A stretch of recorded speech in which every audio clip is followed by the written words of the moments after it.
It's the city that was founded by the Germans in 1904. They named it San Diego, which of course in German means home to a bunch of fit masters. Welcome everybody to the 2021 Legends Championship. I'm Sean Woodland with Annie Sakamoto and Bill Grundler. And Bill, when you walk around this place, you got to be impressed with what they set up. 100%. We have exactly what the Masters have been clamoring for years.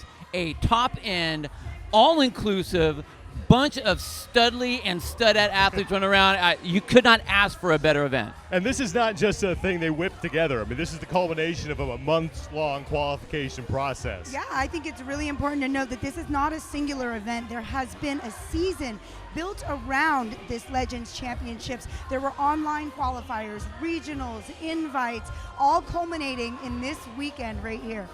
And this is the second event of the day that we're about to see. We have had 3 events on the schedule for day 1. Event number 1 already took place on a separate competition floor. Event 2 has 2 movements, overhead squats and ring muscle-ups. Bills, what are the keys to this event presented by NOCO? I mean, I would say Lord of the Rings. It comes down to those muscle-ups. They didn't mess around with the number that they have to do, so it's all going to come down to those muscle-ups. What do you think about this event here? I love it. You know, we went from a very non-technical opener this morning to a very technical second event, and I think it's really going to come down, like you said, to kind of managing your shoulder fatigue.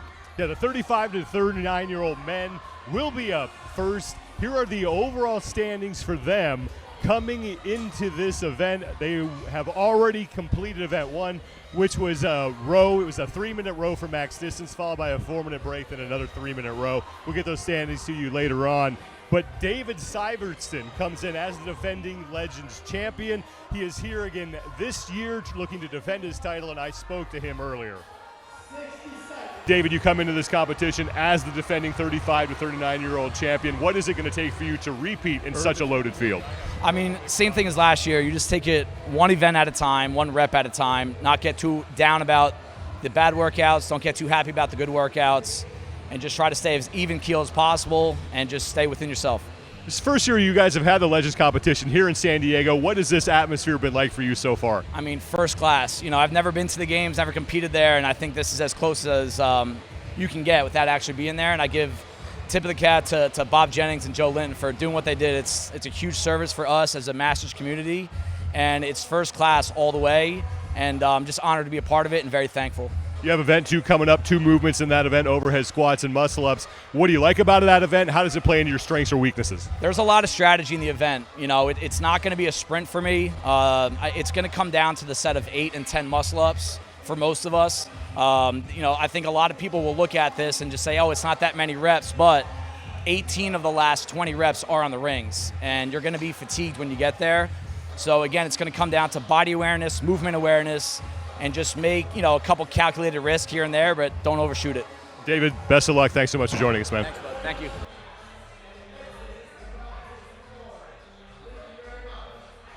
Bill, what do you think about his chances here in event number 2? Obviously, he's very strong, and he hit the nail on the head when we talked about those last 2 sets of the muscle-ups. I think you can pace it just enough there, but he's super strong on the overhead squat, so I really think he's got a great shot at this one. But he might be facing some competition from a man who was at the CrossFit Games this last year. Exactly, and that is Tomohiro Itaya. And like you said, Sean, he's actually the only competitor in this division that was at the Games this year. And so when we're talking about a high-skill weightlifting and gymnastics event, I think he stands a really good chance. Once again, this is the second of 3 events that will be held here on the first of 4 days of competition. Let's take a look at the lane assignments for the first of 2 heats for the 35 to 39-year-old men. There will be 20 athletes on the floor here in this opening heat. The top-seeded athletes coming into this event will be in the middle of the floor. So Brandon Barker and Andrew Neighbors are 2 of them. And then in lanes 11 through 20, Subiel Aldano and Daimo Stewart, along with Taylor Foos, 3 of the, I should say, the top-seeded athletes coming in as well. And as you heard Annie Sakamoto mention, there was a multiple-step qualification process. Some athletes qualified to this event and an in-person qualifier. Others made it in a online format, and then some received invites based on what they did out of the CrossFit Games. And there's the floor setup, 20 lanes. in this first of two heats for the 35 to 39-year-old men. They will be doing the overhead squats and then the ring muscle-ups. As the overhead squat reps descend, the reps on the rings will ascend.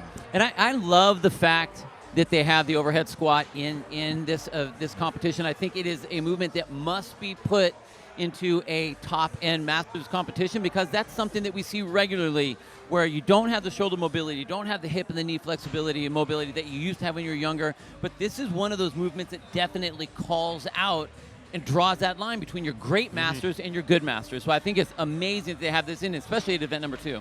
And I would say the same actually goes for that ring muscle up. 100%. You know, we didn't see that in the Masters competition this year as far as the CrossFit Games season went. So to see it at this competition, let these athletes shine. Let them show the world how amazingly fit they really are. And there's going to be a theme to all the events that you're going to see throughout these next 4 days. All of them have names that are from the movie Anchorman. So The movie I haven't seen. You got to get And on you're that. Yeah. Definitely got to get on Yeah. that. So, well, guess what? Now this is happening is event number 2 for the 35 to 39-year-old Masters. Earlier today, again, they went through the opening event. It was a 3-minute max effort on a row, followed by a 4-minute break, followed by a 3-minute max effort on the rower. Those scores are being tabulated right now, but they have already been through one event. And you know what that sounds like to me, Sean? That sounds like Fran Hack times 2. I mean, that is that just nasty time domain, the 3-minute, you know, you're kind of damned if you do and damned if you don't.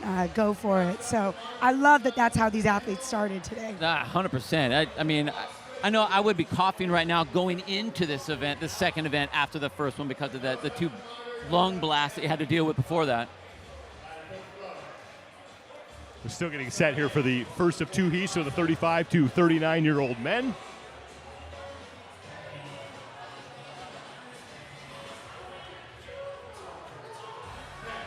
We didn't get to talk about event number 3 today. That's coming up later. But that also features 2 movements, so we'll dive into that a little bit as we get set here for event number 2. But you have a gymnastics movement and handstand push-ups, and we're going to see the torque tank as well.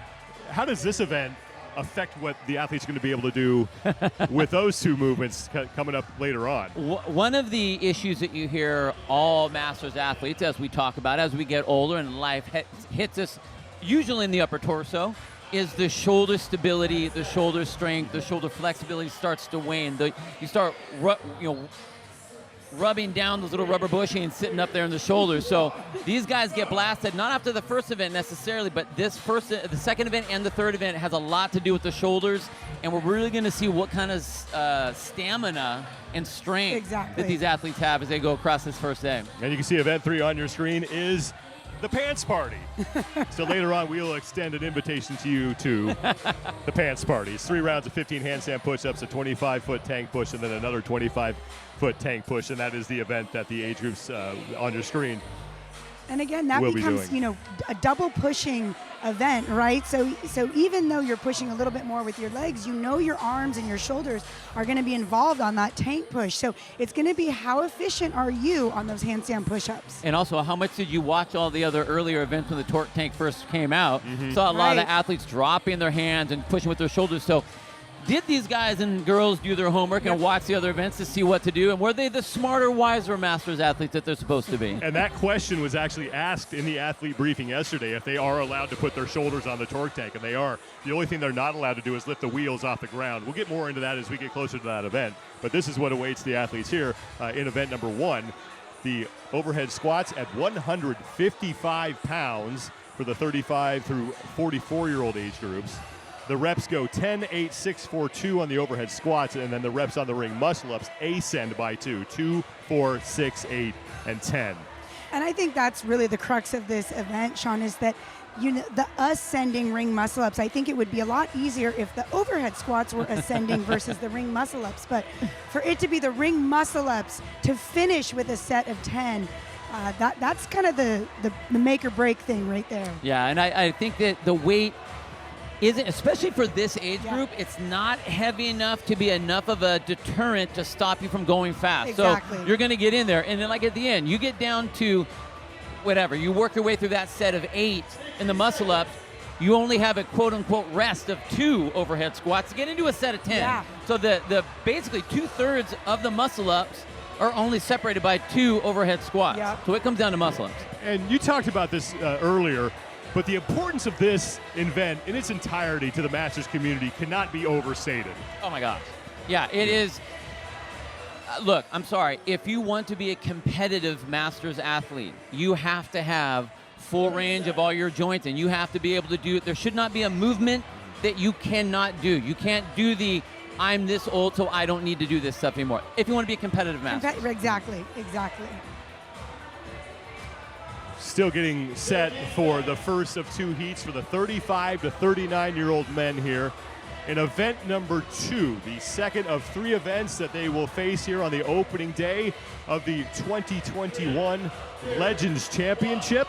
They're on the upper right part of your screen. That is where the row, the opening event, is taking place for some of the other age groups. That's a look at Ernie Stewart in lane 8 in the red hat. I mean, he's kind of small. You know, He's not I mean, intimidating at all. he really needs to start lifting some weights to get a little bit out of that hypertrophy. You know. This is the fun part too, being on the floor and awaiting that start beat. You know, it's Yeah. like And this is that age group that sort of got lost in the middle before it was added into the Masters, that 35 to 39-year-old age group, before we added that a few years back. And these are guys that have been waiting for a while to get a chance to compete at a level like this, and then finally got that opportunity when their age group was added at the games. Right. And I will say this is where you're going to start to see names that you have seen in CrossFit for a while. Maybe they weren't like the big competitors, but they've been around. And even in this heat, and we don't see him on the screen here, but right in the middle of the field in lane number 12, Domino Stewart, that guy has been competing at the regional level on teams. He competed at the semifinals this year on a team. So again, has been around a long time. You're going to see that. I saw earlier Tommy Pease is in one of the, I think he's in the next upcoming hit. Mike G, one of the old school OG names in CrossFit. So you start to see a lot of those athletes that kind of come out and like, I want to play again and get back in this. So I think it's huge. And Val Vobrel on the women's side. Oh, my is here. God. Someone you mentioned how excited you are to Yeah. watch her compete. and Sarah Hopping Estrella, who's Yep. in a lot of athletes that, have been competing for a long time, regionals level athletes, like you said, Bill, team level athletes. And it's a lot harder. And you don't realize that until you're 35, until you're 40, until you're 45. You know, I never got to do the 35 to 39 division. Same. My first year at the games, I think I was 36 with the individuals. Right. And it was a real different ball game. We are about ready to kick things off here for event number 2. It's the opening heat for the men, the first of 2 heats here in the 35 to 39-year-old age group, overhead squats and muscle-ups. What do you think, Bill? Will everybody squat snatch that first rep? Yes. Yes. This division? Oh, yeah. They better. These are the young kids here. Of course you're going to.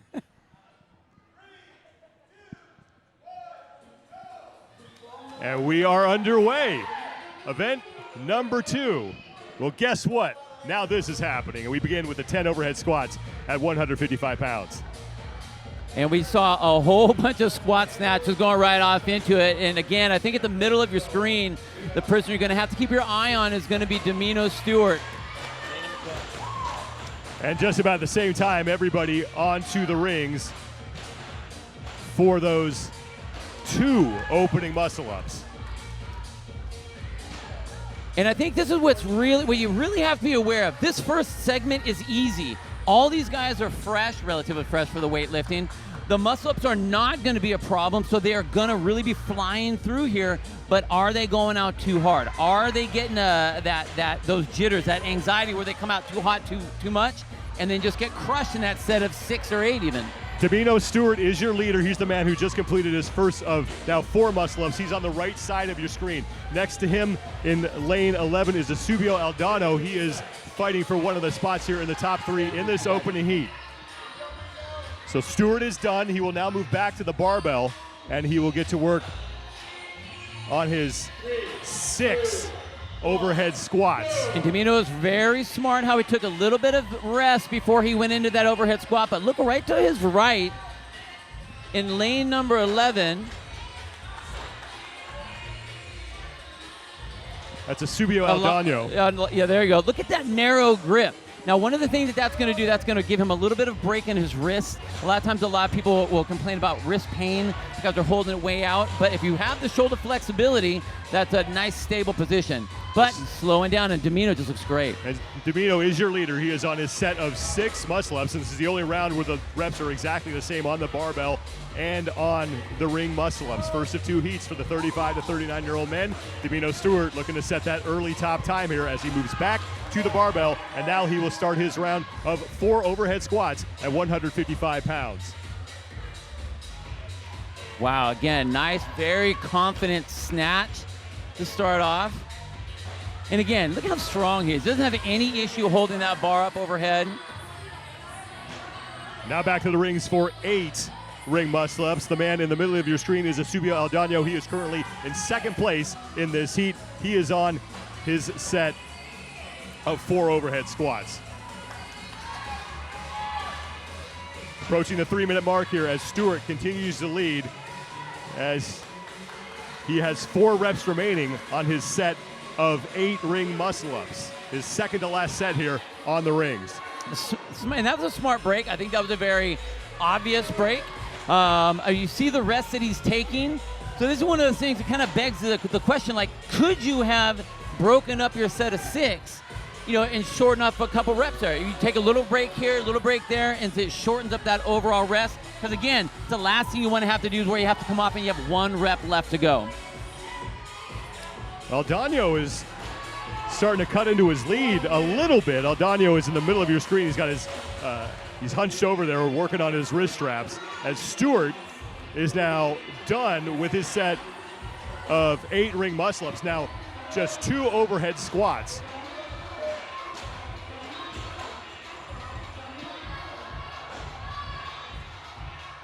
And choosing to squat snatch it once again. And he is done with 2, and now 10 final ring muscle-ups for Domino Stewart. Looking to set the early mark to beat here with 1 heat remaining for the 35 to 39-year-old men. This is the second of 3 events that the athletes will face here on the opening day of competition at the 2021 Legends Championship.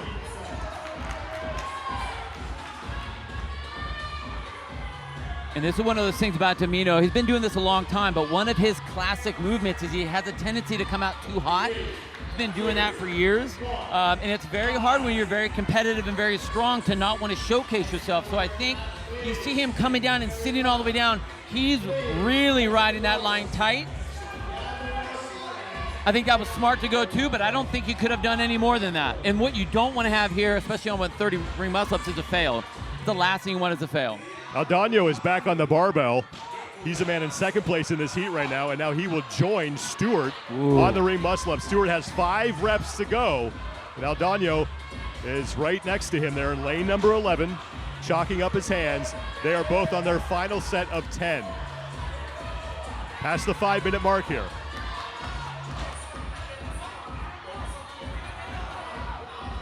And with Domino, he actually went for that last one and dropped. He didn't fail it, just didn't complete it. So you know that he is at his limit. And that's one of those things, you can be real confident in the beginning, but the confidence goes away really fast if you're not careful. So that was great. The fact that he could get 3 out of that, I was pretty shocking. I didn't think he'd be able to pull that one off. 2 reps remain for Stewart. He is your leader right now in this heat. Subio Aldano sits in 2nd place.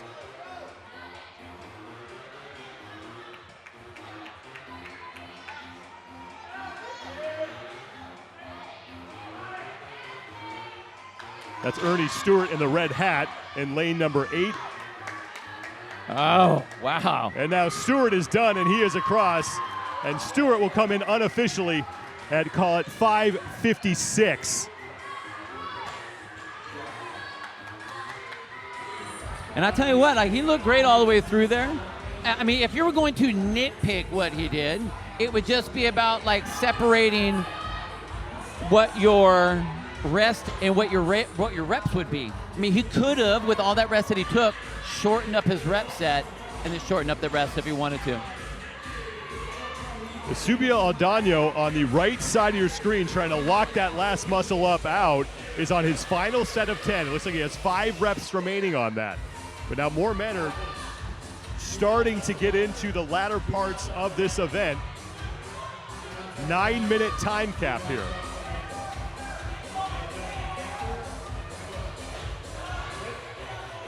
.556 unofficially the top time from Domino Stewart with 1 heat remaining.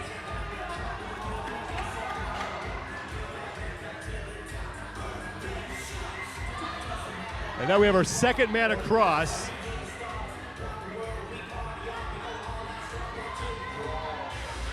Make that the 4th man to finish. So 4 men have finished here.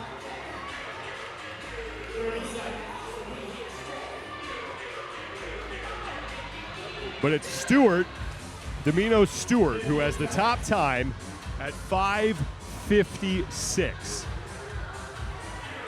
And this is what we talked about earlier, Sean.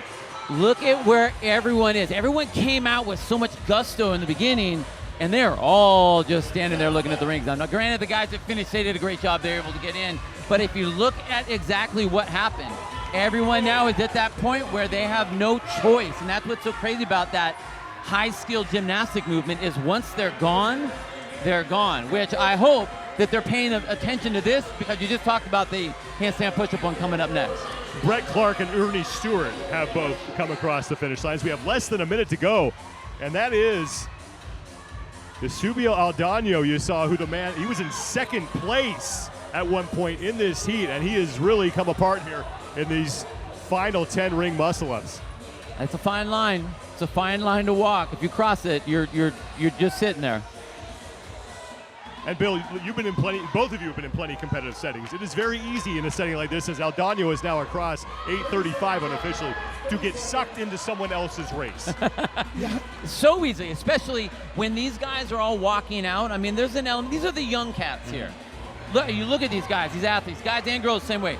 They are very fit. They're very physical looking, so there's a lot of flexing that goes on right at the beginning. You didn't really get to see that in the rowing. Here you do. So you're right. It can be very easy to get sucked into that. Yeah, I think you really need to know your capacity, specifically at muscle-ups. Like, what are sets that you can recover from and get back on those rings and not miss reps? We're seeing a lot of these guys missing a lot of reps. There's a very powerful element in the Masters division called ego.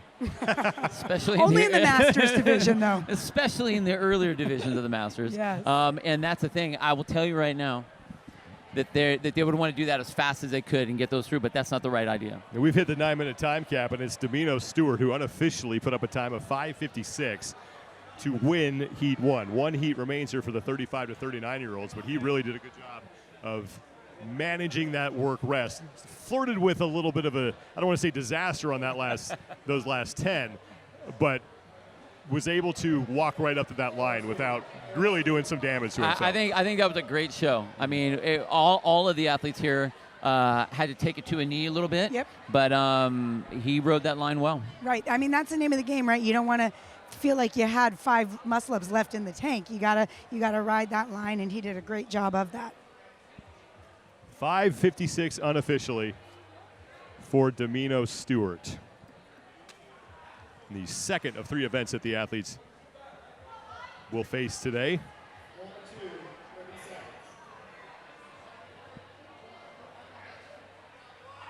Such a different test than that first, double 3-minute row test. Athletes for the second and final heat of event number 2 for the 35 to 39-year-olds are making their way onto the floor. Thanks for being with us, everybody, here in San Diego, California. I'm Sean Woodland with Bill Grundler and the fittest 45 to 49-year-old woman on earth, Annie Sakamoto. Event number 2 has those overhead squats and those ring muscle-ups. What lessons did we learn from heat number 1? You don't need to go out and go unbroken. I'll say that out loud. You don't need to go out unbroken, guys. I'll say it out loud to everybody. I will tell you right now, you can break the set of 6 so that you're not resting so long in the set of 10. I'm telling you it'll work. Yep. And really, you have got to run your own game. You 100%. cannot be lulled in by other athletes and what they're doing. You really just have to focus on what your capacity is, and I think specifically on those ring muscle-ups. Event number 2 is called, well, guess what? Now this is happening. All the events named after quotes from the great Will Ferrell movie Anchorman that takes place right here in San Diego, California. And as we mentioned, it has the overhead squats, 155 pounds on the barbell for the 35 to 39-year-old. That is event 3 that is up next. There is event number 2, the ring muscle-ups.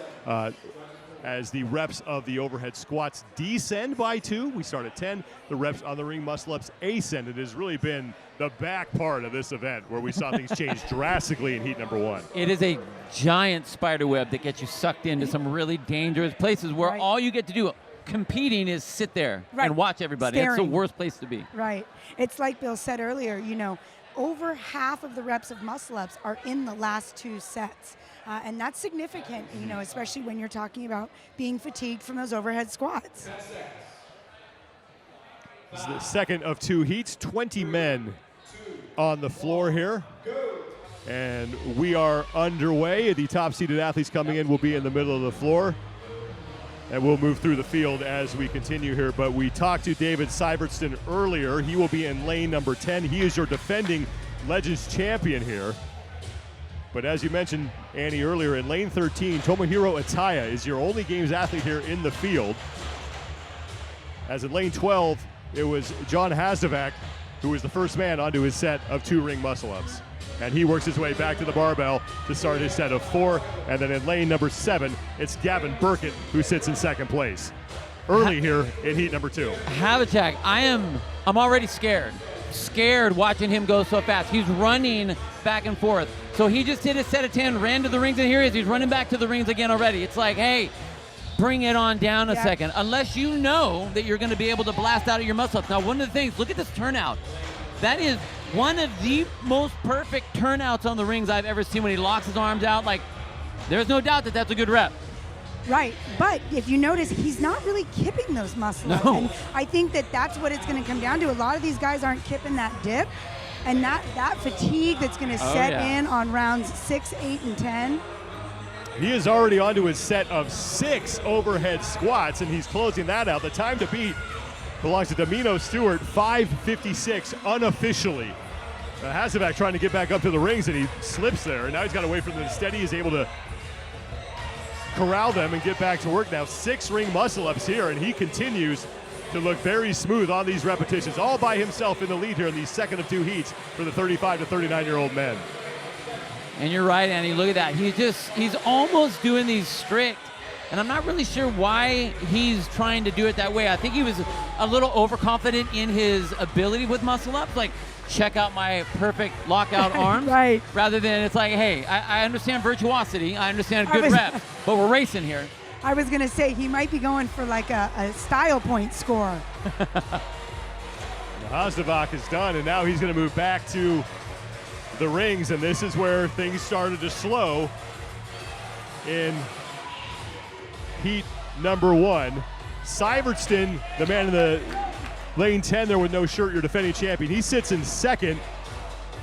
And then in lane number 6, Gregory Douglas is in third place in this heat. But right now, it's the man in lane 12, John Hazovac, who is your leader, looking to beat the time that Domino Stewart set in heat number 1 at 5 minutes 56 seconds. And he now has 4 ring muscle-ups to go here.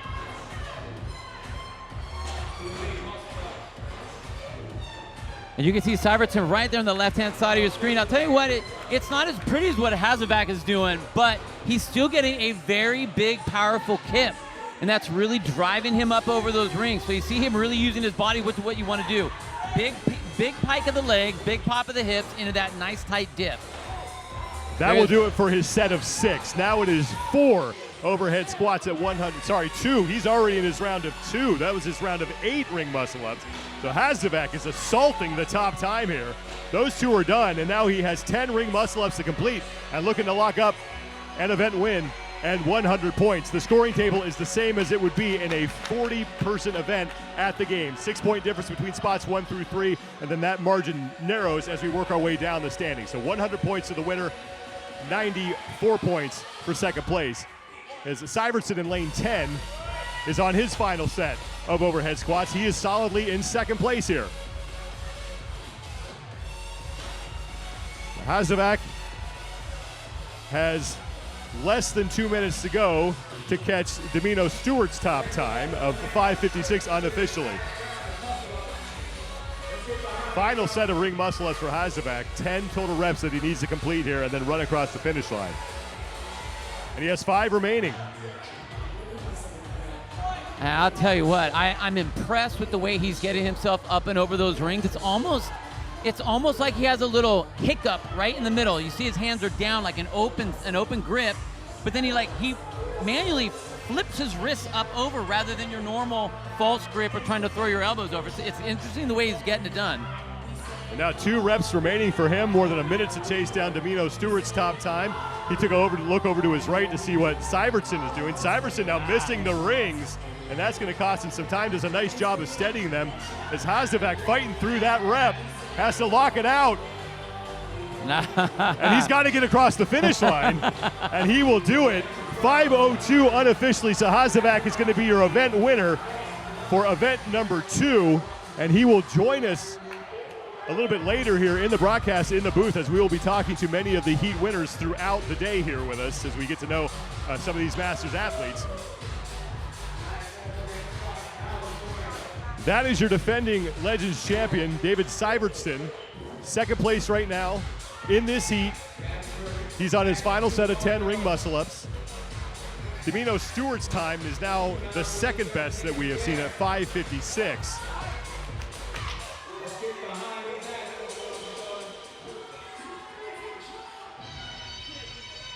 Great pop of the hips by David. Amazing pop of those hips. That's really getting him up and over those rings. Tony Cones is another one. If you watch him, he has the best kip out there on those ring muscle-ups in lane 16.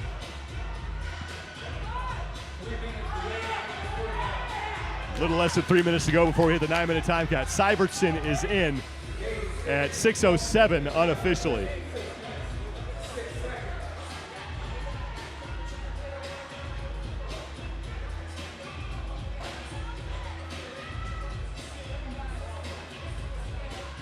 A lot of the men on the floor are on their final set of muscle-ups. 10 total reps to close out this event. So far we have seen 2 men in this second heat finish. David Syvertson came across just over 6 minutes, and it's John Hazovac who's your leader at 5:02.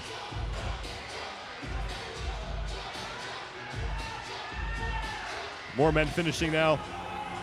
Mike Thompson is across. I believe we had Greg Hotzeglu come across as well. Inside 2 minutes to go before we hit the time cap. In lane 15, Christopher Pinedo just finishing. And Pinedo, I actually saw him fail one of his overhead squats very early on in the event, which just shows, you can have a little mistake, but be and still finish well. Totally. There's a lot of time on this one. Yes. It doesn't seem like there's a lot of time, right? But there's way more than what you would imagine. That's Greg Van Nykirk in lane 17, chalking up his hands. Less than a minute and a half to go before we hit the 9-minute time cap.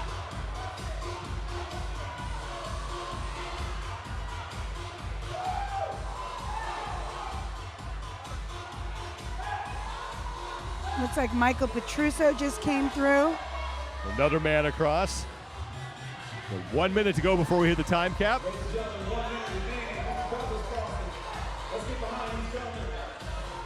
And a lot of the men who are still on the floor here are now down to singles at a time. Tomohiro Otayo, he's at the very top of your screens in the black shirt, gray shorts. Just failed that muscle up rep right there, and only 2 reps to go for him. And now we approach 30 seconds left in the second and final heat of event number 1 as Gavin Burkett is across. Patrick Bosco is the man in lane 19 with no shirt, trying to finish up as many as he can inside this time cap. Van Nijkerk going to get back to work. 10 seconds to go here, as Tomohiro Ataya is going to make it across the finish line with a couple seconds to spare. And Van Nijkerk not able to get that rep. And that'll do it, as John Hasselbeck, unofficially 5:02, beats Domino Stewart's time by more than 50 seconds to win the event. So 2 events in, and we don't know where everybody is in the overall standings, but Hasselbeck is certainly going to help himself and help his cause with those 100 points that he gets for the event win. Again, the points table, like we see at the games, 100 for a win, 94 for second, 88 for third. Then that gap narrows as we work our way down the point standings. But the better you do, the more points you receive. I like to get points. Keep I it like to simple. win and get a lot of points. It's not like golf. It's not like No. These men are not golfing here. The 35 to 39-year-old men are now done. And that'll bring us to the 40 to 44-year-old men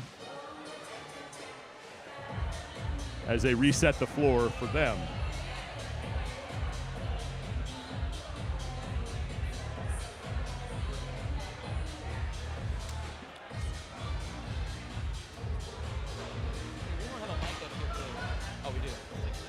But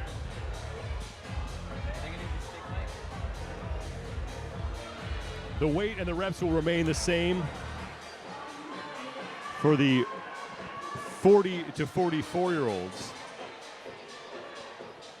155 pounds on the barbell. The weight will not change until we get to the 45 to 54-year-old age groups. The weight will then drop to 135 pounds.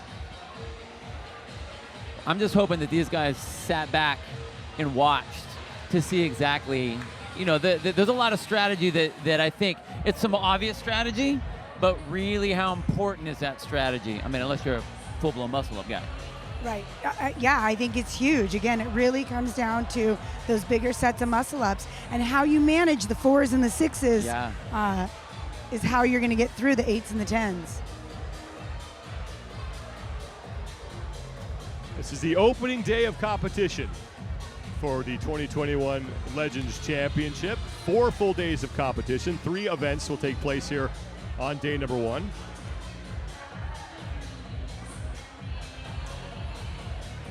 Event number 2 is, well, guess what? Now this is happening.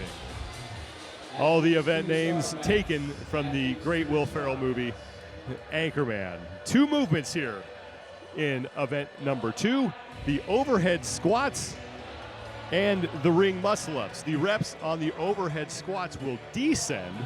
The repetitions on the muscle-ups will ascend. First of 2 heats for the 40 to 44-year-old men. 20 athletes on the floor for this opening heat. And the men who come in seated the highest will be in the middle.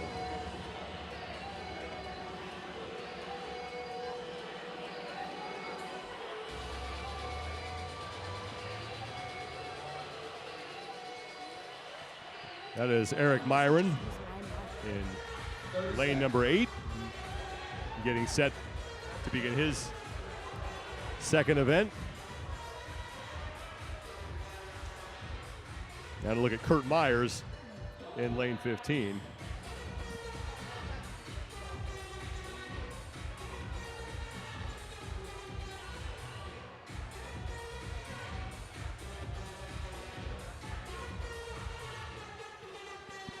Athletes, 10 seconds. Stand by. 3, 2, 1, go. And heat number 1 for the 40 to 44-year-old men has begun.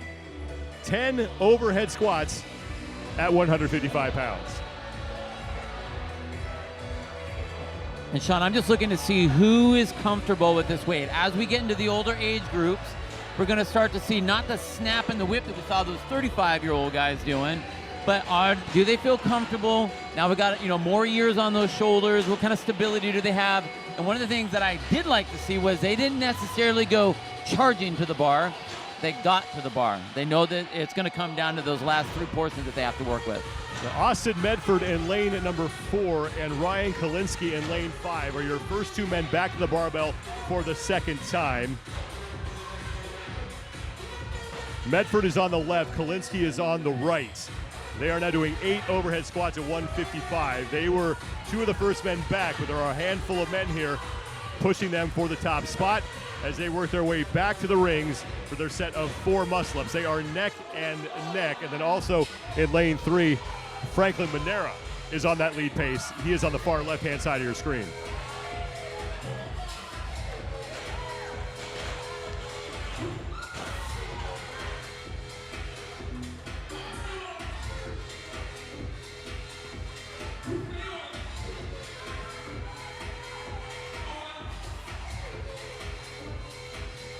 Brigham Abbott in lane 6 has also joined the fight for first place.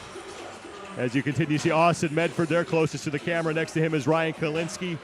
Kalinsky done first with this set of 6 overhead squats and now 6 ring muscle-ups. So Kalinsky is your early leader here.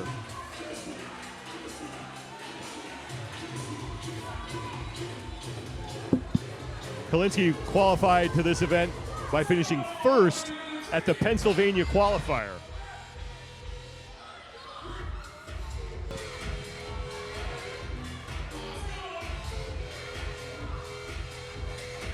Austin Medford in lane 4, still trying to push him for first place.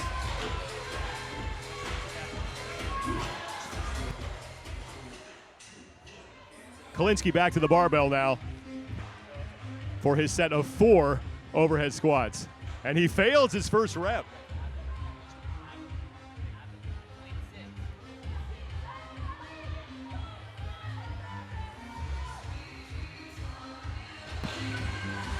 I apologize, that is Brigham Abbott in lane 6. Brigham Abbott in lane 6 is your leader. Lane 4 is Austin Medford. He still sits in second place. So we have an empty lane in lane 5, hence the confusion. So lane 6. You can't do stuff is like the that leader. to us Masters people. Takes us a second to adjust. I mean, come on now.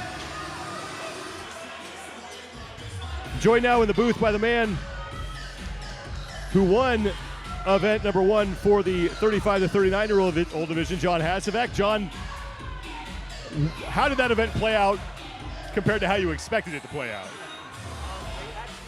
The way I really wanted it to. I don't know if we're on.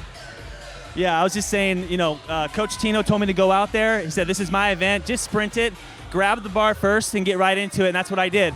The second event that you faced today, how you were feeling now after 2 tests? Much better. The first one, I'm not a very good rower, shorter in stature, not my event. I knew I had to make up for it in this event here. What are you looking forward to as you move in through now the rest of the day? I'm really looking forward to handstand push-ups. Gymnastics is my background. That's why I enjoyed the muscle-ups here today. But handstand push-ups, I'm really looking forward to that. We've talked a lot about this, but what does it mean to you and some of the other Masters athletes here just to be in a setting like this and have an event like this that's exclusively for you? For me personally, it's really amazing. I feel it's bigger and better than I could have imagined. So to be competing at this age and thinking that was back in my 20s and it's over, to actually have an event like this, it's quite the experience. Well, congratulations on the event win, John. Thanks so much for coming up here and joining us. I Enjoy appreciate the rest it. of the competition. Really man. good to meet Thanks you a lot. guys. Nice job. Opening heat for the 40 to 44-year-olds continue.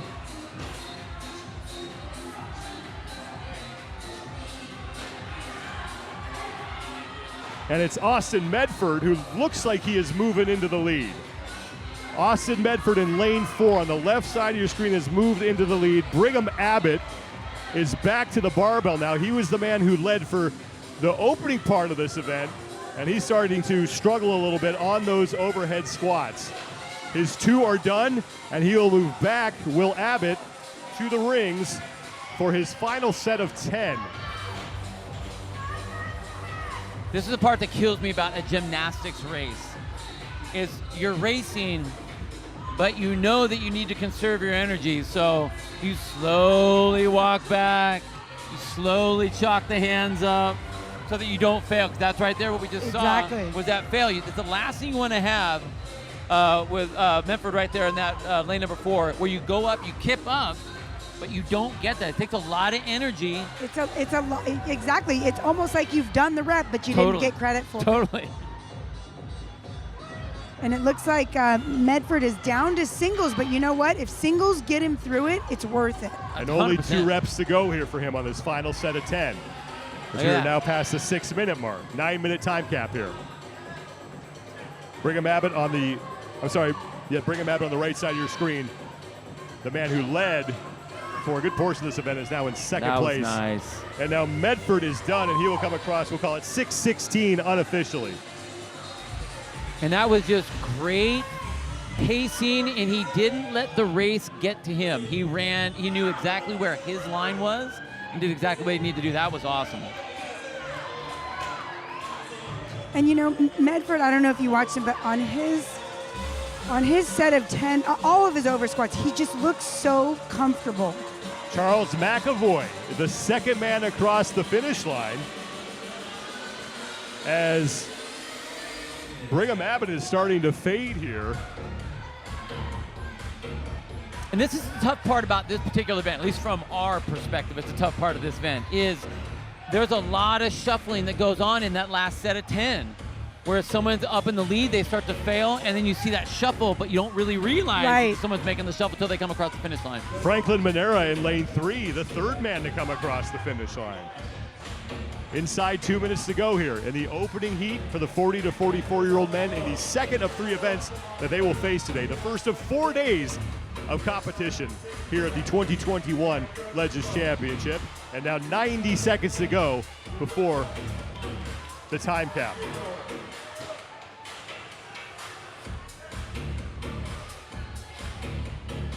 In lane number 1, Brian Zaccaro is across.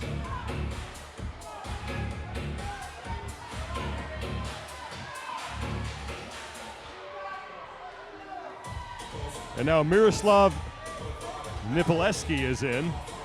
And another man coming across, Jared Monaco in lane 9. He is in. So Brigham Abbott still on the floor. He's right by the clock in the upper left-hand part of your screen. The man who is leading for a good portion of this heat.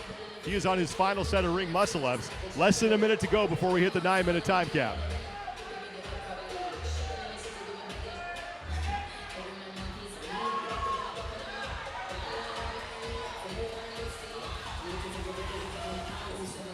And now in lane 14, that's Jason Lewis, who will beat the time cap.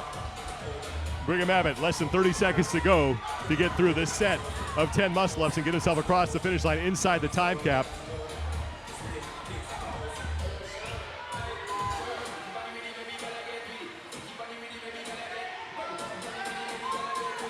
Ten seconds.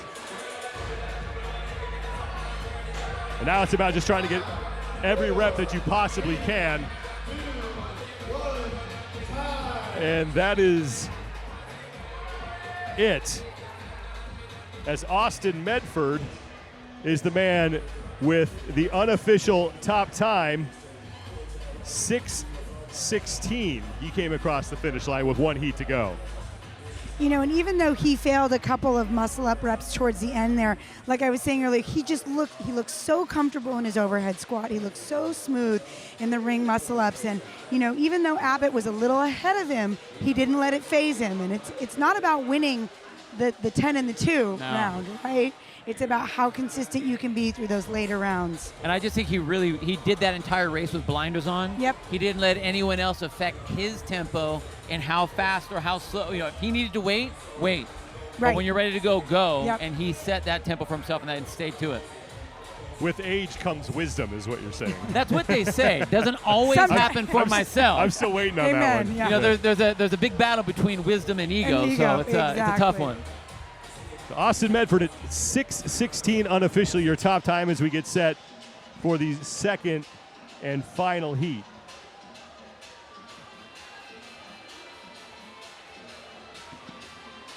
It's the 2021 Legends Championship here in San Diego, California. The second of 3 events for the athletes here. Overhead squats and ring muscle ups, 155 pounds on the barbell. The reps on the overhead squats will descend. The reps on the ring muscle ups will ascend. And once again, it's not what you do at the beginning of this event. It's what you do in the back half that really matters. Well, and I have to say that I'm excited to watch the history in this particular event, and I'm talking the history of the event. I'm talking about the history of the people that are in this particular event. So you have guys that have been doing CrossFit competitions, and guess what? Teaching CrossFit, going around and giving people their level 1s that are on the floor. So see right there, lane 4, Tommy Peace, longtime Southern California competitor. And where's Mike G? It's going to be up on the next slide here. Well, David Johnson in lane 10 is the man who finished second in this age group at the CrossFit Games back in August. And there is Mike Giardina, a CrossFit OG. If you've been around a while, you know all about him. I mean, one of the things, I'm going to say it right now, one of the very first videos I saw about the butterfly pull-up was Mike G. Yep. I mean, I think I met Mike G in 2005, 2006. Yeah. I mean, that's how old Mike G and I are. There's a lot of history out there, a lot of history. But, you know, like we said, with age and experience comes wisdom. And so I think looking at this event, he could do really well. He's going to be somebody that will have his blinders on. He knows his capacity at muscle ups. He knows, where he needs to rest, and I think he'll do great. And there is David Johnson, the man who finished second at the CrossFit Games. Also, the Legends champion in this age group from 2020, looking to defend his title here. Time to beat belongs to Austin Medford, unofficially at 6 minutes, 16 seconds in heat number 1. This is the second and final heat for the 40 to 44-year-old men.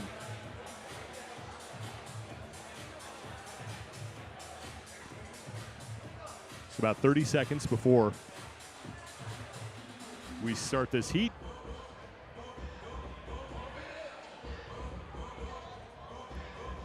Sometimes Giardina is credited with inventing the butterfly pull-up. You may have heard that. Not the case. I was told that was a rumor that was just started by some people on the L1 staff to see if they could get it to stick, and it did. Like I said, one of the first videos I ever saw about that was with Mike talking about it. And wasn't that the one that he did on the pull-up bar that had the hole in the middle, right? Yep. It was like right. I remember that. Look it up, kids. It's on the YouTubes. So heat number 2 for the 40 to 44-year-old men in event number 2. Well, guess what? This is happening. Is now underway. 6 minutes, 16 seconds, your top time from heat number 1, courtesy of Austin Medford. 10 overhead squats to open things up here at 155 pounds. And Johnson looks so smooth on those overhead squats. Now Johnson is in the middle of your screen. In lane 13, Kaligo Aligo is the first man to the ring muscle-ups. He has to complete 2. He is done. And now Aligo will move back to the barbell for his set of 8 overhead squats.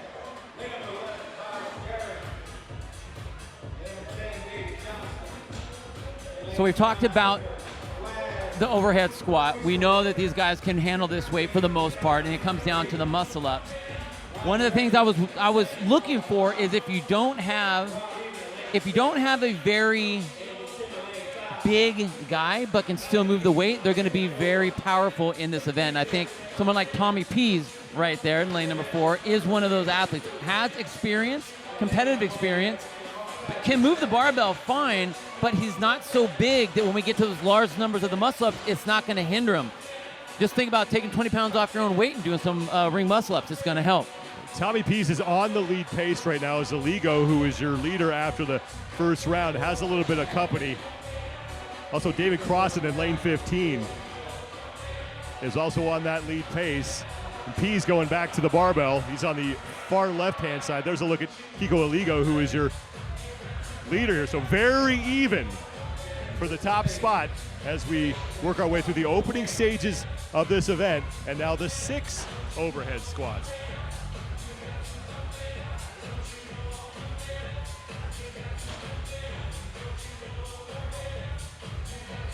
Pease is your leader now as he goes back to the rings. for 6 muscle-ups. The middle of the event here. And there is Tommy Pease. Competed at the Southern California Regional 3 times, a guy who is always just right there as far as qualifying as an individual to the CrossFit Games. Okay, now I have to say this because this gives a shout out to my buddy Wes Pyatt, but the reason Wes went was on a tie break over Tommy Pease. That's back in 2013. 2013, yeah. And he just did 6 unbroken right there, and they looked so smooth.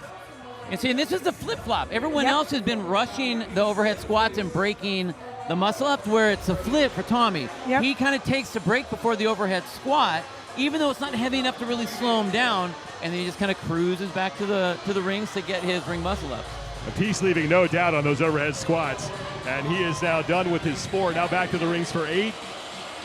David Johnson, your defending champion, is towards the front of the pack here too. 6 minutes, 16 seconds. The top time belongs to Austin Medford, who did that in the first of these 2 heats. This is the second and final heat for the 40 to 44-year-old men.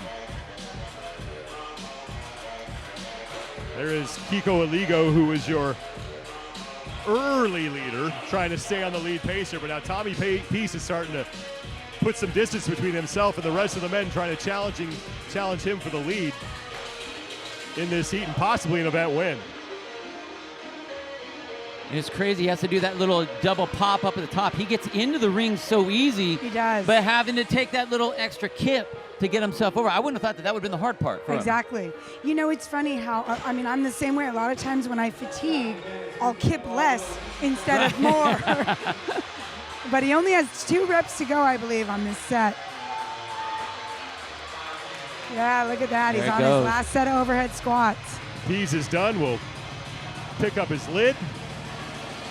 And now 2 overhead squats.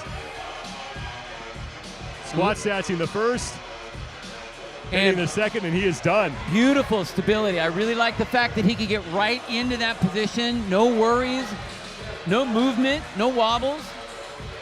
Meanwhile, David Johnson, who is in lane 10, you're looking at him now, has moved into second place in the heat.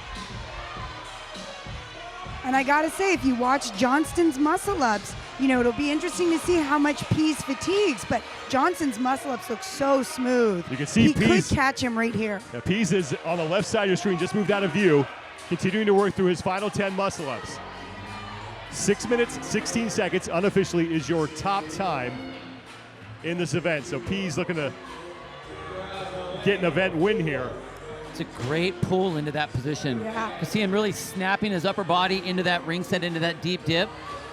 Your top 2 on opposite sides of the screen. Tommy Pease on the left in the backwards hat and gray shirt. He's your leader right now in the heat. And then on the right was David Johnson. Pease working through his final reps. He has 3 remaining. David Johnson is on his final set of 10.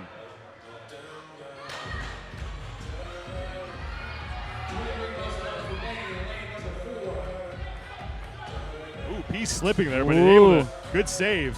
And now 2 reps to go. And now this is a problem for some of the shorter athletes when those rings start to move around.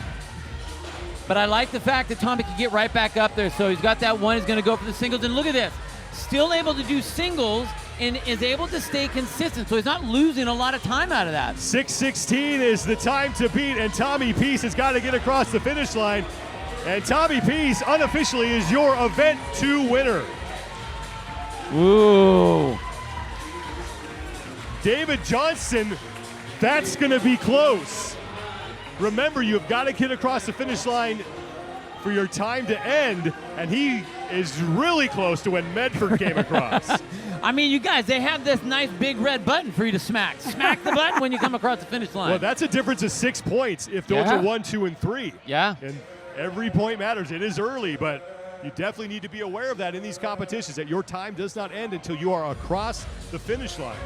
And that's really the difference between kind of a veteran competitor and maybe a newer competitor. You know, like you think you drop off the rings like you do at your gym and the event I'm is done. over. Yeah. I finished the rep. What are you Yeah. talking about?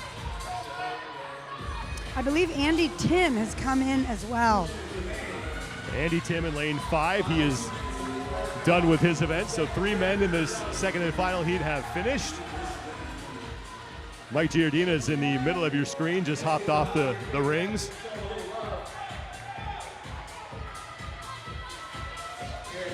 Less than 2 minutes to go before we hit the 9-minute time cap, but we do know that Tommy Pease is going to lock up 100 points as he got in about 10 seconds ahead of Austin Medford's time in heat number 1. I believe that was Corey Kinley in lane 17 who also finished.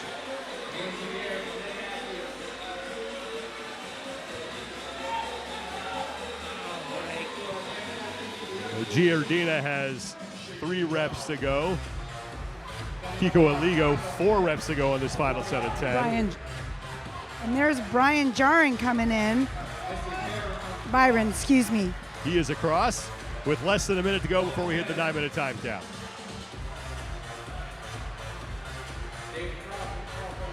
David Crossan is across.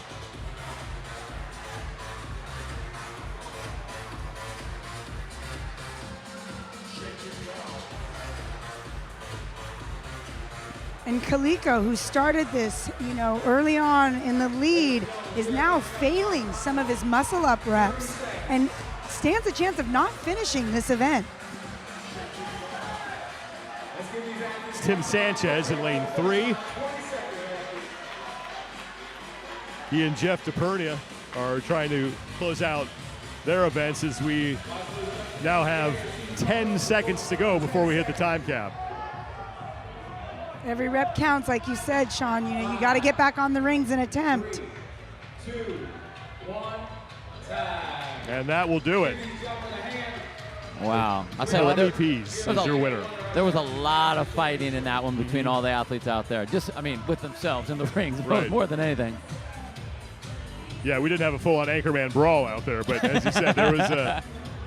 They would have liked to have killed some of those rings with a trident if they had had an opportunity. But Tommy Pease unofficially 6:06 to win event number 2 and lock up 100 points in the process.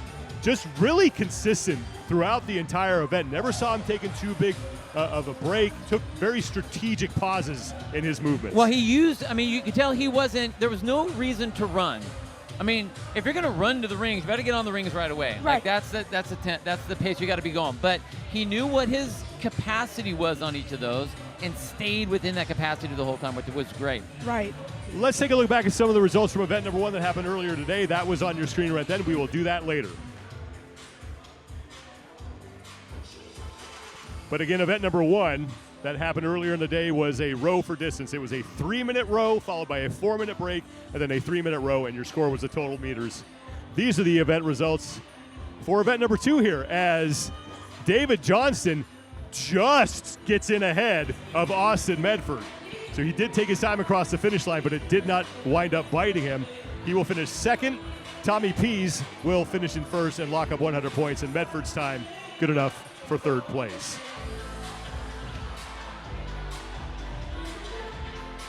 The 45 to 49-year-old men coming up next.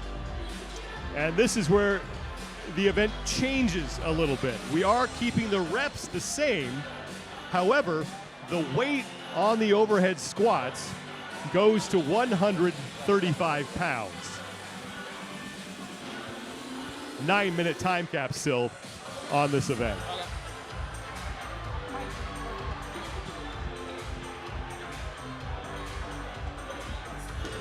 There will be 2 heats for the 45 to 49-year-old men here. And this is going to be an exciting division, Sean, because 4 of the top 6 athletes from the CrossFit Games are all competing in this division.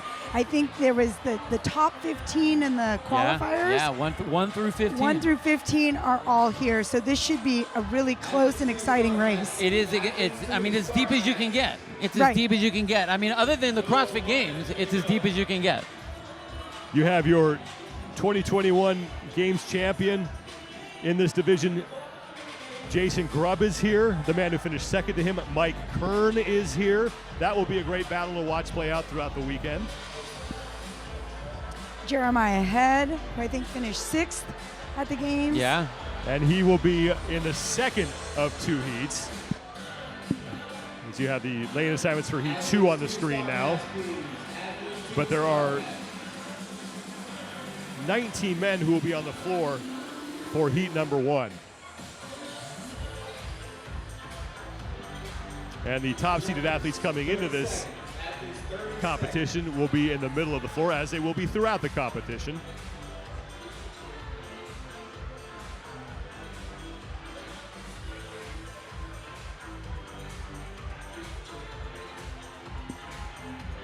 That's Rick Copley. Rick Copley there in lane 15. And in lane 8, that's Carlos Montero. Look at the buzzers that the athletes need to press as they get across the finish line as we get set to start here. 3, 2, 1, go. Opening heat for the 45 to 49-year-old men underway. We start with those 10 overhead squats. Tommy Pease is in the booth, the winner of event number 2 for the 40 to 44-year-old men. Tommy, how did that event play out compared to how you thought it was going to play out? It played out like I thought I was going to. Those are 2 movements that I like a lot, the overhead squat and ring muscle ups. So kind of went into that one feeling pretty good, unlike the last one with my little legs in the row. You're a veteran competitor. You've been in settings like this before. With this many men on the field, it is easy to get caught up in someone else's race. How do you prevent that from happening? No, I just focus on what I got to do. Of course, I'll look down the line and see who's close to me, but all in all, I have a game plan going into it, and I got my coach Josh, who I look over to for guidance. He's straight down the line for me, so that works really well for me. You have 2 events that you've already been through. You have 1 event remaining. How do you think those 2 events are going to affect what you have awaiting in event number 3? I think it's good for us Legends athletes. It means we get to go take our daily nap. But I feel good about the last event too. I'm going to go get something to eat and chill out a little bit, and be stoked that it's the last event for the day. So. Awesome. Well, you're more than welcome to hang out up here with us as we go through the event. Congratulations on the event win. Tommy, did you have a set rep scheme you wanted to hang on to as far as the muscle ups went, or did you go by feel more? I really wanted to go unbroken throughout the whole workout, but it did get tough. Was it the 8s, I think, that you broke up, 6-2? Yeah, I did 6 and then 2. I wanted to go unbroken through the round of 8, but it got hard with the ascending muscle ups versus descending. I think if it was the other way around, maybe it would have been a little bit better chance, but your core gets pretty wiped out from the overhead squats and stuff, so I was feeling it. And you even went down to a couple singles at the end there on that set of 10, but I mean, that was efficient and effective, right? It's like, just don't fail a muscle up is what it comes down to. I looked over at my coach. I kind of got caught up where I did the internal rotation. The ring got away from me, so I did 1. And then he just told me 1 and 1 just to get it done, so that's what I did. As far as, it's your first big competition back. What's spawned coming back? I kind of got motivated to come back because I'm working with True Grit Fitness now. We're a fitness equipment company. Awesome company, gave me opportunity to do sales. I still have my CrossFit gym as well. But it kind of motivated me, and I said, you know what? We're sponsoring the event. Let me see if I can qualify for it just for shits and giggles. So I tried it out, and I qualified, and I said, let's go. Stoked you're back on, dude. Stoked you're back on. Thank you. Jamie Damgar in lane number 7. He is in the center left of your screen. He's the man in the gray shorts. There he is. He is your leader right now as we are past the 3-minute mark.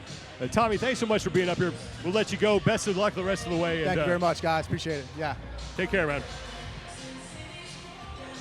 Tommy Pease, your winner for event number 2 for the 40 to 44-year-old men. Just great to see him back in competition. Oh my God, the hat on backwards, the whole deal. I'm surprised they didn't pull out like an old pair of shoes or something. Jamie Damgar, lane number 7. He is your leader right now in this first of 2 heats for the 45 to 49-year-old men.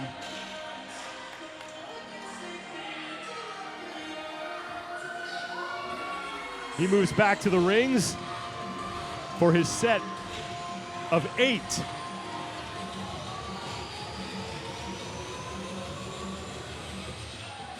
And this is really where this event kicks in, I think, is this set of 8 on the rings. 5, He's got such an aggressive kip on the first pull there. It's awesome. Yeah, he really gets himself up real high. And Yeah. I think, it's a lot of things that a segment of the muscle up that a lot of athletes don't have. They rely so much on just momentum of their feet, and they don't really have the pull part. They forget that part, whereas he's opposite of that. He's got a decent momentum, decent swing, but all kinds of pull. Right. Well, Yeah, and big let's face snap. it, the higher you catch, the less you have to dip. Totally. And the less your triceps are going to get taxed. Although I never get to do that part. And he just failed a rep. I was just going to say that throughout this event so far, he's been sticking to some pretty small sets, breaking them up throughout, and he is in the lead. It's paying off for him right now, but he just failed a rep. That was nice of you to jinx him, Sean. Well, I technically didn't because I didn't say it until afterwards. So.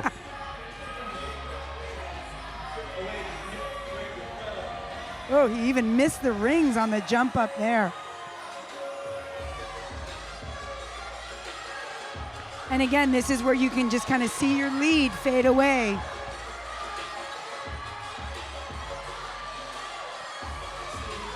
So Damgard continuing to work through his set of 8 and now slowing quite a bit.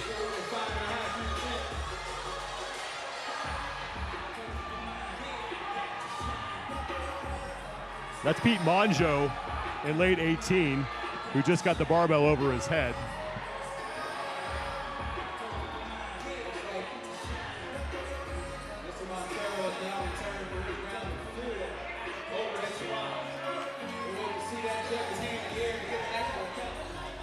Monjo threw his set of 4. And now he will go back for his set of 8 ring muscle ups. He did great on the overhead squat, got himself through there. What's funny is you start to see the body language of some of these athletes when they're going back for that set of 8 when they realize that the 6 was really difficult. And they kind of come back and look, they'd be kicking a stone if it was in the lane, if it was out there.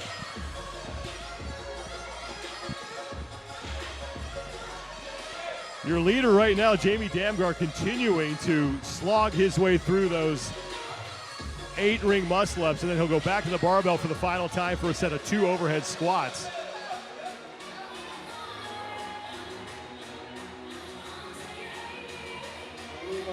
Nine-minute time cap here in this event. The Damgard gets through. And this is what, like Bill was saying earlier, you only get 2 overhead squats, as a rest before you're back on the rings. Right. The Damgard gets through those no problem. He is on his final set of 10 ring muscle ups.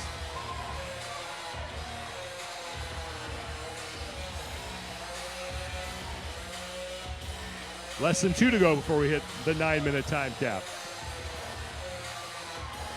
And remember, in this event, for this age group, the weight has decreased to 135 pounds. 155 was on the barbell for the first 2 age groups. There's 30 total ring muscle ups in this event. That is a benchmark workout in and of itself, right? 30 ring muscle ups.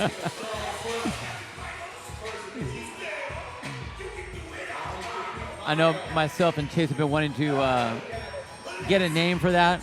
Sam Briggs. Oh, The Briggs and the Samantha. Briggs. One's bar muscle ups, one's ring muscle ups. I think she's earned that. Totally. But I think what's great about this event is ring muscle ups are usually either put at the end of an event to see like, okay, well, let's see how many you can do, or it's a segment where it's either small pieces or it's all in the front.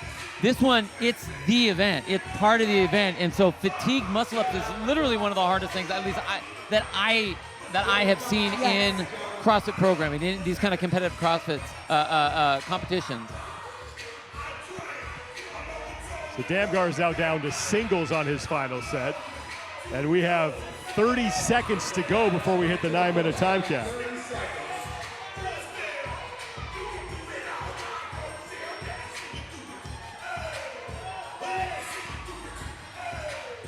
a lot of these gentlemen you can see are down to singles, but like we saw with Tommy, singles are okay As long as you get them. if you get them. So less than 10 seconds to go, and we're going to have one-man finish. And in lane 15, that's Rick Copley. So Rick Copley, the only man to get in inside the time cap, had about 3 or 4 seconds to spare. So about 8:56 unofficially for Rick Copley. You have to hit that buzzer in order to officially end your event. And like we saw earlier, I mean, forgetting that you need to sprint. If you're going to sprint at any point in this event, it's to the finish line, right? Oh my gosh, yes. And don't forget to do it. Well, we've talked about like you just come off the rings and it's like, oh, I'm done, I finished my rep. Or when you have to cross the line. But now Right. they have a buzzer here. Like, they should almost have it like American Ninja Warrior where you hit the buzzer and then like all the smoke comes up. So you have that little like ooh, Visual. ah moment, Yes. you know. It makes you want to get in there, you know. Pyrotechnics never hurt. Pyrotechnics is great. You know? It was great in Kiss concert. It would be great in this event. Also helps us know where to look on the floor. Exactly. Yes. Event number 2 is, well, guess what? Now this is happening. Overhead squats and ring muscle-ups.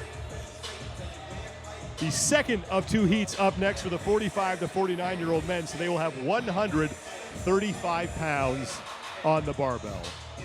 And this is the heat we have been waiting for.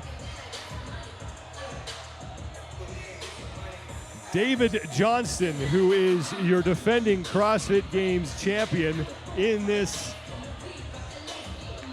This is the 40 to 44-year-old, 45 to 49-year-old men are up. So these are the incorrect lane assignments. We apologize for that. But it's Jason Grubb, who is your CrossFit Games champion, who will be on the floor along with Mike Kern, who finished second at the games. Jason Luukkonen, Jeremiah Head. Get yourself set. Let's head back to our start mat. Athletes to the start mat. But Rick Copley has the time to beat at 8:56. He got in just inside that 9-minute time cap in heat number 1.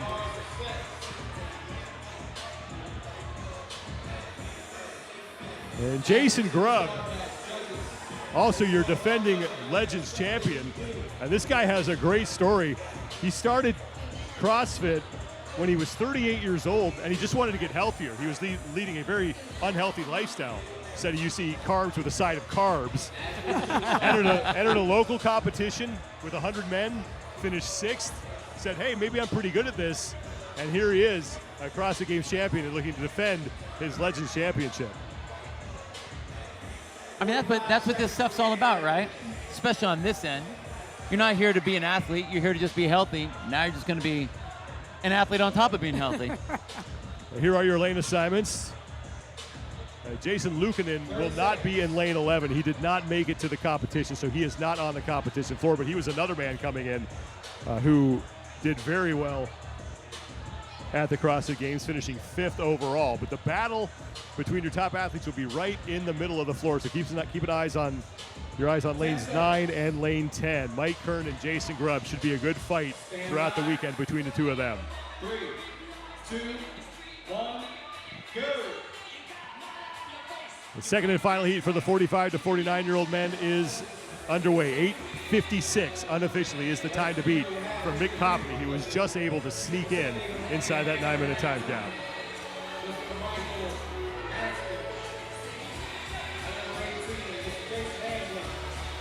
And Sean, one of the things that we see, especially with the higher number, with this lighter weight for these guys, they can move the weight well. So you're seeing a lot of them kind of wobble around because they're going a little bit too fast, getting on their toes a little bit. It's almost too light for them. Almost too light for this heat.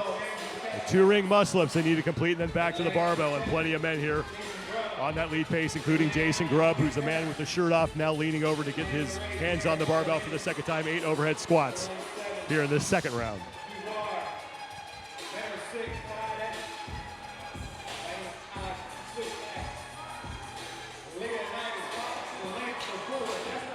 And in lane 14, that's Jason Lembright, who'll be the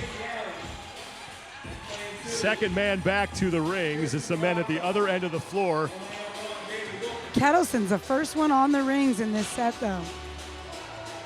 No separation really yet between the top athletes as we are in the early portions of this event. It's the second time the athletes are on the ring. And they complete their 4. Now back to the barbell. Kettleson working his way along with Jason Grubb for their round of 6 overhead squats. Yeah, this is all, I mean, basically this is all just buy-in. This is all buy-in to see what we get to until we get to that set of 8 muscle-ups. Now, Kettleson, another CrossFit Games veteran, he was 12th in this age group at the Games back in August, is now Jason Grubb is heading back to the rings. And in lane 4, Leonidas Pappas is on his set of 6. He has 2 remaining. He is on the left side of your screen, now getting to the rings.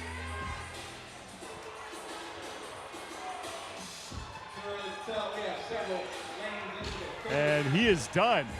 And he will move back to the barbell for his set of 4. He's your leader right now, unofficially in the heat. Time to beat 8:56.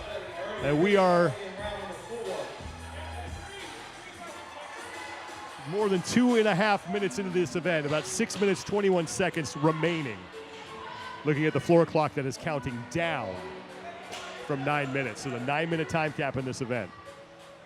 We'll try to keep you updated on that as we do not have the clock on the screen, but now 6 minutes and 7 seconds remaining here.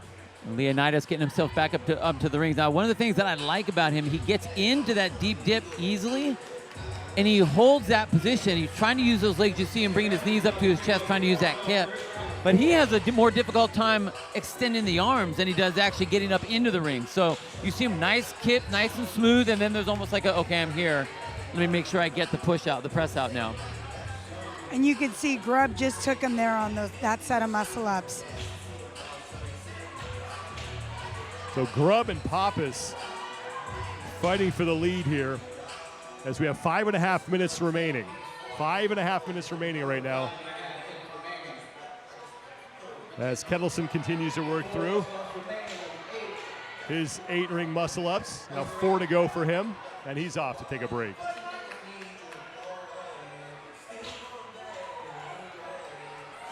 So Jason Grubb moving back to the barbell. He's in the middle of the floor in lane number 10. Your defending Legends champion and current CrossFit Games champion with 2 overhead squats to go. And Grubb is done, and Grubb, the left side of your screen, walking back now to the middle for his final set of 10-ring muscle-ups. He is looking like he is the leader right now in the heat. I just love just how consistent he is. He's not overstepping his bounds. He knows exactly what tempo he should do and how many to get. And Mike Kern is off that set of 8-ring muscle-ups and on his last barbell. Kern has moved into second place, and no surprise here, as these are your top 2 men from the CrossFit Games. And Kern will join Jason Grubb for their set of 10. Grubb chalking up, Kern chalking up. Leonidas Pappas, meanwhile, back to the barbell for the final time. He has just knocked out his 2 final overhead squats. And Jason Grubb back to work on his set of 10. Pappas is the man with the muscle shirt on, under the rings, reaching up right now in the gray shorts, hopping up to his rings. But the fight for the lead, as we expected, taking place in the middle of the floor between those 2 men. Mike Kern on the left, Jason Grubb on the right. 10 muscle-ups that they need to complete as we have 3.5 minutes remaining in this heat. 9-minute time cap. Time to beat is Rick Copley's 8:56 unofficially. The only man in heat number 1 to finish all the work inside the 9-minute time cap. Jeremiah Head has moved on to his last 10 ring muscle-ups as well. He is in lane number 8 on the left side of your screen.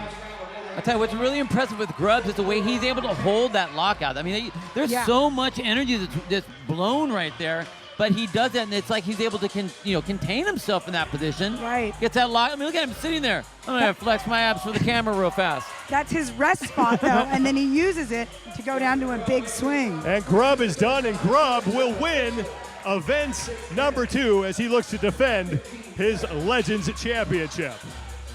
Mike Kern your leader on the floor. We'll have to wait for his time.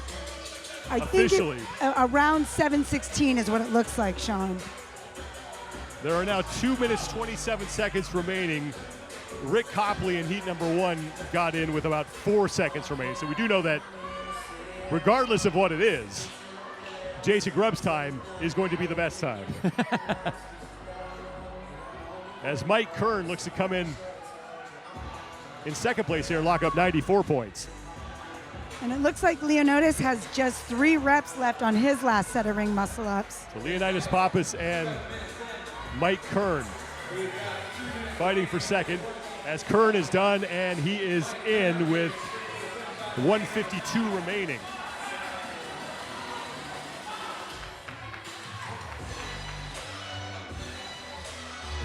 Leonidas Pappas looking to be the third man across here in this heat. Now in lane number 17, it's Bradley Pritchard who was able to come across.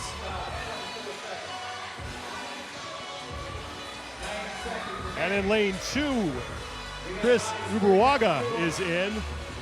Lane 8, Jeremiah Head is across. The Leonidas Pappas, the upper left-hand part of your screen, locking out his last rep. Saw a couple men come in ahead of him.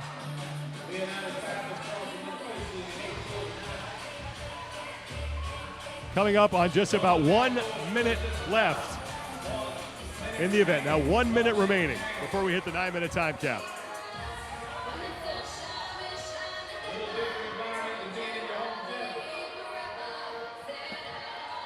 Ladies and gentlemen, let's put your hands together. These last 45 seconds. 45 seconds remaining.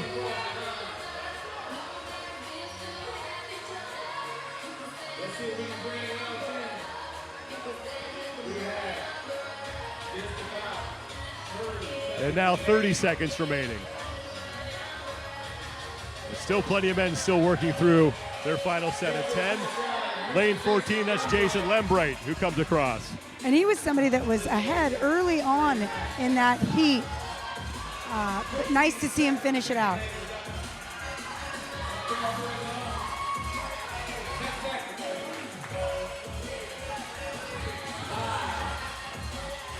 Final seconds here, and that will do it for heat number 2 for the 45 to 49-year-old men, and it's Jason Grubb, your defending Legends champion, locking up an event win here on day number 1. I love the confidence he had. You could tell that he's had a lot of high-end experience because he didn't get rattled in the beginning. Had a nice smooth tempo in the beginning. There were guys that were all running to the front. Yep. And he just held his pace all the way to the end. I mean, literally all the way to the end. You didn't see him get rattled. It was awesome. That was literally experience in motion Oh my right gosh, there, totally. right? That's somebody who knows himself in competition. We can take a look at what Jason Grubb was able to do here, and as you mentioned, Bill, he is your event winner. Didn't look too taxed there as he came across the finish line, and stayed very consistent throughout the entire event, and that's obviously a mark of someone who knows what he's doing. Yeah, absolutely. It was a confidence thing that I think that he exuded the most. Right. Felt comfortable on the barbell, comfortable on the rings, comfortable with his pacing, comfortable with his knowledge of self, of how hard to push or how much to reel back, when to make the switch or when not to make the switch. And even when he came across, you could see him looking across at his fans and being like, is that good? Yeah, all right. I think that was all right. 50 to 50-year-old men are up next. First of 2 heats. 17 men will be on the floor. Again, the top qualifiers coming in will be in the middle of the floor. You saw the event description earlier. And just like the 45 to 49-year-old men, the 50 to 54-year-old athletes will be using 135 pounds on the barbell.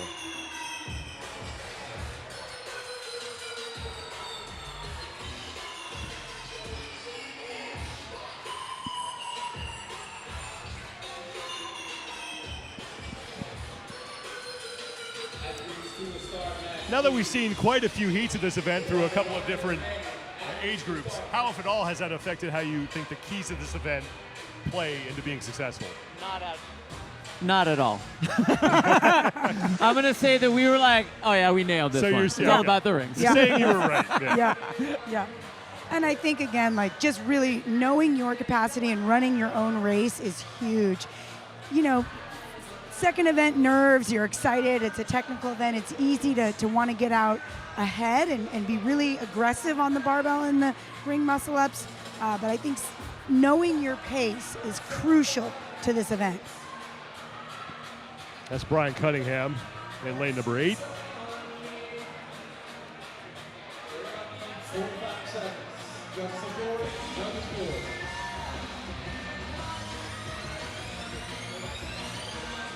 4. And in lane 13, that's a look at Logan Clark talking things over with his judge. 30 seconds.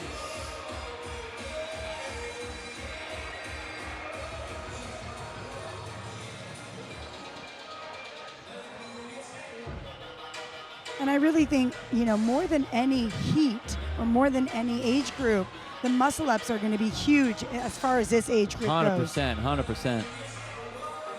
As we get set to start the opening heat for the 50 to 54-year-old men, let's bring in the man who just won event number 2 for the 45 to 49-year-old men, Jason Grubb. 2 events down. How you feeling so far? Feeling really good. The row event was just tough. Yeah. That is, I'm not tall, I'm not big, and I set a pace I wanted to go for 6 minutes total, and I did that, and I felt good. 10 seconds. Stand by. Testing that again. 3. Oh, I'll ask you that a question. How you Thank feel you. again after 2 events? Thank you. That's fine. Felt good. So the row was really tough. Not expecting to do 2 3-minute rows this morning with the last-minute change, but I set out with a strategy and did the best that I can do in my own height and skin. And- go ahead. And then on the ring muscle-up workout, like this is my jam. Yeah. Like Clearly. I should win this workout. The overhead squats were restful, a nice place to just compose myself and get ready for tough ring muscle-ups. Longer straps, wider straps, that makes for really tough muscle-ups right there. Opening heat for the 50 to 54-year-old men is underway. Pete Paskey is your leader right now in the heat. He is in lane number 16. He is on the barbell for the second time, 8 overhead squats. Well, you mentioned the word strategy. You know, you have plenty of experience competing in different competitions and games here, defending your Legends Championship.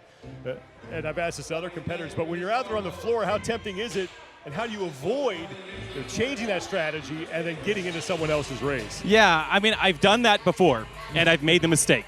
I call that window pressure. Yeah. Like, if you're at the horse track and you're going to bet on some horses, which I don't know anything about, but the last-minute change, based on what everyone else is doing, is a bad strategy overall. Like, I know what I'm capable of. I practice this stuff in the gym every day, so I know how many muscle-ups I can do in a normal environment. And then just take this out here with the variables, play my game. No, don't deviate. Yeah. How did your experience with the games and then even coming back here? Is there pressure on you? Not pressure on you? How does that play into how you're playing? How you're working out up there? Yeah, there's a huge amount of pressure, internal pressure, because I want to do well. I feel like I can do well, but I also know that there's a lot of really strong athletes here. There's nothing ever guaranteed. I only know 3 events today. There's 7 other events that make me really nervous. And I was talking with Kettleson, another competitor behind the scenes, and I was like, man, you're strong looking. He's like, I'm just chasing you. And I'm like, I know, you and everyone else. And that keeps a lot of pressure on. Like, so when there's an event like this, I want to win. Got it.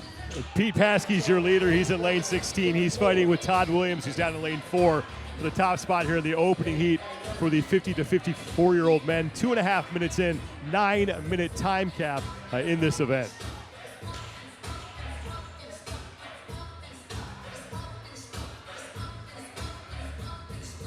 You know, one thing I got to say about Pete out there right now, he is the only athlete of all the heats that we've seen so far that is breaking up big from the beginning. He's a bigger athlete. We know he's a bigger athlete, but he is going by single 1s and 2s all the way through.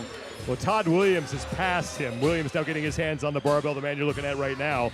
in lane number 4. So he's your leader as we are now past the 3-minute mark. 9 minutes here in this event, opening heat for the 50 to 54-year-old men. I mentioned the journey that you've had in CrossFit and how you started just looking to get healthier, and here you are now, one of the best competitors in your age group. If I had told you that that was going to happen when you first started CrossFit, what do you think you would have said? Oh, no way. I got excited after 6 months of CrossFit when I found out that there was such thing as competition in CrossFit. Like, you could do this? Like, I've always been very competitive, but to actually be 38, 39, 40 years old at the time and realize, like, I could do some really cool stuff out here, and just, yeah, after my first competition, like, that was it. Yeah. That's it, game over, I'm in. What is your competitive background, Jason? Well, I was a gymnast in high school, like early high school, at a small gym, and I really wanted to be like an Olympian.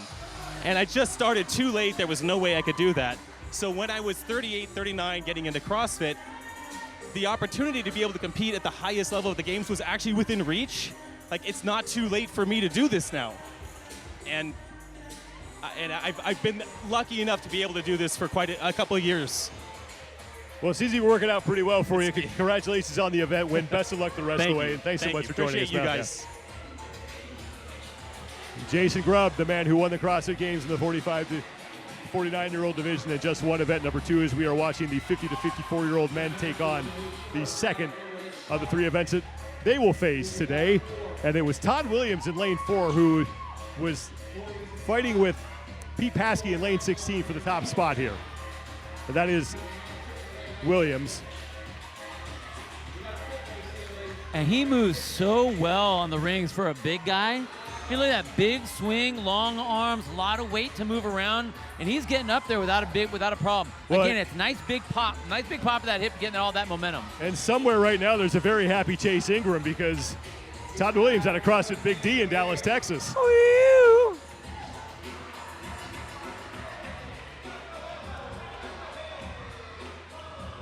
The Jake Taylor in lane 17, the man you're looking at now in the middle of your screen, no shirt, has moved into second place behind Williams. Williams now back to the rings for the final time for his set of 10. He just closed out his set of 2 overhead squats.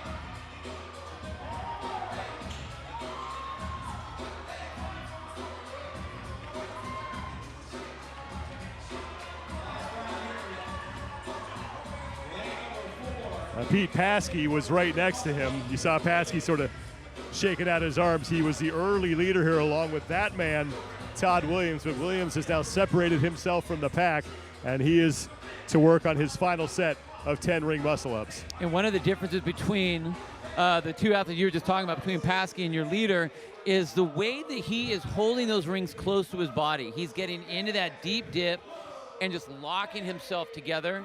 Whereas Paskey, you can see his hands come way out wide, and he goes through the middle every single time. If he could pull his hands together, it'd be a lot tighter movement. Look at that, right under his chest to get himself up over those rings. Well, and Jason brought up a really good point, which is these rings are set a little wider. Yeah. And if you're not used to doing ring muscle-ups with the straps set a little wider, it's going to be harder to keep those arms in. Yeah. Maybe it's because Todd has such long arms that he's okay. Broad-shouldered young fellow over there.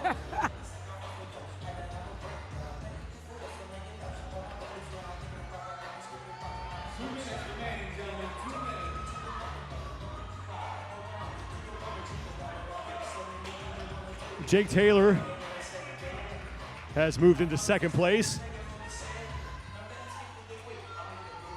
as Todd Williams continues to lead, now failing a muscle up on that final set of 10. He only has 5 to go, so Taylor has an opportunity now to put a little pressure on Williams for the lead in this first of 2 heats for the 50 to 54-year-old Masters. In the second of 3 events that they will face here on the opening day of competition at the 2021 Legends Championship. And now Williams really starting to struggle. But the good news for him is that Jake Taylor is starting to struggle as well, and he is taking significant breaks between each repetition. It's those failed reps, though, that can really cost you. You lost time and energy on every failed rep. And you talk about it a lot. Not all failed reps are equal. No. At all. You get yourself all the way on top of the rings and fail to lock it out, you've pretty much done a full muscle up. And no credit. Oh, lots of fight. Look at that. And again, that's the whole thing about bringing those arms underneath those shoulders. If your hands are not directly underneath your shoulders, unless you're 100% fresh, you're not going to get that rep. So the fact that he could pull his elbow or his hands back under his shoulders in a good position. And Todd Williams continues to fail repetitions as Jake Taylor continues to fight through his and is creeping closer to Williams for the lead right now in this opening heat. Final seconds, so it doesn't look like any man is going to be able to complete this event inside the 9-minute time cap. And it looks like Williams may have done enough to hang on to his lead. He had 5 reps remaining, and based on what Jake Taylor's judge was doing, a hand never went in the air for the final 5 reps, leads us to believe that Williams was the leader in that heat. Williams signing his scorecard here was 5 reps shy of finishing.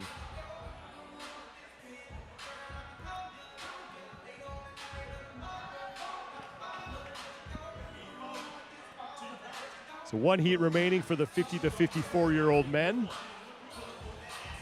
And we'll see if anybody in this upcoming second and final heat is able to complete all the work inside of that 9-minute time cap. Event 2, presented by NOCO. Well, guess what? Now this is happening. I love it. Overhead squats and ring muscle ups, all the events here at the Legends Championship named using quotes from Anchorman. That was set here in this beautiful city of San Diego. San Diego. The second of 2 heats.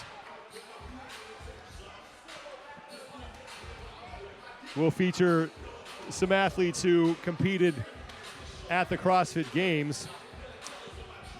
Lon Allen, who will be in lane number 9, finished 9th at Madison, Wisconsin back in August. Matt Sia in lane 11 took 14th at the Games.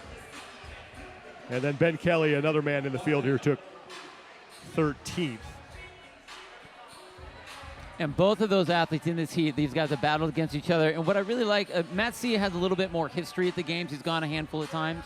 Lon was able to go this year. I was able to help him get into last year before they cut the Masters division, that weird 2020 year. But he actually qualified that year as well. So it's great to see these guys are here. It's great to see guys like Matt Sia that have a lot of history. And even Ben Kelly in the last heat, years of history, right. Being in there. So it'll be really fun to watch these 2 guys go head-to-head, Matt and Lon. 135 pounds on the barbell for the men, 9-minute time cap here. The age groups after 55 are not doing this event. Correct. In case you're wondering that at home.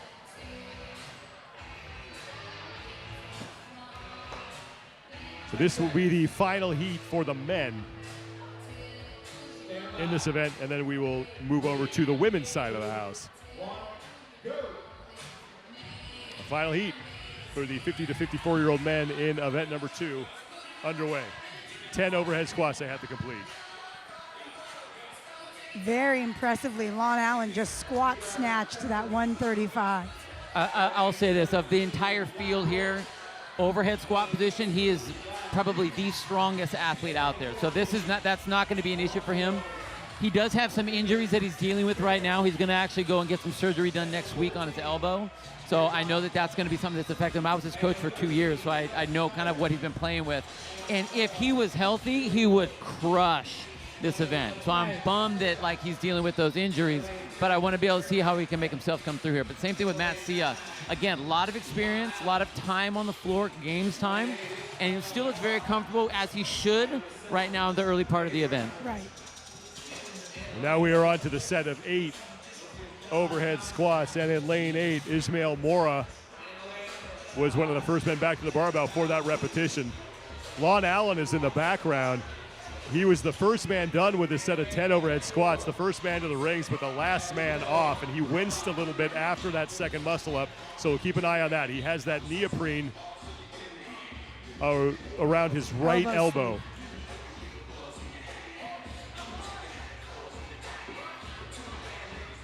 Matt Sia is in lane 11. He is on the right side of the screen in the light gray top. Just hopped off the rings. He is towards the front of the pack here in the early stages of this event. And I'll tell you what, he just went for a set of 2. Now, in most circumstances, I think a lot of people get very nervous about that, but it's early. We've seen that we haven't had anyone in this field even finish this event, so you've got to keep that composure and that capacity to get all the way through. So if you can do sets of 2 and make sure that they all work and have a relatively short rest, very smart move. Matt Sia in lane 11 and Ismail Mora are your leaders in this heat. No man in the opening heat was able to complete all the work inside the 9-minute time cap. Todd Williams looked like he had gotten the closest. He had 5 reps to go. So Lon Allen doing a nice job of keeping pace with the leaders here.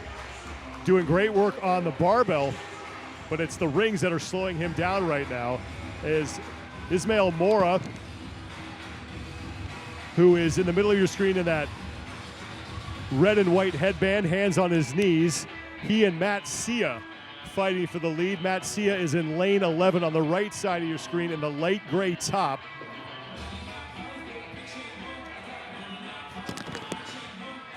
Dave Rempel in lane 7 is also on the lead pace here. And there is Dave. Rempel finished 4th at this event last year.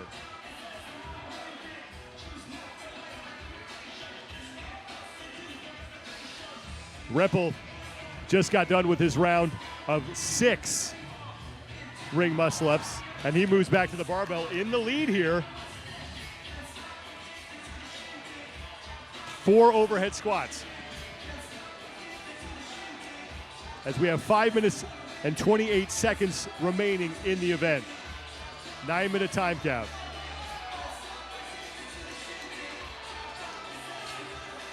That's Eric Smith in lane number 10. Looking very good on these 135-pound overhead squats. And he is done with his set of 4. Eric Smith has moved into second place right now in this heat.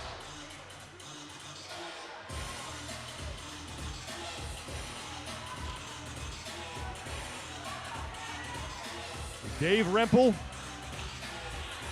is your leader right now. And Eric Smith sits in second place. And there is Rempel in the middle of your screen in lane number 7.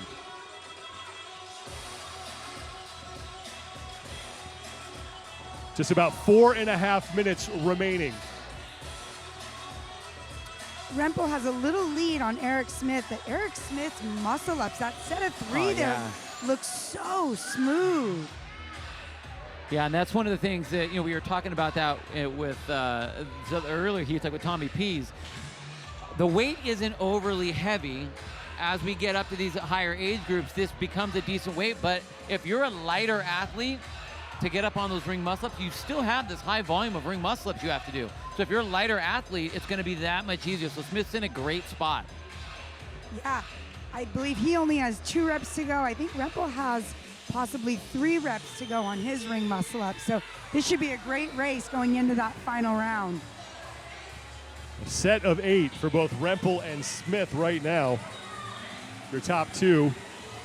As Matt Sia chalks up his hands, he was towards the front here.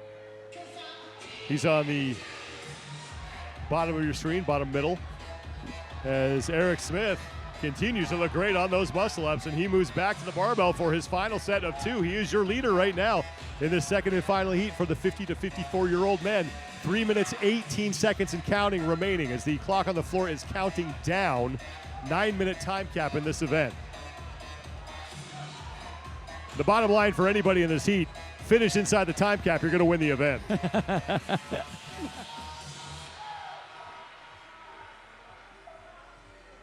Eric Smith back to the rings for his set of 10, the final time that he will be on the rings here. The way he's been doing those muscle-ups, he's got 10 muscle-ups left, just under 3 minutes. Unless he starts failing, I find it hard to believe he will not finish this workout.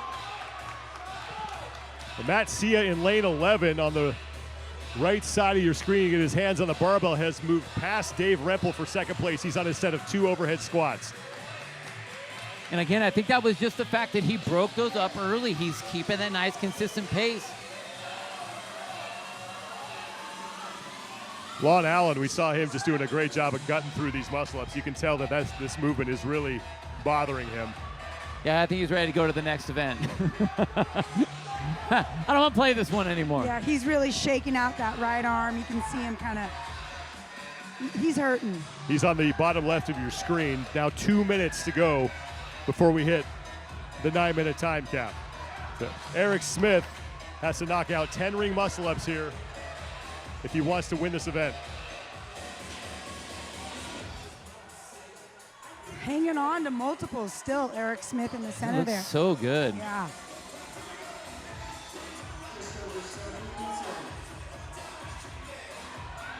You see, he kind of catches over the rings there, which, for him, that's an easy press-out position. Eric Smith looking to hold off Matt Sia for second. Wes Schneider, who's in lane 13, has moved himself into third.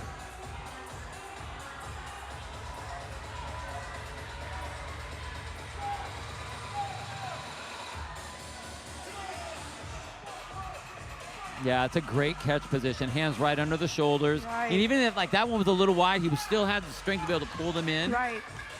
1 minute to go. Because he's on top of those rings versus behind them. Todd Williams in heat number 1 got the closest to finishing this event inside the 9-minute time cap. He was 5 reps shy. By my unofficial count, it looks like Eric Smith now has 5 reps remaining. So he is unofficially tied with Todd Williams. This next rep is big for him as we now have 30 seconds left.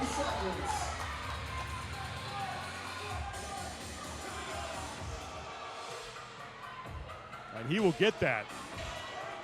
So unofficially, Eric Smith is your leader in the event right now through 6 of his final 10 as we are in the final seconds of this heat. 10 seconds to go. I love Matt Sia, though. He's doing these singles. He just keeps chipping away. Oh.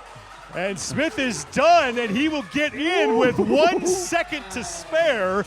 And that makes it easy for us as we know that Eric Smith won the event. So impressive. It just really goes to show what efficiency on the movement it's going to do. I mean, he looks so great. And even the guys that he was battling with, like Matt Sia, beautiful technique all the way through, beautiful tempo, beautiful pacing and strategy all the way through. And I love, again, we talk about it all the time, and people just don't believe it.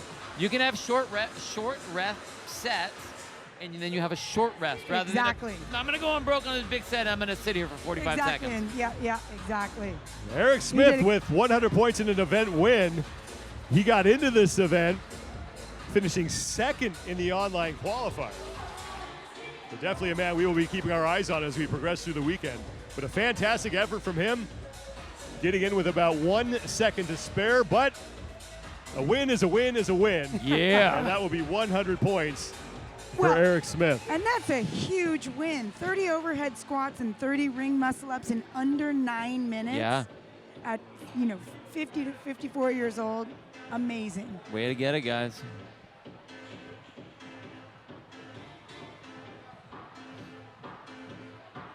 Well, the men are done with this event. Now it is the women's turn to get out on the floor, and they are switching over the barbells. The 35 to 39-year-old women will be up first, and well, guess what? Now this is happening. Same movements, same. The rep scheme, though, changes on the ring muscle-ups. 2, 3, 4, 5, and 6, but still descending reps in the overhead squats, ascending reps in the ring muscle-ups. 8-minute time cap for the women as well. 9 minutes for the men, so 1 minute less in which to do all the work for the women. And these first ladies have 115 pounds to overhead squat. So, you know, like Bill was saying, for most of these ladies, 115 isn't super heavy. I expect to see, especially in this 35-year-old division, most of these ladies squat snatching that first rep. The first of 2 heats for the 35 to 39-year-old women. And the women who qualified towards the top of the order will be in the middle of the floor.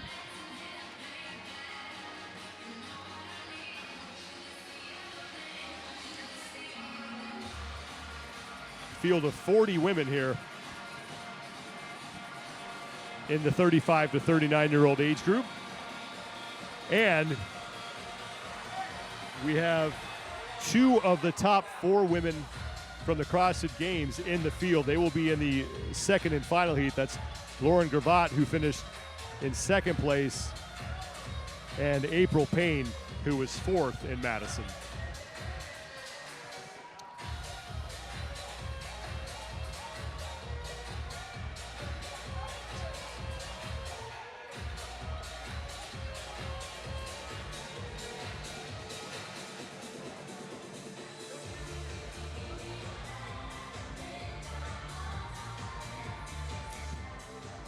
Thanks for being with us here, everybody, in beautiful San Diego, California. We hope you are enjoying this fantastic Masters competition in San Diego, California. I'm Sean Woodland with Annie Sakamoto and Bill Grundler. And being joined by the man who just sneaked inside that time gap in the 50 to 54-year-old event, Eric Smith. Eric, you got to that final set of ring muscle-ups, took a significant break. Yeah. What was your strategy as far as how you were going to attack those so that you could get inside that time I gap? had no strategy whatsoever. It was like, just get as many as you can and quit resting so long. You little bitch. But I was so gassed. My grip was smoked. It was like, I literally thought that last one, I was like, I could literally just come right off the rings. My grip was like so smoked at that point. It hurt. Would you consider the muscle up one of your strengths? Yeah, for sure. I like the rings, maybe more so the bars, is like wheelhouse for me. But going into that, I was like, that round of 10 is going to hurt. It's going to be tough. And it was way tougher than I thought it was going to be. Do you do, typical workouts when in your training where you do that kind of volume of muscle-ups? I mean, 30 ring muscle-ups in a workout is a lot. Have you done something like that so that you know where your capacity is? Yeah. We've done but like in this type of workout, especially the ascending ladder of the muscle-ups, like if it was flip-flopped and started with 10 muscle-ups, it would have been way different. Totally. But the ascending, plus you put in just the increased heart rate with the overhead squats. I mean, man, well, that was hard. That was way harder than I expected. They always are, though, right? What's it like for you to be at an event like this that's just exclusively for Masters athletes? Yeah, I mean, it is so cool. It is so much fun. It is such an amazing experience. So I'm so happy to be here. So happy for Bob and Joe, like to put this on, like so grateful, so thankful, because this is really such a cool experience. We're getting set for the opening heat for the 35 to 39-year-old women here in event number 2. And remember, the movements are the same, but the reps will change from what we just saw with the men. They do not do as many reps on the ring muscle-ups. Looking ahead a little bit here, I'll just ask you one more question before we let you go. We're looking ahead a little bit. We got that torque tank and the handstand push-ups event coming up. What do you think about event number 3? Yeah, so I love handstand push-ups. Okay. What I don't know is about the torque tank, so we'll see. But I'm excited to do some handstand push-ups.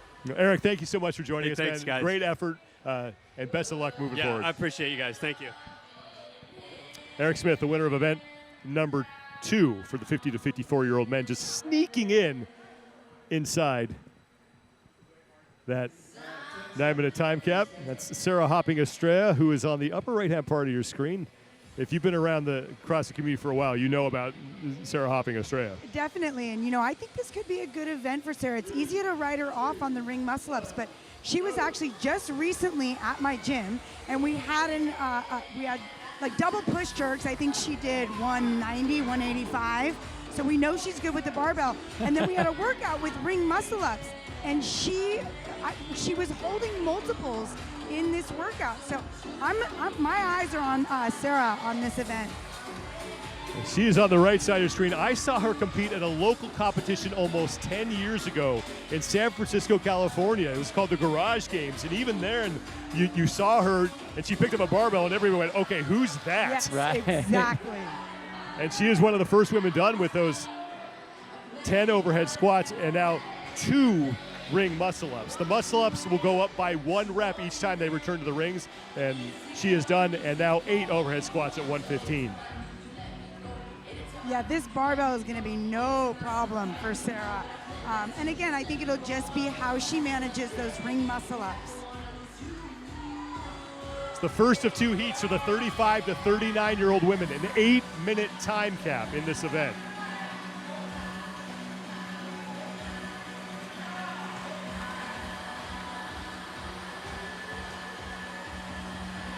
So a lot of ladies back to the rings at the same time here on the second round through. It'll be interesting to see if some of them very purposely break up this set of 4.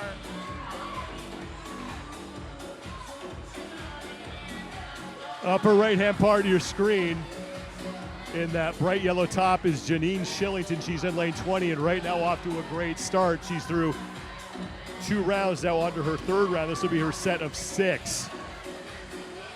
She seems to be having no problem with that barbell also.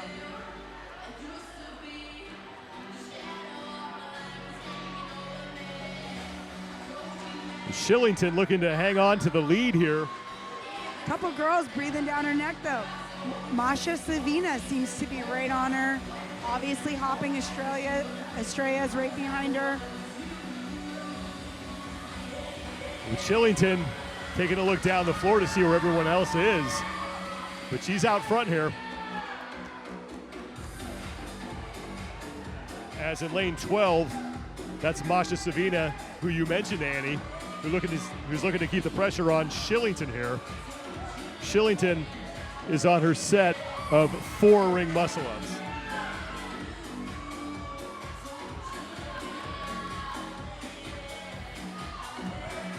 Savina with the no rep there is Hopping Estrella next to her, continuing to work through her muscle-ups. Shillington with 1 rep to go before she moves into her set of 4 overhead squats.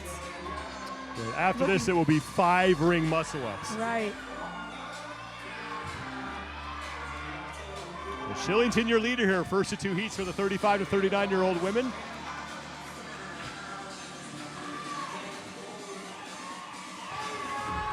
And she is done, and now back to the rings for her set of 5 ring muscle-ups. So out in front all by herself right now. Although Kelly Abney in lane 17 is putting a little bit of pressure on her right now. It'll be interesting to see who jumps onto those rings first. Yeah, Abney is on the upper left-hand part of your screen. And now has 2 remaining and her set of 5. Is Shillington taking a bit of a walk here to collect herself. So a tight battle developing for first place in this heat as we are past the 4-minute mark. 8-minute time cap here in heat number 1.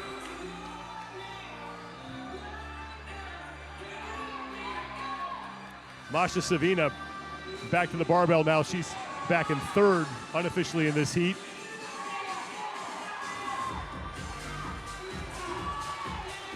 As Kelly Abney has passed Shillington. Abney is done with her round of 5. And now to the barbell for what should be her set of 2.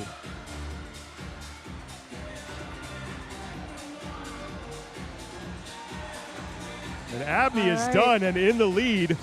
6 muscle-ups, and she's done with this event. And we are just hitting the 5-minute mark. So 3 minutes to go here for Abney to do those 6-ring muscle-ups. Shillington now in second place, just closing out her set of 2.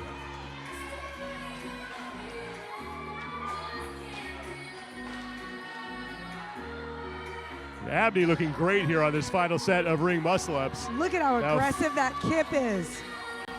Now 3 to go for her. So knocks out 3 reps, 3 to go. Looking to set the early time to beat here for the 35 to 39-year men. Shillington is back on the rings and looking good as well. She is now in the upper right-hand part of your screen. She has 4 remaining. So Abney's just 1 rep ahead of Shillington. She's got to hold on to this lead. Shillington shaking out her arms as Abney is now back on the rings. 3 to go for her.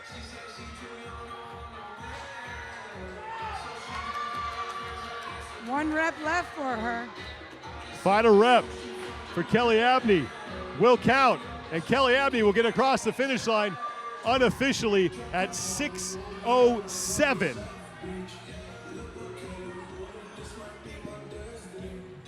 And Janine Shillington looking to be the second woman to come across the finish line here with just 2 reps remaining on her set of 6. And Kelly Abney, you just saw her qualified for this event out of the Vegas qualifier. She won that.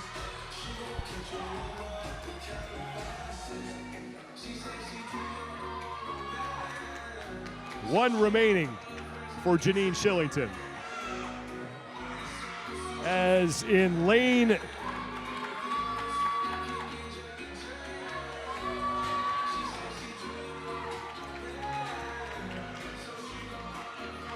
I believe it was lane 18, Jessie Kresmian came across the finish line in second place in this heat.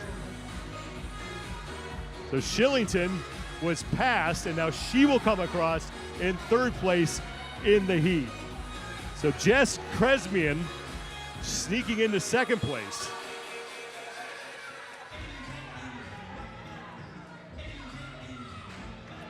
Now 30 seconds to go before we hit the time cap.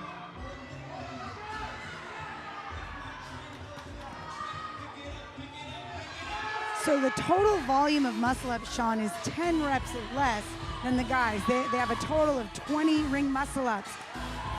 Now Sarah Hopping Estrella is in. Awesome. Fourth place in the heat. So well done by Sarah. And down in lane number 1, Karen Whitney coming across. And that will matter as we have 1 minute not to go. hit the time cap. So they did extend it to 9 minutes. So my apologies for that information earlier. There is a 9-minute time cap here.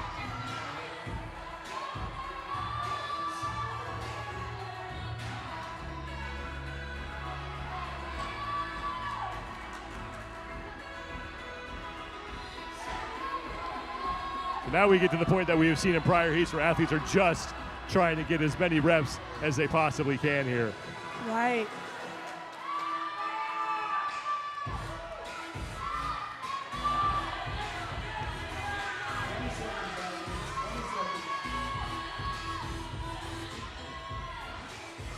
"15 seconds to go before we hit the time cap, but it's Kelly Abney who is the woman who will have the lead heading into the final heat. 6 minutes, 7 seconds unofficially for Abney. And that will do it. As it looks like 6 women were able to finish inside the 9-minute time cap.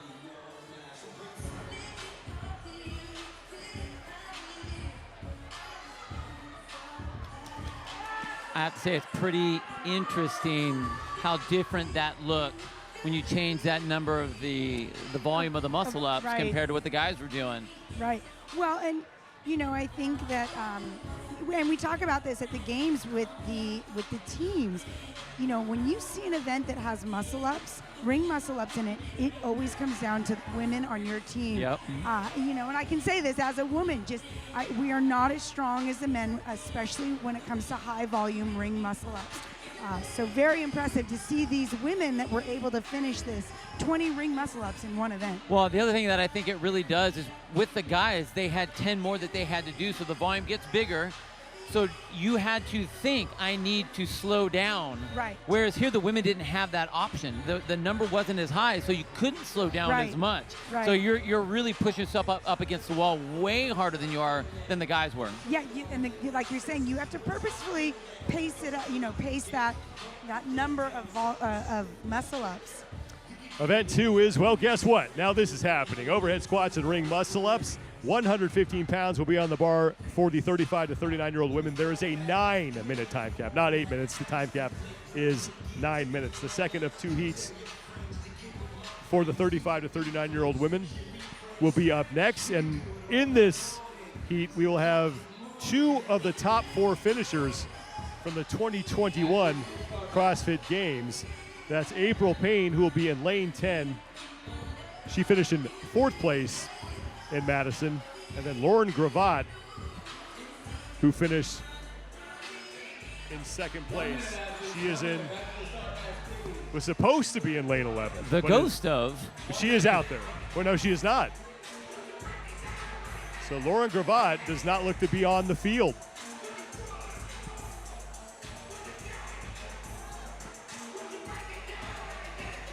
You guys were just talking about the amount of muscle ups here, how you manage it, how you approach it, and how that affects the speed at which you can move throughout the event.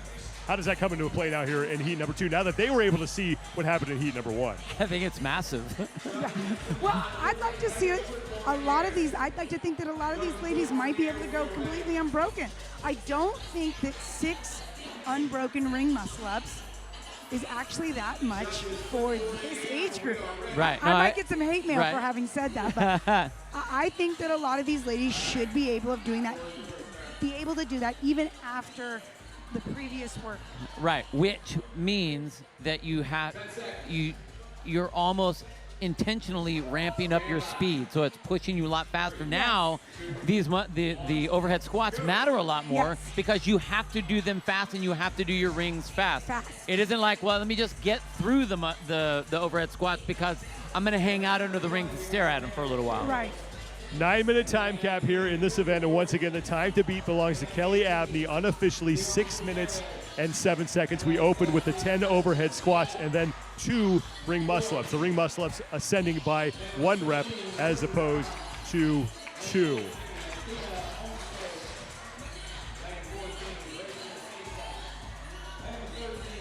Gian Gutierrez in lane number 18 was one of the first women to the rings. And Ashley Watkins right now, she's back to the bar for those 8 overhead squats. I don't know if you saw her ring muscle ups, but they looked so easy. I mean, maybe she might do them all unbroken. Is that what you're saying? Yes, Maybe. I want to see somebody do it. Well, Ashley Watkins was at this event last year. She finished 20th at the 2020 Legends Championship. And she is onto the rings for her 3 ring muscle ups. You see how high she's catching those muscle ups. And there she is now completing her 3rd and back to the barbell for her 6 overhead squats. So Ashley Watkins out front early here in the 2nd and final heat for the 35 to 39-year-old women. 6:07 unofficially the top time, and she has a very good chance of getting inside of that if she keeps up this pace. April Payne is back on the barbell for her 6 overhead squats. Easy squat snatch for her right there. Well, April Payne, who finished 4th at the CrossFit Games, right now the only Games veteran on the floor. We expected Lauren Gravatt to be out there. There was a judge on the floor waiting for her. She is not competing right now. She would have been in lane 11. And Watkins did break up this set of 4 ring muscle ups, but maybe that's part of the plan, right? Well, we already know that she has a very strong muscle. I mean, she looks good with it. But again, you don't want to fail, and that one was close. So that was a great idea to stop. She's back to her barbell, though, for those 4 overhead squats. And Watkins is out of view on your screen right now. April Payne is just there on the left as Claire Trainer in lane 13 is now your leader.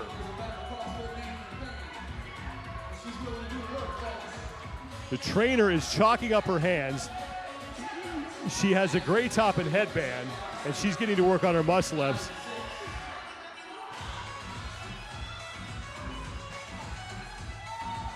Past the 3-minute mark, 9-minute time cap here. Looks like both Payne and Watkins are back on the rings as well, and Trainer seems to be having a hard time getting just to the rings right now. She is on the right-hand part of your screen.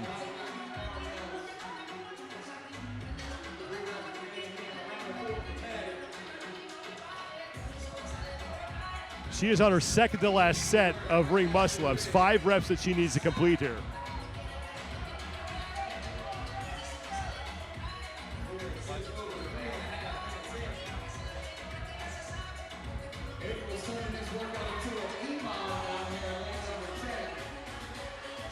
There's Ashley Watkins, who's trying to keep up with Trainer for first place, and now Trainer is done with her set of 5 ring muscle ups. She is back to the barbell for 2 final overhead squats.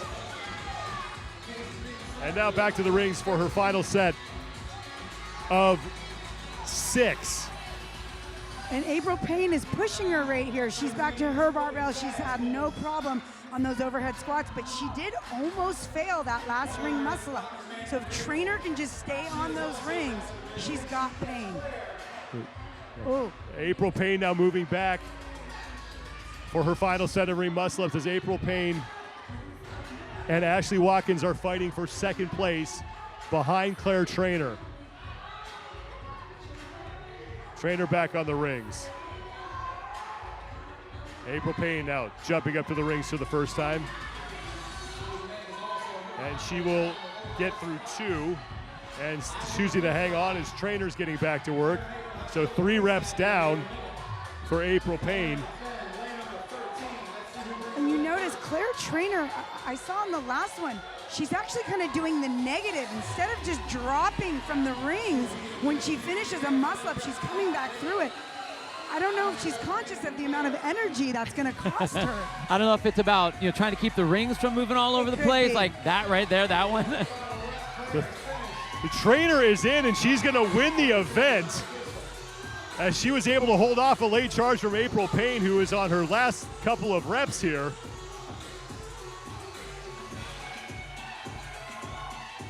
But Trainer beats Kelly Abney's time by nearly a minute to take the event win.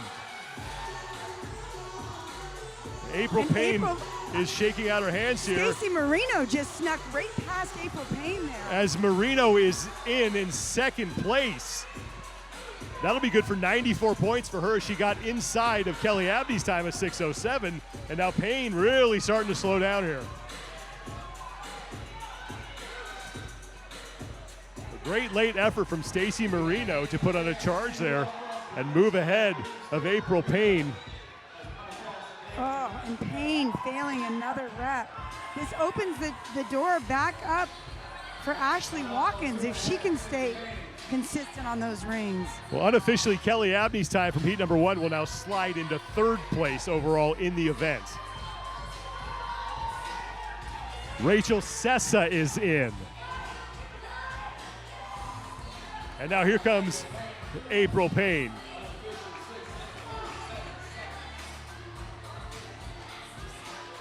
Nine-minute time cap here in this event.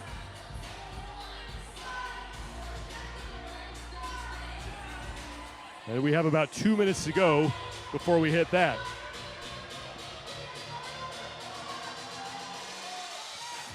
And it looks like Watkins has just 2 reps left on her ring muscle ups. Now just 1. Meanwhile, another woman has come across the finish line. Krista Jorgensen in lane 19 is in. So more and more women starting to finish here in this second and final heat.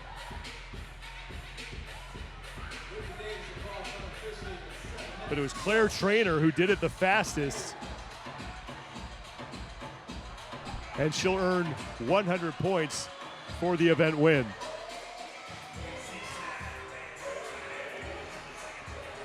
Just over a minute left. That's Meg Garrett who is in.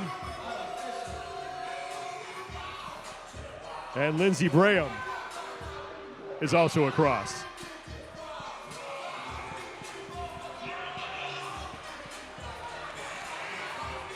Ashley Watkins is now in. So Watkins, who is in the lead here, has now just come across the finish line. Less than a minute to go before we hit the time cap. There's a chance Jamie Latimer, edged her out right at the end there.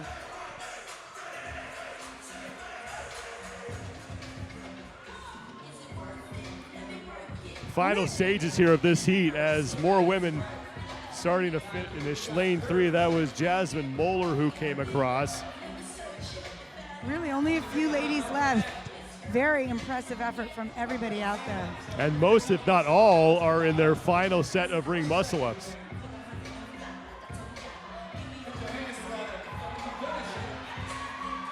Final seconds here, 10 seconds to go before we hit the 9-minute time cap.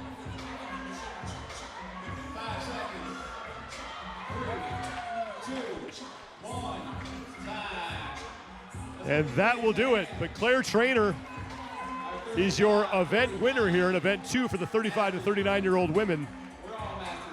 Was able to hold off a charge from April Payne on that final set of ring muscle-ups. Payne fading a little bit, saw some women come in ahead of her. But it's Claire Trainer with the event win.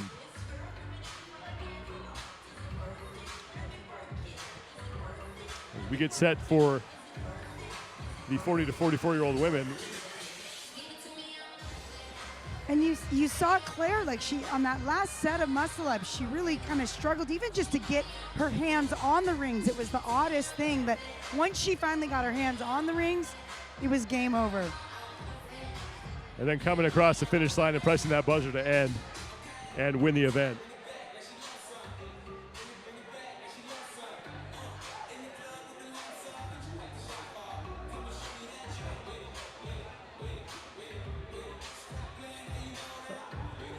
Event 2 for the 40 to 44-year-old women as they will be up next. Well, guess what? Now this is happening. Overhead squats, ring muscle-ups, 115 pounds on the barbell. Athletes just over 1 minute remaining.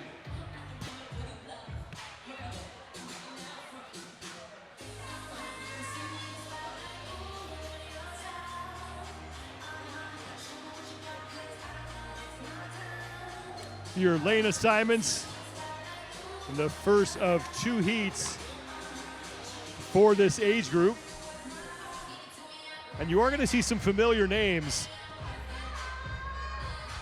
in this age group. Athletes who have competed on the regional and games level.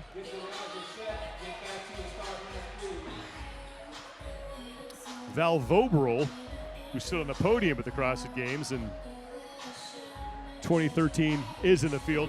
She will be in the second of 2 heats. She'll be going up against Sarah Blanc, another games athlete. Blanc finishing 11th in the 40 to 4-year-old age, 44-year-old age group, pardon me, at the CrossFit Games. 45 seconds. Judges, clipboards in the air when you are ready. Less than a minute to go before we start the opening heat for the 40 to 44-year-old women. Being joined now by the woman who just won the event for the 35 to 39-year-old age group, Claire Trainer. 2 events in. Great effort there. You had enough of the tank to get across the finish line. How are things going for you so far in this competition? That, I think, was like my first event win. I think that was my first event win in a big meet like this, so I mean, I'd say good. Yeah, I'm pretty happy. Managing work, rest, and preventing fatigue from really killing you in an event like this is key. How were you able to manage that as you worked your way through that event?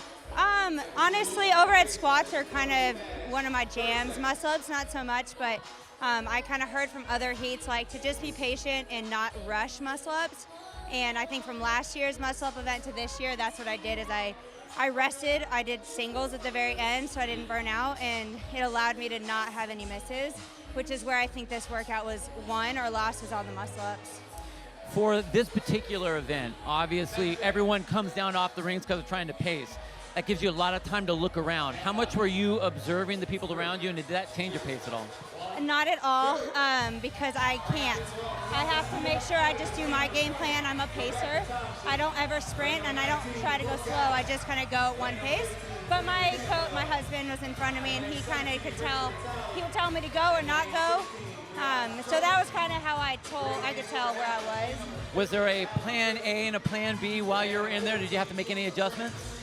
Honestly, I think I didn't expect to go to singles on the muscle-ups, but that was very quickly. Once we got after the 3, it was like, okay, you're going to have to do singles, but they swing, so I learned after one time dropping down that they move a lot.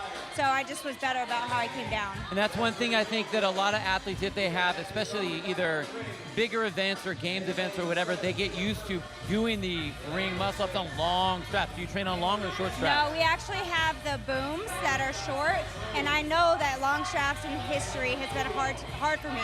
So I was nervous, but these actually felt like they had a little spring. They're wide, but they had spring, so they felt pretty good. Yeah, we heard actually from some of the other athletes that they felt really wide for them. Yeah. Opening heat for the 40 to 44-year-old women is underway. That is Amanda Cummins in lane 3, who is one of your early leaders here. Claire, congratulations. Thanks so much. Claire Trainer, your winner of the 35 to 39-year-old second event.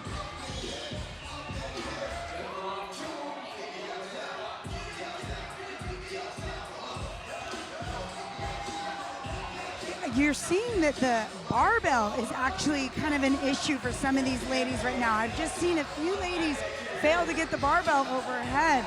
Not what I would have expected necessarily, but I will say this. I think there are a lot of very good competitive Masters athletes.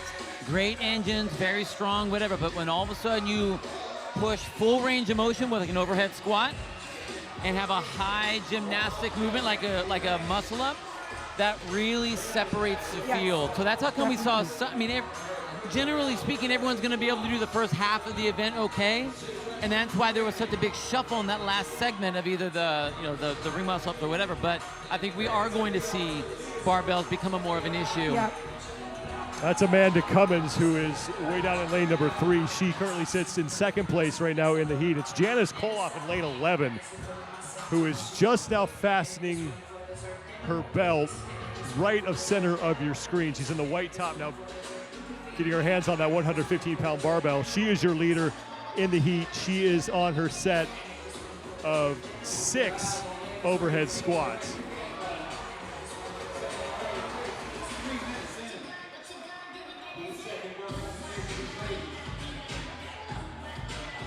Five remaining for her in this set. But like you said, Sean, Amanda Cummins is on her set of 4 overhead squats and now moving to the rings for her 5 ring muscle-ups. And Cummins has looked like she's moved into the lead here as Koloff just closed out her set of 6 overhead squats, now 4 ring muscle-ups. But Cummins looks like she is back in the lead now. First of 2 heats of the 40 to 44-year-old women, 40 to 44-year-old, pardon me. And we're approaching the 4-minute mark. 9-minute time cap here in this event.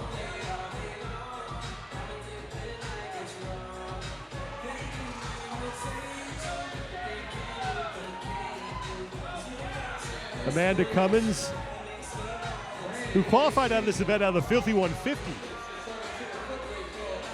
over in Ireland has 2 reps remaining on this set. And Koloff has closed out her set on the rings, her set of 4, and now back to the barbell for her 4 overhead squats, choosing to clean the weight, then go to the back rack. She's on right of center of your screen. She's your leader right now in the heat.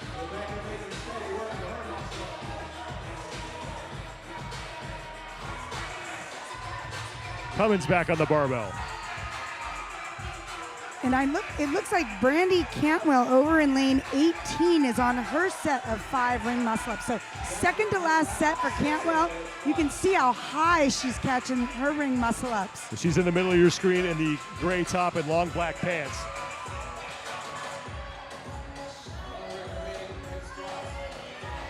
She only has 2 left in this set of 5. It's a 3-way battle for first between Cantwell, Cummins, and Koloff.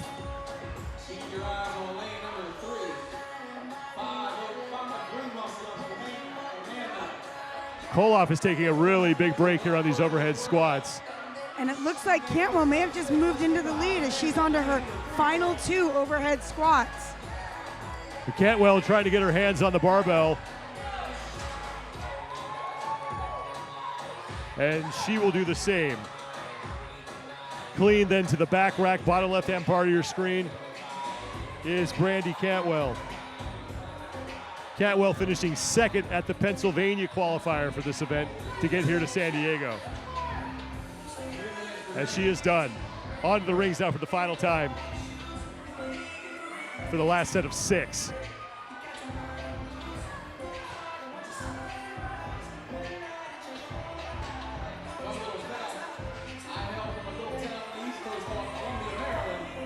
Koloff and Cummins, who are towards the front early, they are on their set of 5 ring muscle ups, so they have fallen off the lead paces. Brandy Cantwell is rifling through these muscle ups. She now has just 3 to go, got halfway and took a break.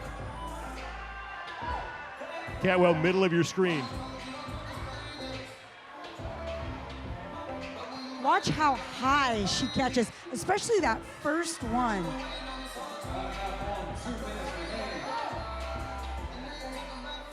Ooh, little bobble there on that one.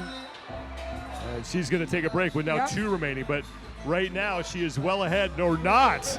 I take that back as Brandy Cummins, Amanda Cummins, pardon me, is across the finish line. So Amanda Cummins able to sneak in and take this heat about 7:06 unofficially. So Amanda Cummins is in first as Cantwell is now across. So Cantwell at about 7:24 unofficially. But Amanda Cummins, who is towards the front for the majority of this event, gets the win here in heat number 1. 1 heat remains for the 40 to 44-year-old women.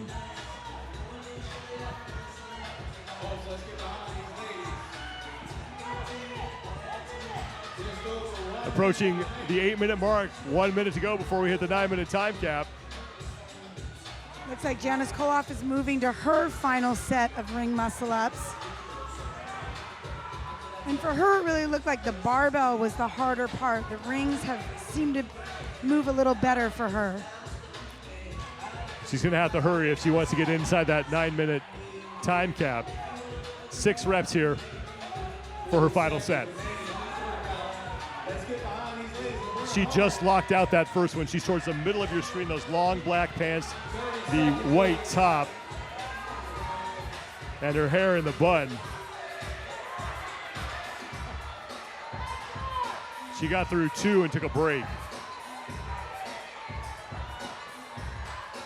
15 seconds to go before we hit the time cap. 3 to go. Oh.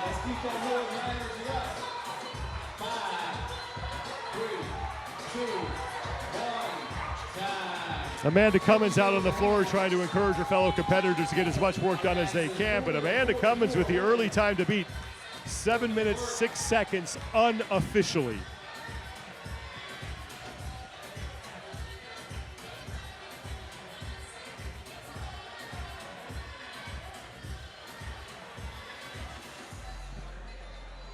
Amanda did great. She was great on the rings. You know, she got ahead a little bit, and then it almost looked like Cantwell was going to catch her. Oh, I thought she had it for sure. Yeah, and then she kind of snuck over while we were watching Cantwell and just finished that last set of ring muscle ups to show us, hey, keep your eyes on me too.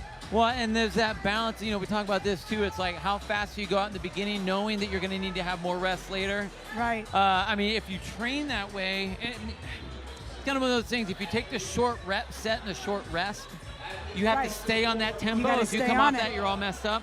I think that with Cantwell just didn't have that at the end element of that, you know. Right. One more look at, well, guess what? Now this is happening, the second of 3 events that these athletes will face here on the opening day of competition. 115 pounds on the barbell for the 40 to 44-year-old women, a 9-minute time cap. Second of 2 heats for the women in this age group.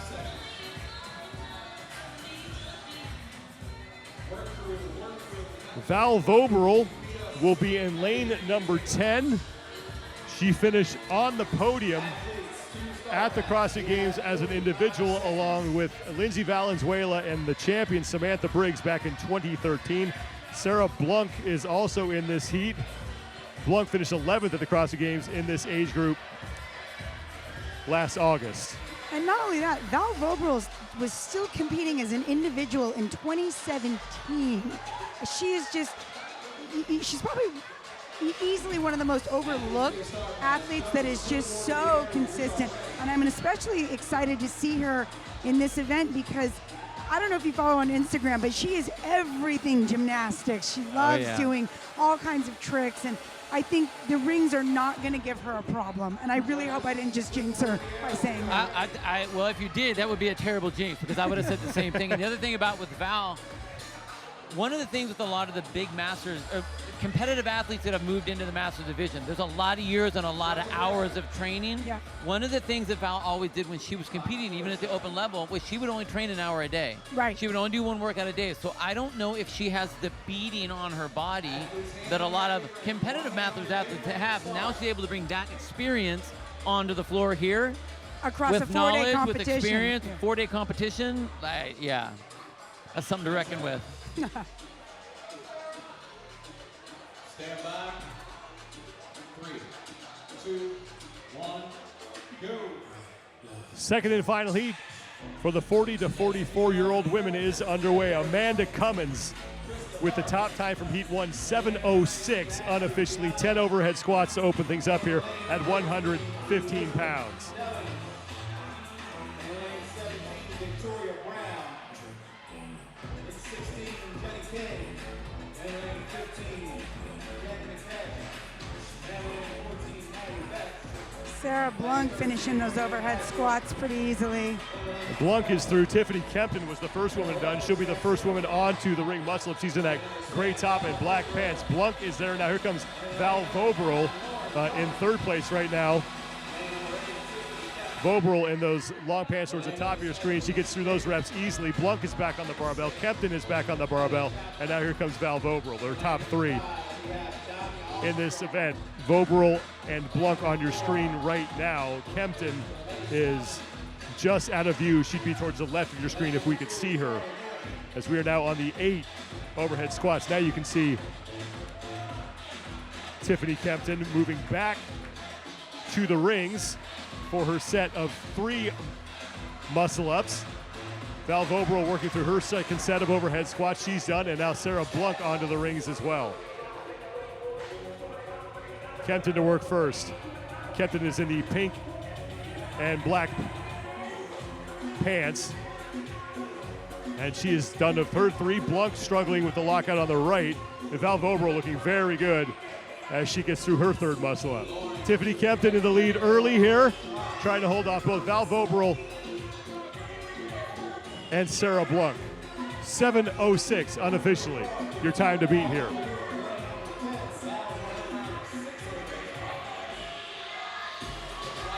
And you notice how easy Sarah Blunk is able to get that barbell overhead.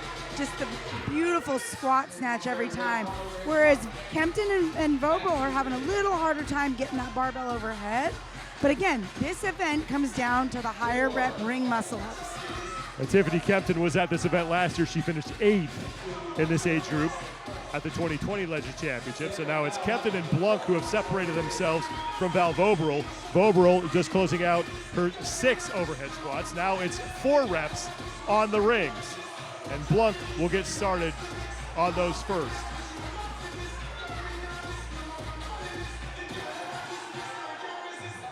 Kempton's now on the rings. Blunk's taking a break. Left to right on your screen is Tiffany Kempton, then Val Voberl, and then in the white top on the right is Sarah Blunk. And now Val Voberl still has a couple reps to go. Tiffany Kempton has moved into the lead, back to the barbell for her 4 overhead squats. Now this is where the event really starts. Definitely.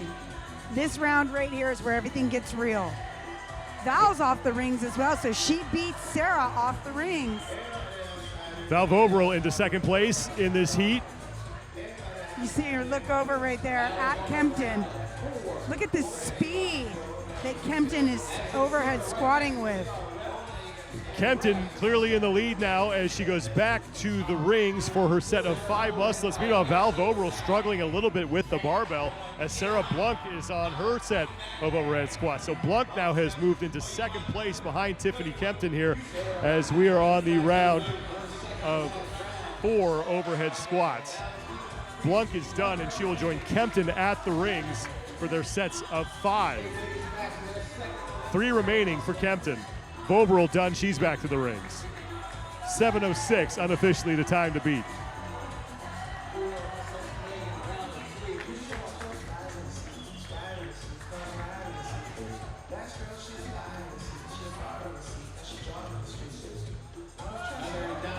One remaining for Tiffany Kempton. She's on the left side of your screen. She is your leader right now in the heat. Val Voberl, now just jumping up to the rings in the gray top towards the right of your screen, is trying to overtake Sarah Blunk for second place. And that was like what Bill was talking about. Short sets, short rest. You know, she did 2. She got off the rings real quick and got right back on them. Tiffany Kempton belting back up, and now her final set of overhead squats, just 2 reps and back to the rings for 6 more muscle ups. There's Val finished with her final rep of the 5 ring muscle ups. Voberl back to the barbell, now in second place ahead of Sarah Blunk, who is still on the muscle ups. Kempton is done with her final set of overhead squats, and now she's back to the rings. This is going to be an exciting race. I think Val's a little better on the rings. She was struggling on the bar versus Kempton. Look at that, they're at the rings at the same time. And Blunk is not far behind them. Kempton took a break. Voberl will start first. 6 total reps here, and Voberl about a half of a rep ahead of Kempton. Voberl gets through 3, she's going to take a break. Kempton did 2, she has 4 remaining. And now Sarah's on the rings. We'll see what kind of set she opens up with. Sarah Blunk is on the right side as Voberl's back to work. Voberl had 3 to go. She hits 2, and now 1 remaining. Tiffany Kempton has 2 remaining. All Val needs is 1. Voberl back up, Kempton back up. Voberl is through it, and Val Voberl is going to win event number 2. 6:21 unofficially. And that was a strategy from the very beginning. Yep. Sets of 2. Yep. And just like you said, Bill, short set, short rest. Tiffany Kempton is in. She will finish second in the heat and second in the event because the best time coming into this heat, 7:06. So still time for Sarah Blunk to lock up a top 3 finish in this event. Has about 20 seconds to finish up and get in ahead of Amanda Cummins' time of 7:06.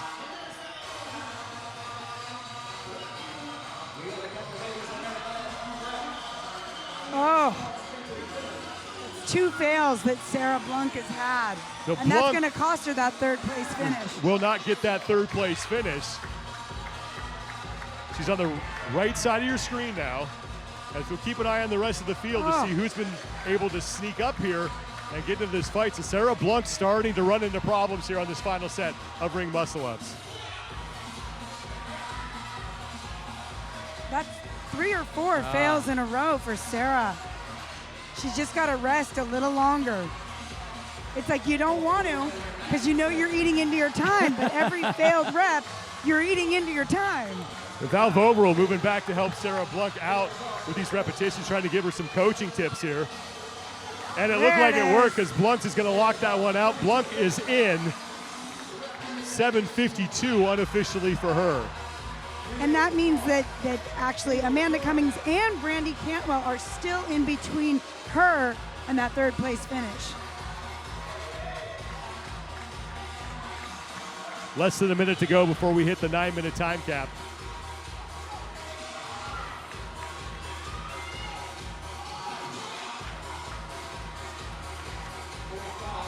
But it was Val Voberl, 6:21 unofficially.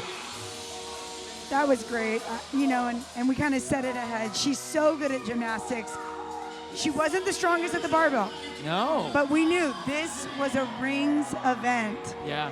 Well, and it was a proper pacing event. Yes. And it was interesting that she was able to hold the sets of 2 early. Yeah. And that was a pick path to go early because she didn't do a set of 3 until the last round. Right. And that was just enough to get her ahead, which is exactly what she needed. Everyone else was kind of like trying to hold on, and she was like, I want to make sure I have enough to go big at the end. And that was a great strategy. That's some discipline there to stick to it. 100%. A little experience on that one, I think. Yeah. Final seconds in that heat as the 9-minute time cap hits, and Val Voberl is out there handing out high fives and still trying to coach people. 4th grade school teacher who at the CrossFit Games used to grade papers in between events. So awesome. She's a multitasker. She's a mom.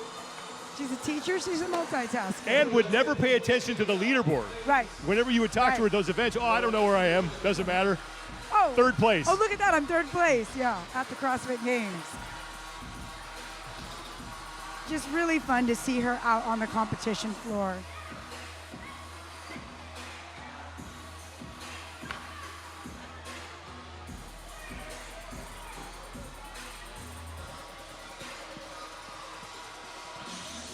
The 40 to 44-year-old women are done, and we will move now to the 45 to 49-year-old division.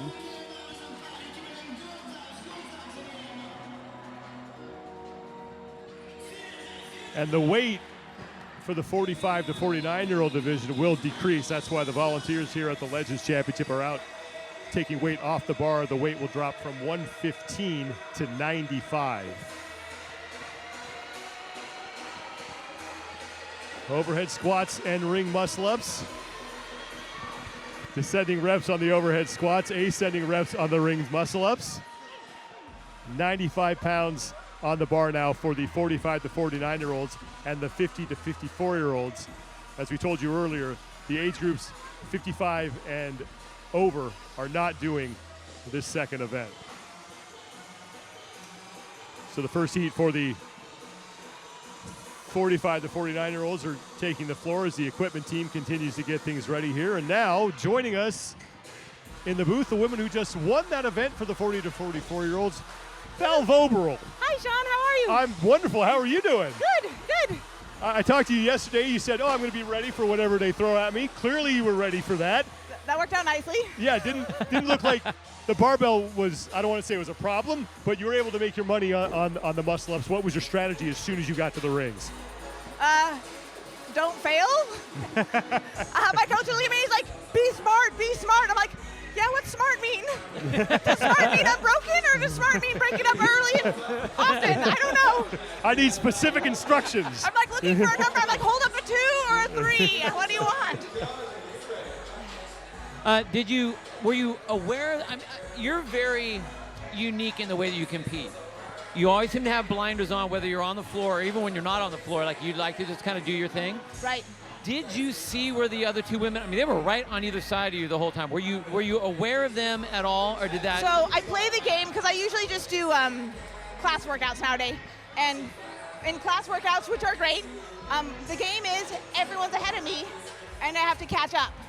So no matter where anyone's at. So the people on either side, I had no idea where they were really at, but I'm like, okay, you gotta keep pushing. They're all ahead of you. Right.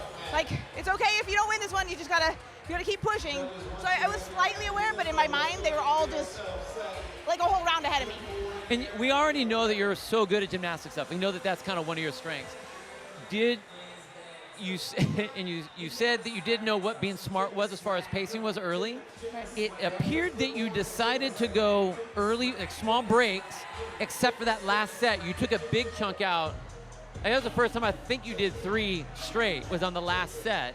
Was that planned? And was that a particular reason, or you're like, I just see the light at the end of the tunnel, I want to go? I think my judge might have said, like, get them all. And I was like, okay, let's try.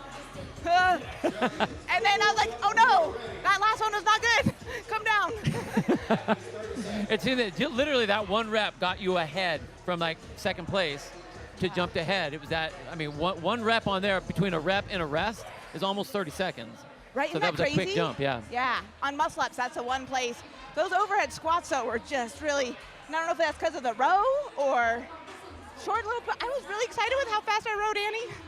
I believe it. How did it go? What did you get? I got 8:20, 8:36, and 8:17. Oh, wow. Wow, Right? you held that, wow. Yeah.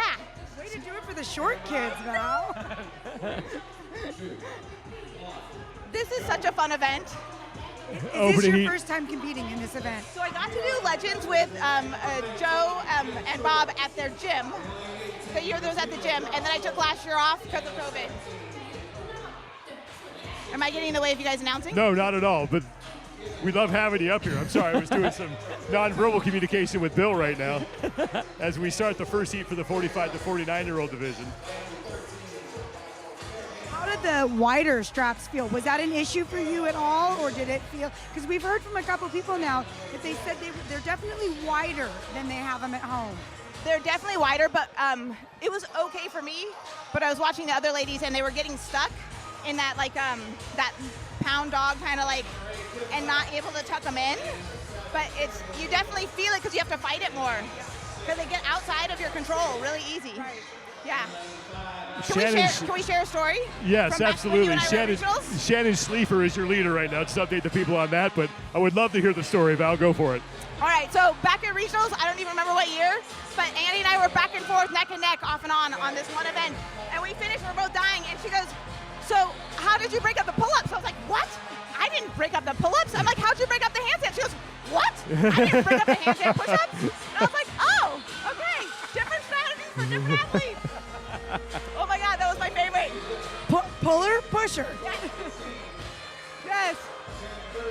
Oh, so far this event has been fabulous. They're doing such a great job.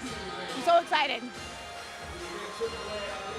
Well, Val, thanks so much for joining us. Thanks so much for being here. I know it means a lot for people to get to see you continue to compete. And best of luck the rest of the way, really. Thank you so much, Sean. Thank you, guys. Yeah, good to see you.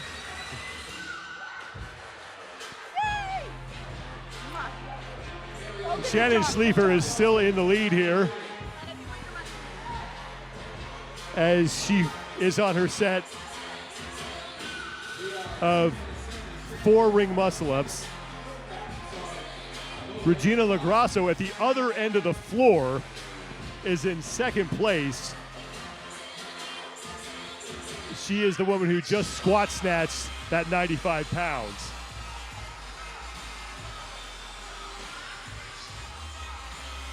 It's really interesting. Sean Lagrasso and Scheffler, they look very similar in the way that they move, the way they do their overhead squats, the way they do their muscle up. And Scheffler, for being a tall athlete, this looks very, very smooth on the muscle up. I didn't think that the overhead squats would be an issue, but she looks great on the muscle ups.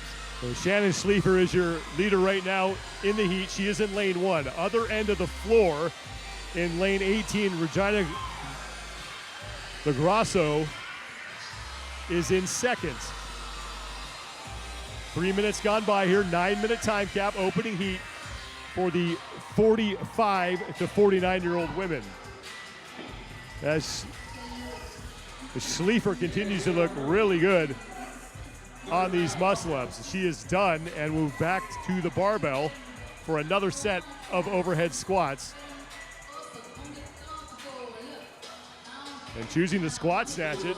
I mean, right into it. Look at that. Right off the rings, right into the two. Like, jeez, come on. And now 6 ring muscle-ups are all that stands between Shannon Schliefer and a heat win here.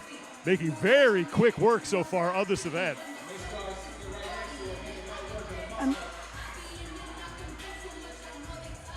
Look how high she gets. Look at that. Yeah, that Doesn't even catch to a, is, not even to a she deep dip. barely has to dip at all. Oh, that one she had to do a little bit more. Great high catch on those first 2 reps, though. Now Regina LaGrosso's on her final 2 overhead squats down at the other end. A Schliefer, an athlete who competed at the CrossFit Games in 2018. She was 7th at the Legends Championship in 2020 as LaGrosso has the barbell down, and she will move back to the rings for the final time as well. So very fast opening heat here for the 45 to 49-year-old women. But Schliefer with just 3 reps remaining on the rings. One final rep for Shannon left.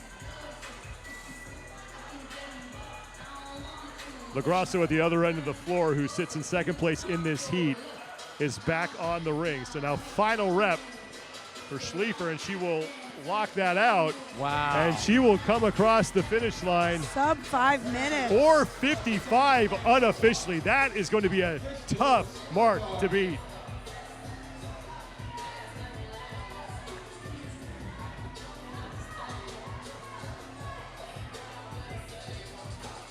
Still more than 3 minutes remaining before we hit the time cap.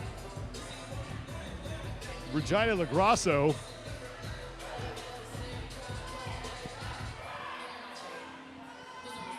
down in lane number 18 was in second place. She's in the white top and black long pants. Just completed her Third. muscle up there. Yeah. So 3 remaining for her. 3 down, 3 to go. So LaGrosso looking to lock up second place in this heat, but Shannon Schliefer, 4:55. Blazing fast time. Yeah, I don't think you could have made that any more perfect. I mean, other than the fact when she came down, she didn't fail any, but I don't see where she could have made up any time. Now, Shannon Berghoff, she just did her 2 overhead squats. She thought the party was over. Wait, that's not the end part. That's not the hard part. And 2 overhead squats. That was called wishful thinking right there. And now her judge has to break the news to her that she has 6 muscle-ups remaining as LaGrosso's getting set to close out her event. She now has 1 muscle-up remaining.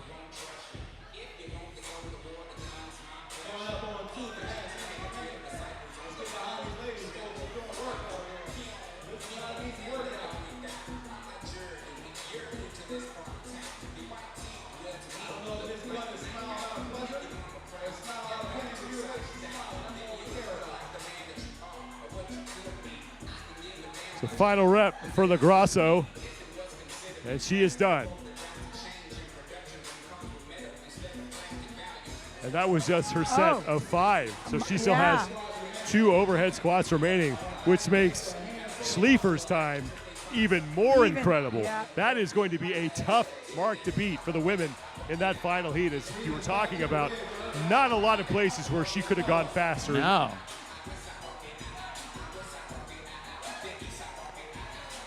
So Shannon Bergdorf is in second place ahead of LaGrosso as Bergdorf is on her final set of ring muscle-ups. So Shannon Bergdorf in second place right now in this heat with less than 90 seconds to go before we hit the time cap. And I think she only has 2 left, 2 ring muscle-ups left to finish.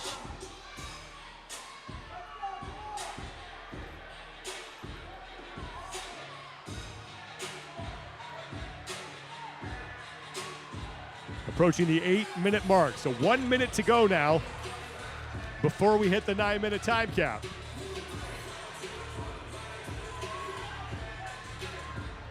No, she must have one more. And LaGrasso, it looks like, has about 4 more reps.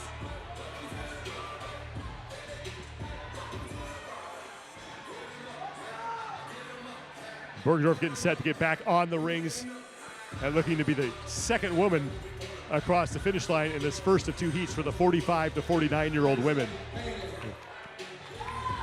Bergdorf has it, and she is in at 8:37 unofficially.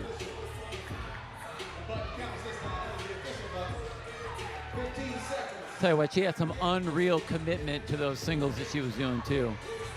Really got her head and shoulders way over the rings. LaGrasso is just going to try to get one more rep in here before the time cap hits, and she's not going to be able to do it. But it's Shannon Schliefer, 4:55. Sub 5 minutes. I think she only did half the reps. That's what I think. I think she only Check got the half the reps. scorecard on that one, because that was blazing fast I mean, for the that's- woman who won the qualifying event for the Mat Legends Championship in Vegas. Right. 20 ring muscle ups, 30 overhead squats at 95 pounds, sub 5 minutes. Very impressive. What was great was at no point was there any concern. Right. It wasn't like, oh man, this is going to get heavy, or I need to really think about the rings. There was nothing that was standing in her way from going from one rep to the next rep to the next rep. Right. Incredible. Second and final heat for the 45 to 49-year-old women coming up next. One more look at the rep scheme and the movements that are included here. 95 pounds on the barbell for the 45 to 49-year-olds and the 50 to 54-year-olds.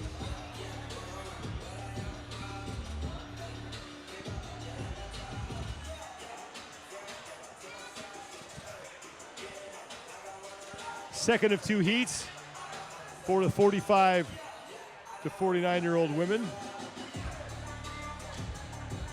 I'm excited about this heat. These are my people, Sean, just so you know. This is the division that you won at the CrossFit Games. Jessica Manfro will be in lane number 10. She finished fourth at the CrossFit Games. And then Jen Dieter, who finished third. Just edged her out by about 5 points. And this, I'm really excited to watch Jen Dieter on this event. She's a queen when it comes to snatching. That 95 pounds is going to be nothing for her. And she's also got great gymnastics skills. So I think on paper, this event really favors Jen Dieter. She will be in lane number 11. And there is Jen Dieter doing a few warm-up reps here. Dieter out of Crucible CrossFit in Jacksonville, Florida, a gym I used to attend when I lived there. Oh, dang. Look at that. I think that gives you fitness just by attrition. Sure.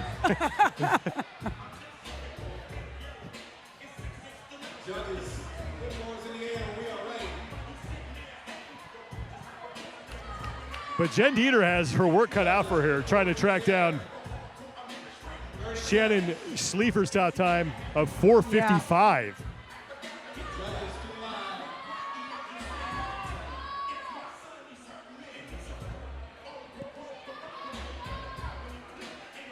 Yeah, like Bill said, I don't know if that event could be executed any more perfectly than Schliefer did on that one. No, So I mean, you almost don't want to count it compared to the rest of the field because Right. it's like, oh, here's the textbook exact way it should look like, and then we're gonna have the race over here. What's gonna happen? Fastest time of any of the age divisions, I think, that we've seen so far. Exactly. So really impressive effort from her. So Jen Dieter and the rest of the women here in this second and final heat for the 45 to 49-year-old women are really going to have a perfect run if they want to walk away with an event win at 100 points. And we are underway. We start with those 10 overhead squats at 95 pounds. Look at the speed Dieter has on those overhead squats. Hard to see Dieter on your screen right now, but she is ripping through these. Done She with just the put the barbell down, and now she will move to the rings for her first set of 2.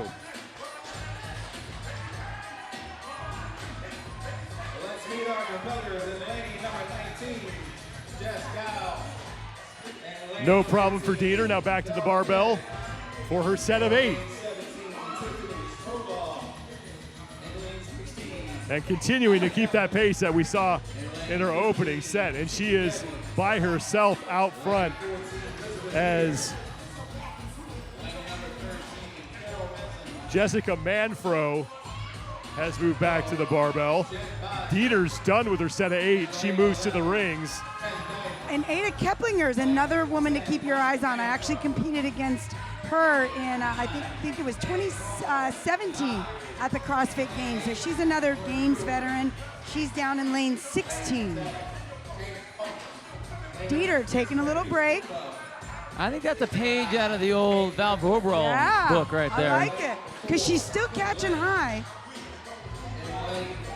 And final rep for Dieter on her set of 3, and now back to the barbell for the round of 6. But hot on her heels is Ada Keplinger. Ada Keplinger now back to the barbell as well. Keplinger is down in lane 16.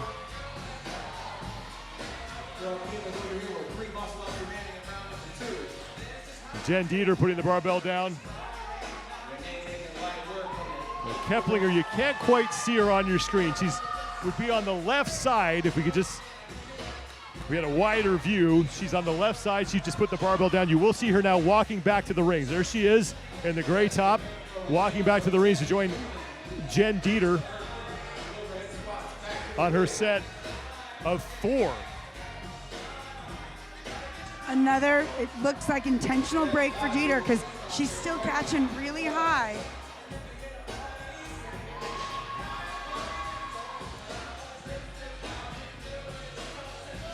But Dieter is in the lead. She is on her set of 5 ring muscle-ups. Keplinger in lane 16 has now moved ahead of Dieter. Dieter squat statsing the barbell. Keplinger squat statsing the barbell.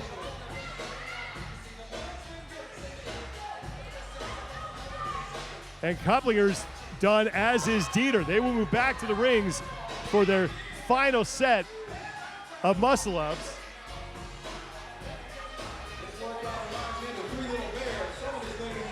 Six reps for each of them. And there is Jen Dieter. Jessica Manfro moving back to the rings as well.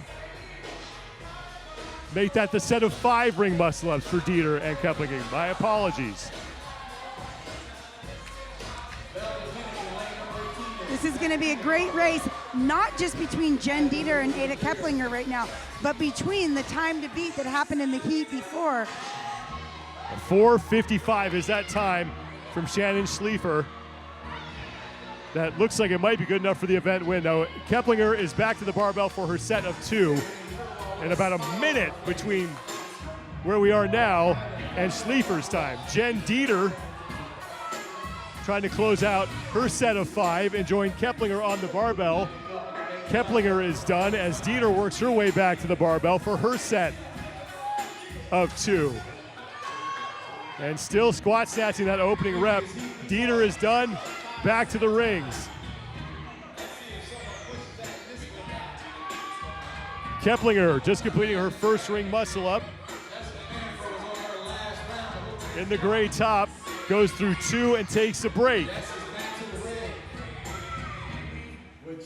Jen Dieter has just started her set of 6.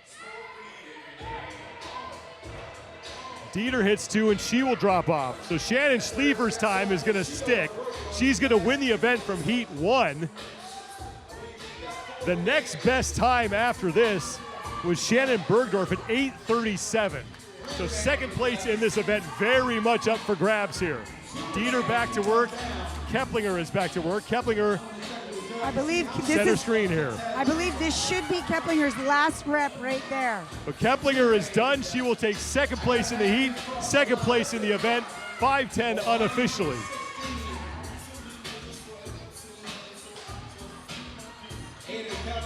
Ada Keplinger, 5 minutes, 10 seconds, second place in this event. That would be good for 94 points. And now Dieter has to watch out for Jess Manfro.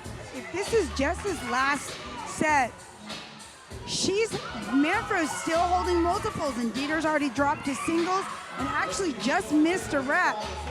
That's a big Manfro press struggling out. with that lockout. She is done. Manfro is in, and that will be good for third place in the event.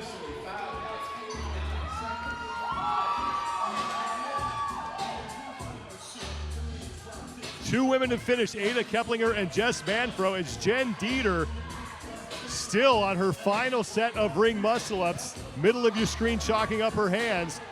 Less than 3 minutes to go before we hit the time cap. So fourth place now in the event, still up for grabs, as Bergdorf's time of 8:37 is now third. And that's here it comes for Dieter as she's across.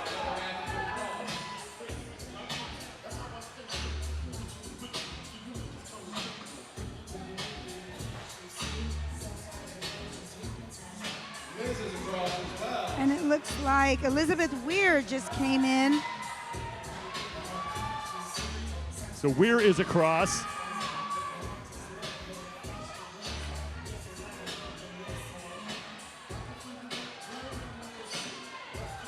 As we approach the 7-minute mark of the second and final heat for the 45 to 49-year-old women. Shannon Schliefer will win the event. Her time of 4:55 from heat number 1 will be good enough to pick up those 100 points. Ada Keplinger will take second place, and she will take 94 points.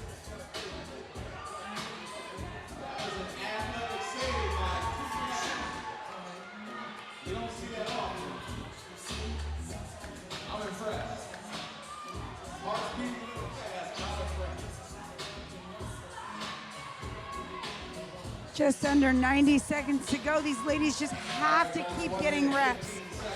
Every single rep could be the difference between, 2 points, 8 points, 10 points on the leaderboard.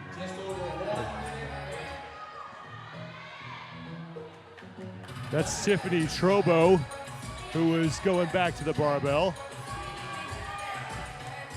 Jen Botcher, meanwhile, looks to be the leader on the floor. Only a couple of reps left for her. She's trying to get inside that 9-minute time cap. 45 seconds, less than 45 seconds to go before we hit that.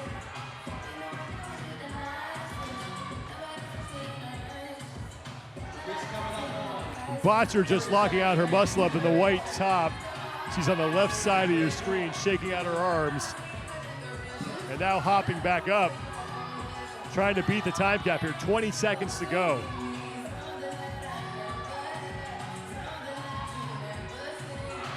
Botcher up and over, trying to really lock that out, pumping her legs, trying to get that kip. And she is done, and here comes Jen Botcher with a couple seconds to spare. That is big for her. That effort from Jen Botcher will separate her from the number of athletes who were unable to finish the event. Ada Keplinger is going to win the heat. 5 minutes, 10 seconds unofficially for her. That will be second place. Great effort from Ada. Again, she's an athlete I competed against in 2017. We were in Madison. Gymnastics were always great for her. I think the heavier weights she definitely struggled with. And so this was a perfect event for her with that 95-pound barbell and then the higher volume of muscle ups. Yeah. I will say this. I think if from watching what these athletes are doing right now, watching how there is a definitive line in the sand between the ones that can and the ones that cannot, this event needs to be in everybody's training. Yep. Everybody's 100%. training. This should be done at least every 3 weeks. Yeah. I mean, I'm going to say that because it's like it called out weaknesses, not just like, well, I sort of didn't do all right. You got left back in the last heat. I mean, you got left in that last round. So I think it's something that everyone needs to kind of put in the old tool bag and use often. Well, I think higher volume ring muscle ups are, like you're saying, a very important part of not only training but competition. I think Yeah. it's a real separator between your high level and your elite level athletes. Oh yeah. It is a deceptive looking event. Not a lot of reps, but it's the back half that you really start to feel all the reps you do in the front half of the event. 50 to 54-year-old women are up next. First of two heats will be on the floor. 95 pounds still on the barbell, still a 9-minute time cap. And here are your lane assignments for the first of two heats. Not every lane on the floor will be filled. Lanes 3 through lanes 17 will be the ones that we will be utilizing here. And in this 50 to 54-year-old division, there are a couple of games veterans that we'll be seeing in heat number 2. That's Carrie Sandoval and Cindy Hinkle.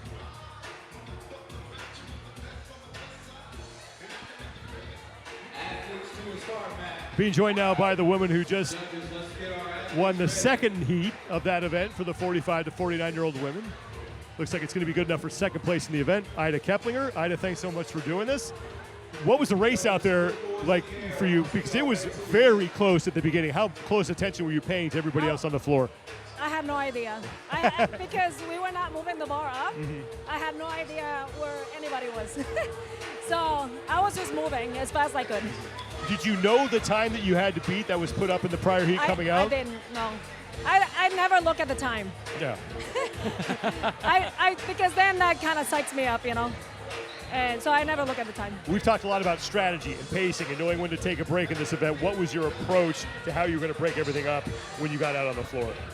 Well, my original idea plan was to not break it up until maybe 6 or 5, which is what I did. I had to break up 5, and I think I did 3 and 2. On the overhead squats, I was never planning to break anything. And then on the last 6, I had to do 3 sets of 2, and I had, those last 2 were pretty, but I knew I had to get it because I think I could hear, at that point I knew where everybody else was. With the days and the events that they've laid out so far, obviously start off with some really ugly rowing. Yeah, which I knew it was going to be my worst event ever. When you heard the other events that were coming up for the day, how did that play out in your head? It's like, okay, because most of the events now you don't get the day before knowledge. Right. How'd that play into what you had planned for the day? No, for today, I already knew that we have the handstand push-ups later, which I love too. And now I know what we're doing tomorrow, so I'm really liking those too. It's really playing for the gymnastics, which is my strength. Yeah. So I'm really looking forward to tomorrow too. Awesome. Do you train higher volume ring muscle ups in your normal everyday training? Like, was that part of that event for you? Is that you're used to higher volume ring muscle ups? Yes, I do 20, 30 muscle ups in a workout all the time, and that's always been my jam, so love it all day. And overhead squats. Yeah. This is the opening heat for the 50 to 54-year-old women here in event number 2.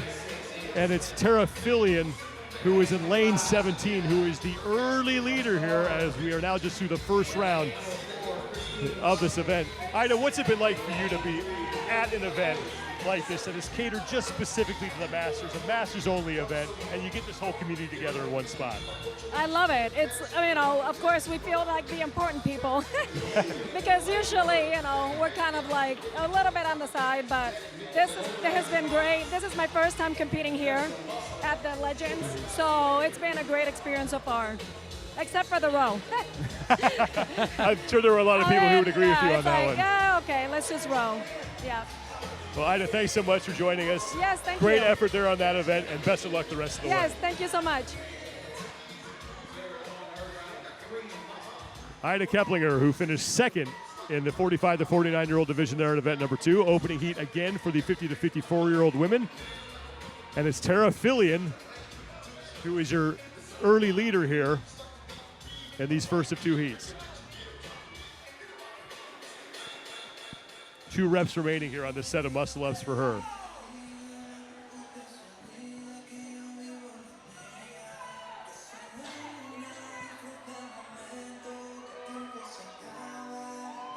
The Fillion back on the rings.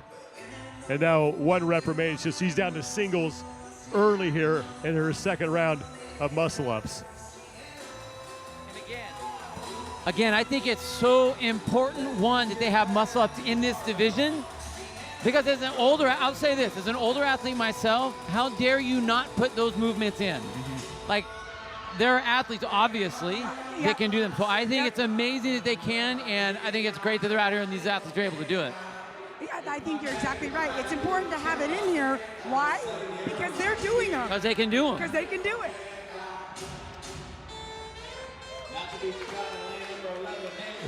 Nancy Vanacore in lane 11 and Tara Fillion, who you're looking at now, are the 2 women who have separated themselves from the pack here and fighting for the lead.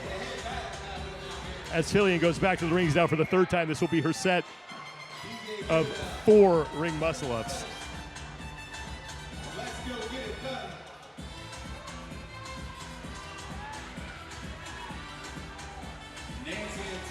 Nancy Vanacore, you saw her just dump the barbell as she moves back to the ring. She sits in 2nd place behind Fillion right now.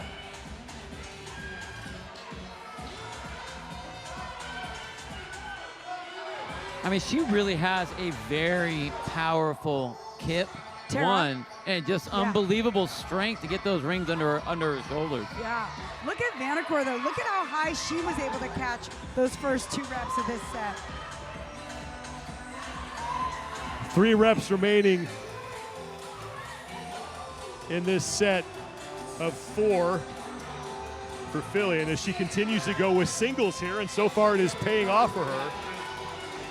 It's getting the job done. She's got 2 reps left till she's back to her 4th barbell. So Nancy Vanacore continuing to work on her muscle-ups and put a little pressure on Fillion for the lead. Now Vanacore has moved ahead of Fillion. It's, for her, it's being able to hold those doubles right there.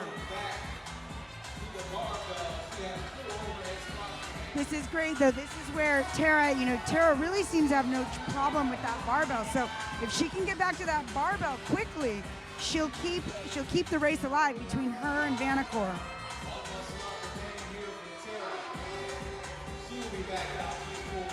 Vanacore obviously has a lot of strength. I mean, I wouldn't say that that's the best positioning, but it's a lot of strength holding up that bar, and she's able to just kind of work her way through it, which is great. And then what's really impressive is on her muscle up, big kip on that first one. She comes up so high. So high. I mean, it's crazy how much the height between that first one and then that second one. There's a big drop off in the height, but still very powerful on that muscle up. Yep. Fillion trying to keep some pressure on Vanacore here for first place. Vanacore back to the rings. And look at that. Just, you can shoot an instructional video off of that. Seriously. Definitely first rep. I mean, but this is so impressive. 50 years old, 50 plus, and she's holding doubles. Holding doubles. In her 4th set of ring muscle-ups.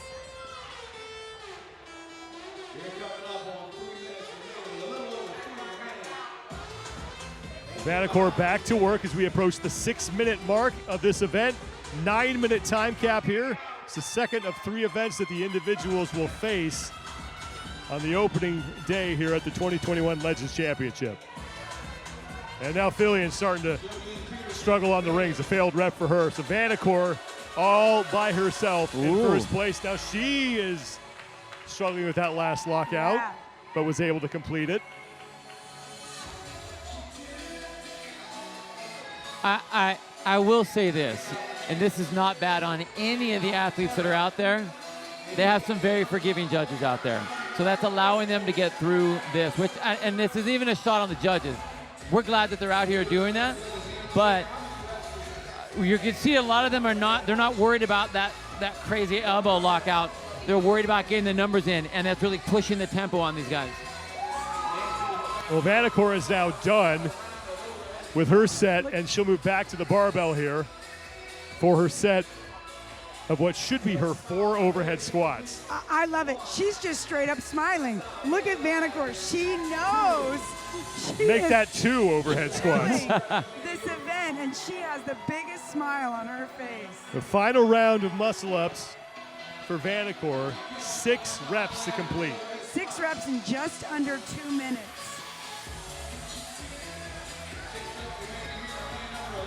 And Tara's still chipping away at her set of 5. She's really happy about this. I love it. I love it. There is a floor announcer out there telling the athletes sort of what is going on. I'm guessing Vanacore understands that she is all by herself in first place right now. I also think she just might like muscle-ups that much. This is like the best breakfast she could have been given. A bunch of ring muscle-ups.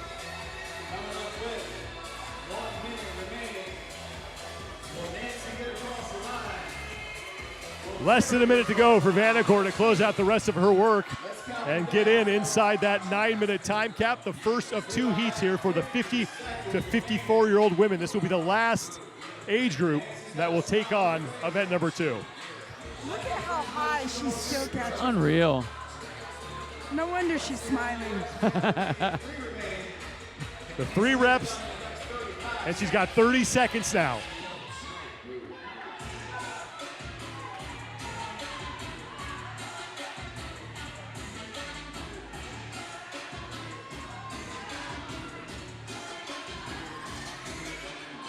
We've got 15. 2 reps remaining for Vanacore, 15 seconds to go before we hit the time cap. Tight squeeze to get those last 2 reps in, but still so impressive.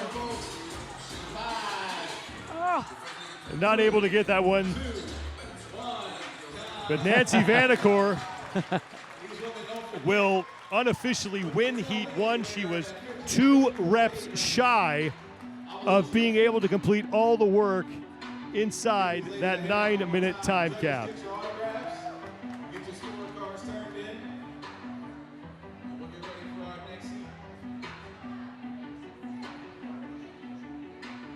So impressive to see all those women fighting, you know. Again, 95-pound overhead squat, 20 ring muscle-ups in total. To see any of those ladies complete any of those reps is just, I mean, it is, you know. You think about most 50 to 54-year-old women, they're happy if they're walking around the block most days. Yeah, me and Shaw were talking about this. There's a lot of very fit individuals in San Diego right now. Like the percentage just drastically went up. And I'm not talking about like, oh yeah, they exercise. No, these guys, these athletes all train. Yes. That's a big difference. It's a big difference. Event 2 is, well, guess what? Now this is happening. If you're just joining us, all the events named after quotes from the great Will Ferrell movie Anchorman that is, of course, set here in San Diego, California. 95 pounds on the barbell for the 50 to 54-year-old women. The reps on the overhead squats descend. The reps on the ring muscle-ups will ascend. 9-minute time cap in this event.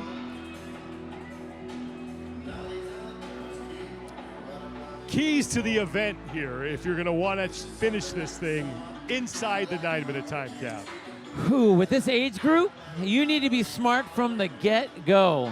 And do not rush. This would just be my take on it, but don't rush your overhead squats because the weight's not going to be that big of a deal. This truly comes down to the ring muscle-ups. And honestly, I would say this. Even if you can do multiples, I say go singles from the start. Right. Singles Unless from you're the start. Nancy Vanacore, who's going to catch. Unless you're going to be able to do all of them unbroken, then that's different. Right, right. Cindy Hinkle is in lane number 10. She finished 4th in this age group at the CrossFit Games back in August. And then Carrie Sandoval, also a Games veteran. She'll be in lane number 11. If you finish the event inside the time cap before anybody else, you win. So 100 points still very much up for grabs here in the second and final heat for the 50 to 54-year-old women. Patience and persistence, I think, is going to be the name of the game for these ladies. I kind of wonder if these two are going to push themselves into a failing situation. Hinkle and Sandoval. Because they're right next to each other. Yep.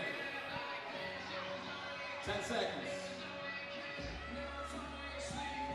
Stand by. 3, 2, 1, go. We are underway in the second and final heat for the 50 to 54-year-old women.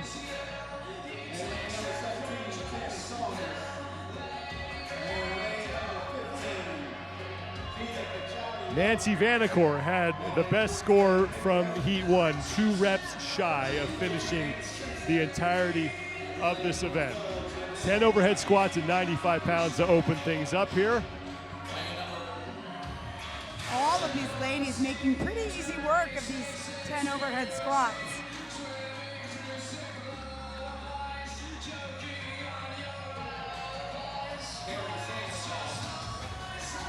Keely Ellers was the first woman Ooh. to the rings. She is on the left side of your screen. And Hinkle missed her very first rep. And Wasn't missed expecting another that one. Oh. And that just opened the door for Sandoval right there. So Sandoval and Ellers back to the barbell, as is Amy Simpson.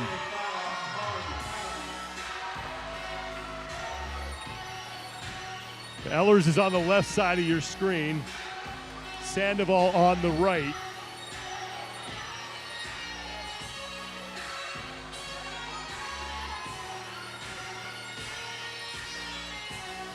Ellers back to the rings as Cindy Hinkle is just still on her first set of 2.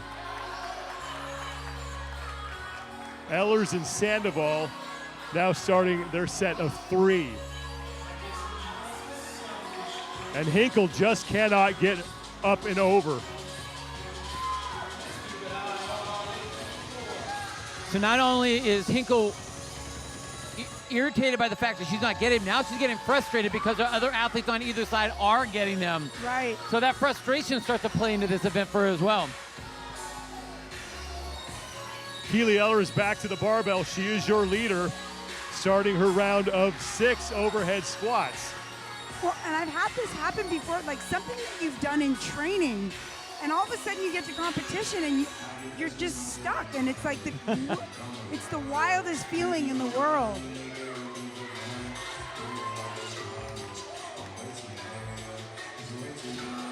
Well, Ellers has a little bit of an advantage being that she just aged up into this category. Always the best spot to be in. She competed in the age group online qualifier this last season in the 45 to 49-year-old division and finished 21st. So just missed a spot at the games. As Cindy Hinkle is now done with her first 2 muscle-ups, she's back to the barbell, but way behind both Sandoval and Ehlers here in the lead.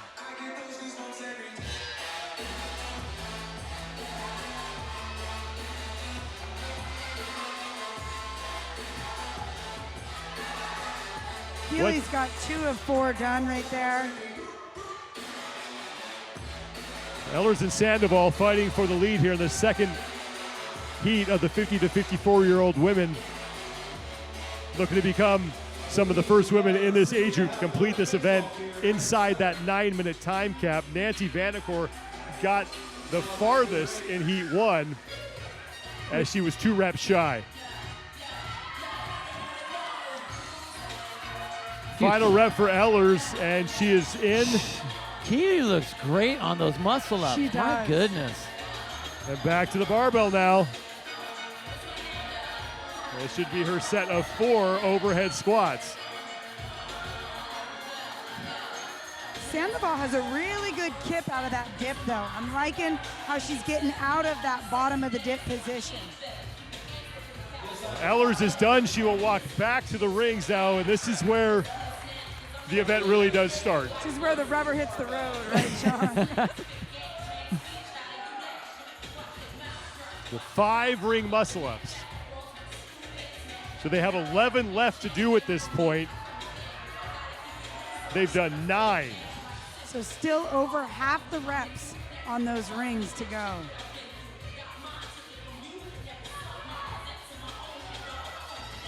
Ellers with 4 to go. Look at that. Solid double, solid double. Yep. Ellers is your leader. It's Sandoval who is in the white tank top and black pants, center right of your screen who sits in second place. Oh, there we go with Hinkle. Not okay. Yeah. Now that one looked all right. Right. You know, Right. it's like, what happened there? It might just be a little too late, though. We'll see. I don't know. Sandoval just did a single, so she could catch him.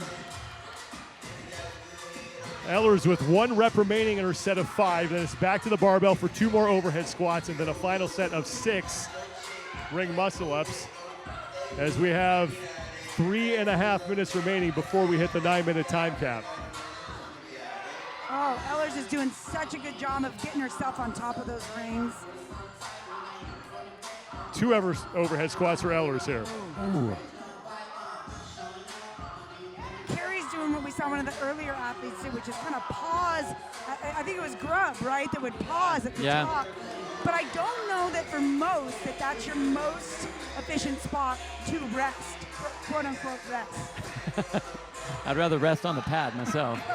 Just come down and rest on the pad a little bit. Ehlers' judge just told her that you really got to make sure that you're locking out on top. So she's aware of that now as she moves into her final set of rings here.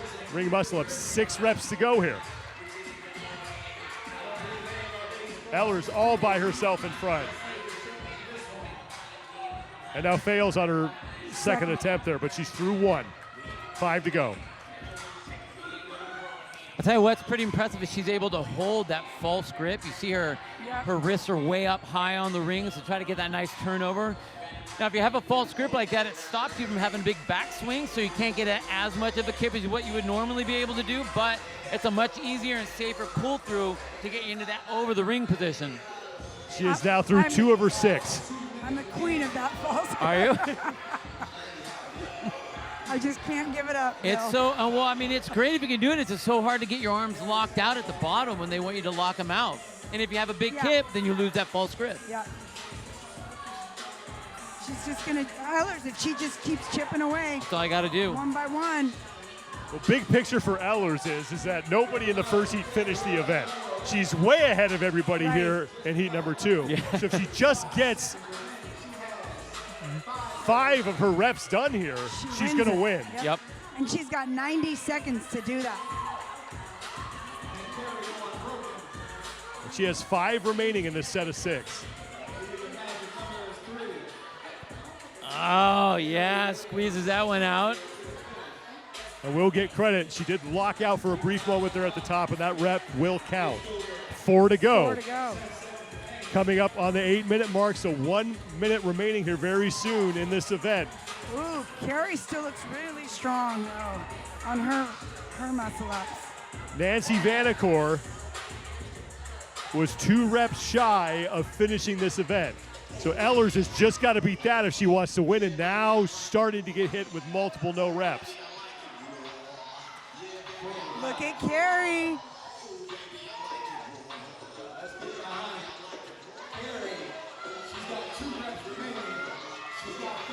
Wow. The Sandoval with 2 reps remaining.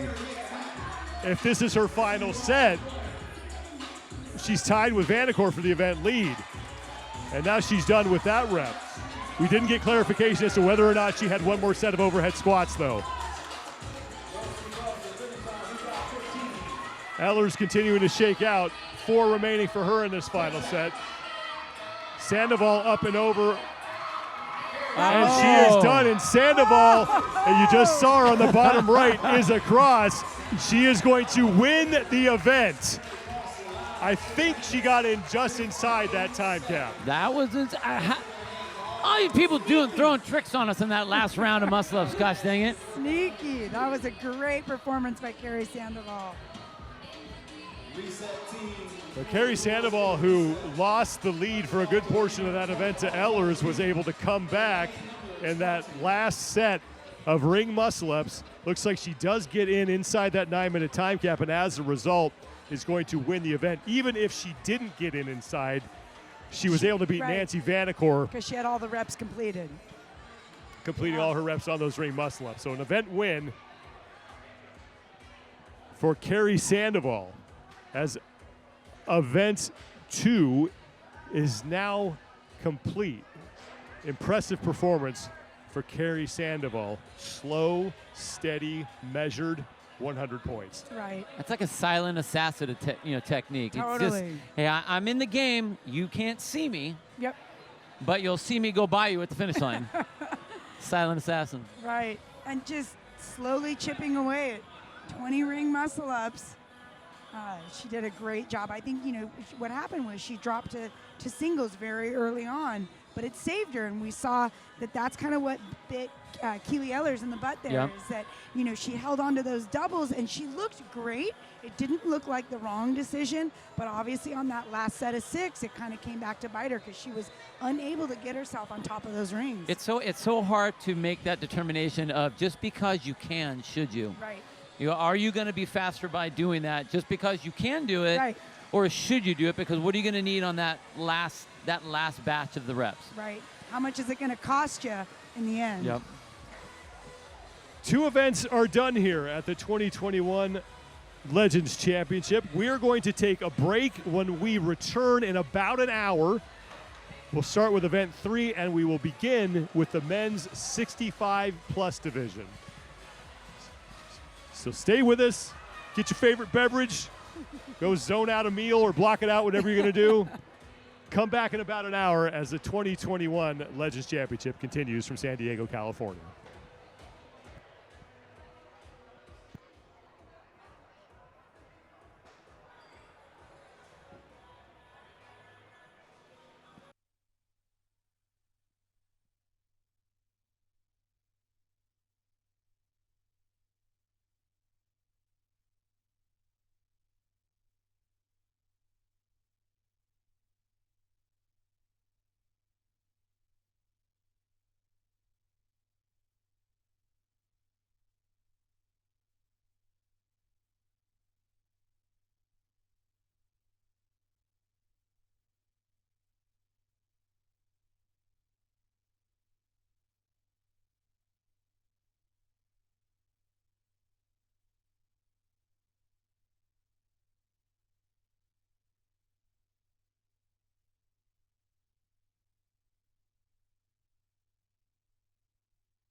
Competition continues here at the 2021 Legends Championship. Thanks so much for being with us, everybody. We are in beautiful San Diego, California. I'm Sean Woodland with Bill Grundler, and the fittest woman on earth in the 45 to 49-year-old division, Annie Sakamoto.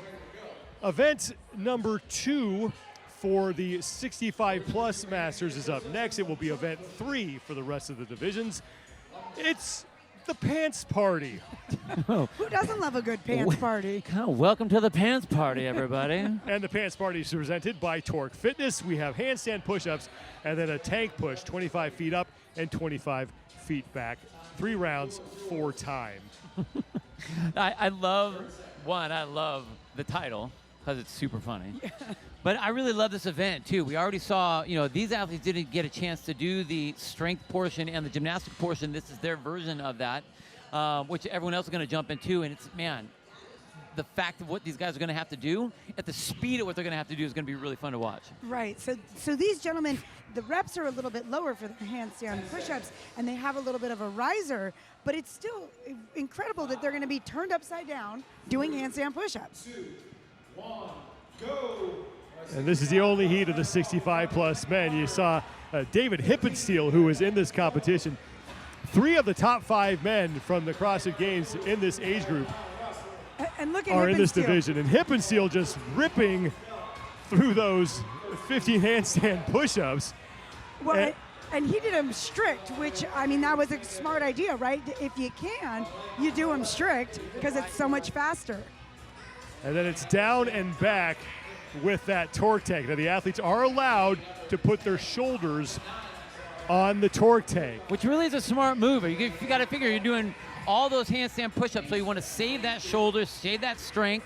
So don't use them to drive it again up right here. Let them have that little bit of a rest. Hippensteel is back to the wall. He is your leader after one event. The 65-plus athletes using that riser for the handstand push-ups. And Hippensteel gets through those no problem, and he will be on his second push up and back. 25 feet. He's through the upper right part of your screen, now in the middle. When they first said it was a 4-minute time cap, I was thinking, that is an aggressive time cap. David Hippensteel is making it look like maybe it should have been a 3-minute time cap. But this really, the time cap and what these athletes have to do, the numbers that they have to do in this event, it pushes them to the limit to where you cannot come off your head for the handstand push-up. You got to stay on there, and you need to be attacking the handstand push-ups and that drive the entire time from start to finish. Hippensteel on his final set of handstand push-ups. Tom Mulbauer is in second place. He's in lane 9. Mulbauer has been faster on the push than Hippensteel. Hippensteel done with his final round, sprinting to the sled, has to push it up and back, has to push the torque tank up and back 25 feet down, 25 feet back to close out his event. Mulbauer is almost done with his set of 15 handstand push-ups, but Hippensteel with a big lead on Mulbauer, who you saw running to his torque tank as David Hippensteel looking to win this event handily. In just over half the time cap right there. Hippensteel's in. He's got to press his button. Oh, my God. 2:14 unofficially for David Hippensteel. Tom Mulbauer is in. You just saw him on the right side of the screen. He will finish in second place in the event. And now in lane 13, it's Stephen Becker who is across.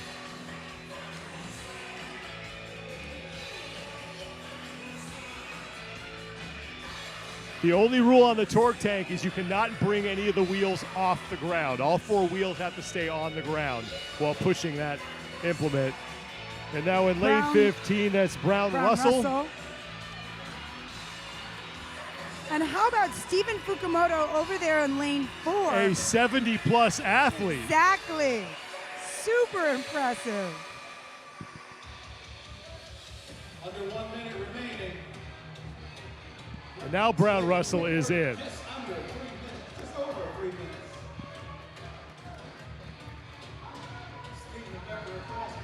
And much like those ring muscle ups, with these handstand push-ups, it's such a separator. So here's Hippensteel doing them strict. Some of these other gentlemen are able to get them done by kipping.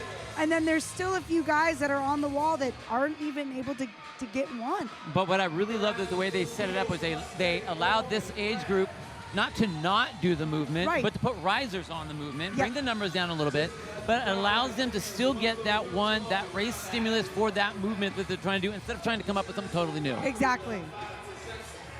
And here comes Clark Holland, who's the other 70-plus Masters athlete. There's only 2 in that division, but they added the division just so these 2 gentlemen could compete. And Both of them inside finished. the 4-minute time cap, too. Yes. Incredible effort from all the athletes out here. But it's David Hippensteel who finishes 2:14, sprinted through this event. And what was great about what Dave did is he knew that he was going to be able to have the handstand push-ups. In fact, he's a lighter athlete, a smaller athlete, so the fact of doing that strict handstand push-up, super smart, not taking the time to do the kip, and if you have the capacity, save the time on that. Go from that immediately into his short, choppy steps that he had on that sled. It was like picture perfect. Couldn't have asked for a better way to do it. Definitely. Wouldn't expect much less from a gentleman who's won the games 3 times. And trains with athletes half his age sometimes. The And guy's prob- an animal. And probably smokes them.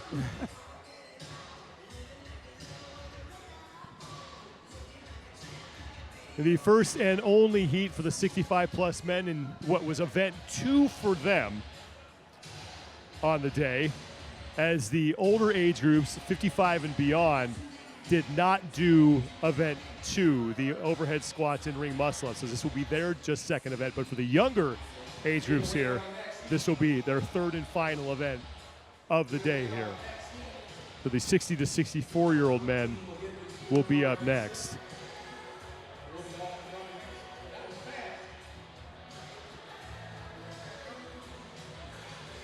So, unofficial results. David Hippensteel just under 214. Tom Mulbauer earns 94 points for his second place finish. Stephen Demakos, the final man to finish at 354. These are all unofficial. Anybody with 0 points did not get inside the 4-minute time cap. But David Hippensteel with an event win and 100 points. You can find all the leaderboards from this competition at strongest.com. And while you're doing that, we would like to extend to you an invitation to the Pants Party. Event number 2 for these age groups. Event number 3 for the younger age groups. Just 2 movements, and it's a sprint. Party in my pants. The party in my pants. Oh my gosh. Brick. But look at that torque tank. So this is something, I think this is great that they brought it into the Masters division. We've seen this pop up in some of the semifinal events earlier for the open guys and girls. And they get to use the same equipment. So I think that that's a cool opportunity for these other athletes, the age group athletes, to be able to have the same equipment that we see some of the biggest names out on the CrossFit world doing the same thing. So awesome for Bob and the rest of the group with the Legends Championship as far as bringing that in for these guys to handle. The first of 2 heats for the 60 to 64-year-old men.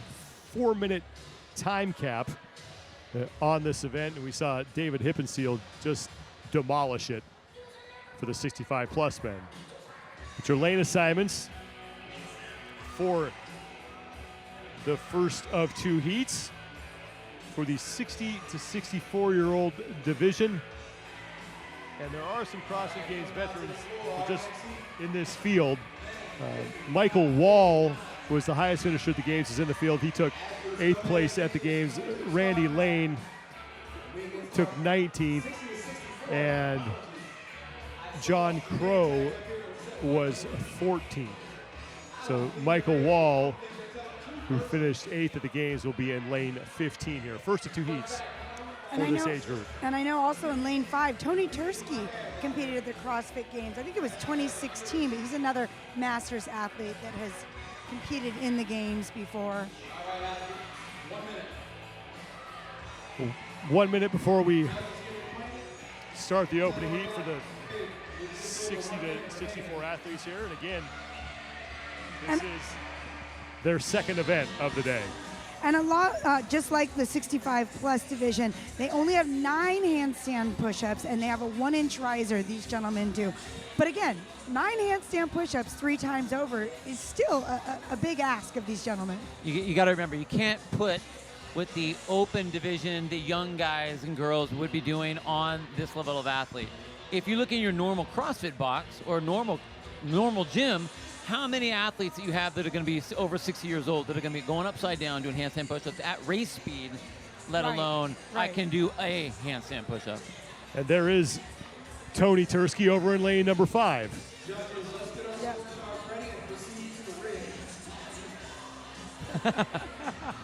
He's definitely a fiery athlete. I met him at Power Monkey Camp years ago, and he's a great character. He's a strong, fit dude.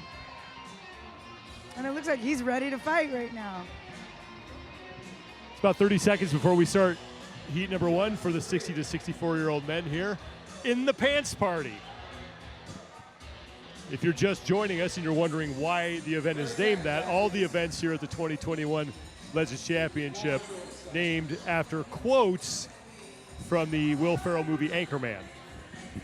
Do you remember that I haven't seen that movie and that you... I try not to think about that. And that you gave me a lot of grief, like you almost fired me? I'm about to give you more. I could say a line from that movie, but I think it might be inappropriate at this time. Heat number 1 is underway for the 60 to 64-year-old men. 15 handstand push-ups. There is a riser that they are using. And then the 25-foot torque tank push down and back. And Tony Tursky is the first man done and onto his first torque tank push. Dude, just say that 4 times fast. Tursky on the torque tank. Tony Tursky on the Tony Tursky on the torque tank. And Thomas Johnson is the second man to that.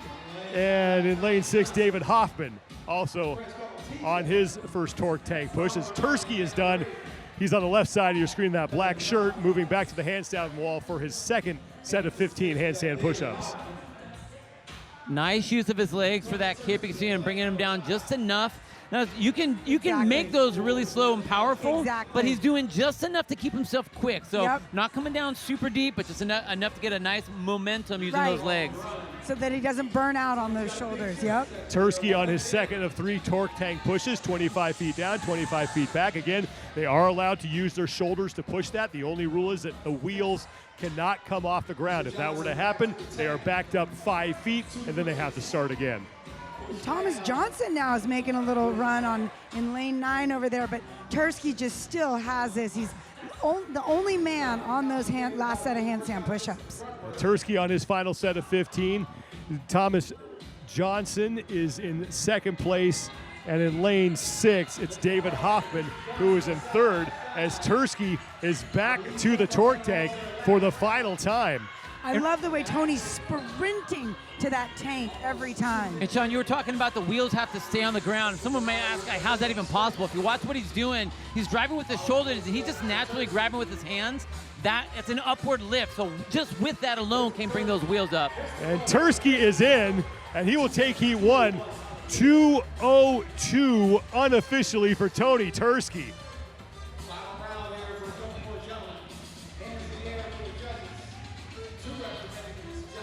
That would leave Thomas Johnson as your leader on the floor. Johnson is working through his second set.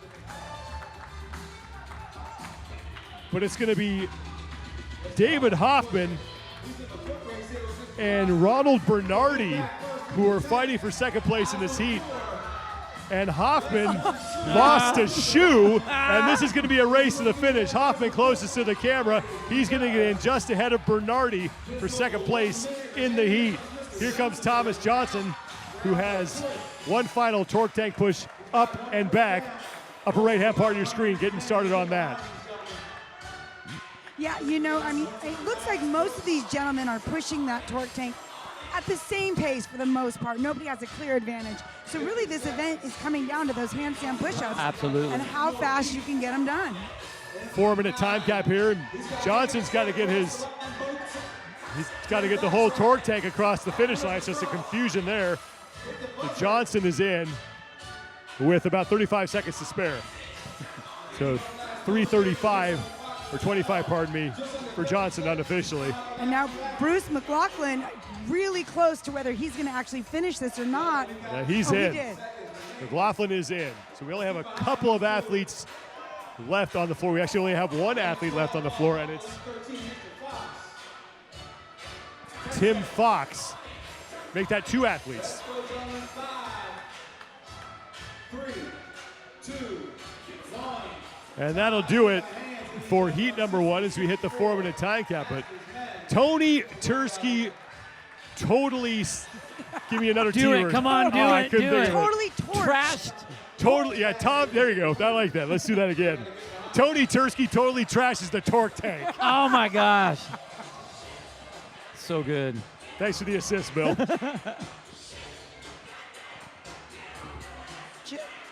Just over half the time cap right there. Unreal. For all your results and scores, remember you can go to strongest.com. We do know one thing, but Tony Tursky wins heat number 1 for the 60 to 64-year-old men at about 2 minutes, 2 seconds.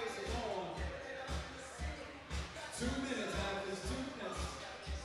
Say hi to your judge and get yourself ready. Starting on the start mat. We'll get reset for heat number 2.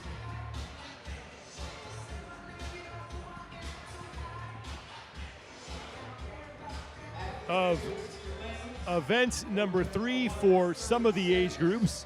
For the older age groups, 55 plus, this is now event number 2. It is the pants party. The pants party. And it's a sprint. Handstand push-ups and then that torque tank push. And the age groups that you're watching now will use that 3-inch riser for 9 handstand push-ups. And I just love the intensity of this particular event. I think generally speaking, when you get some of the older athletes, they will work out a lot. They'll Right. train a lot, but they Right. don't push intensity. And this one demands intensity. Right.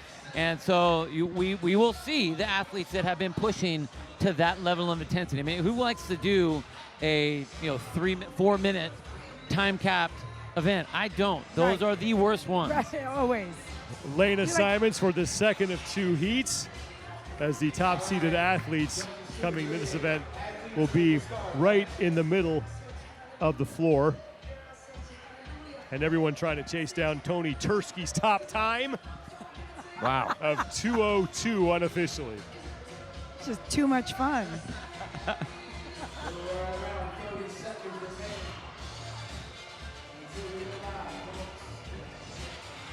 Paul Smale is in lane number 10.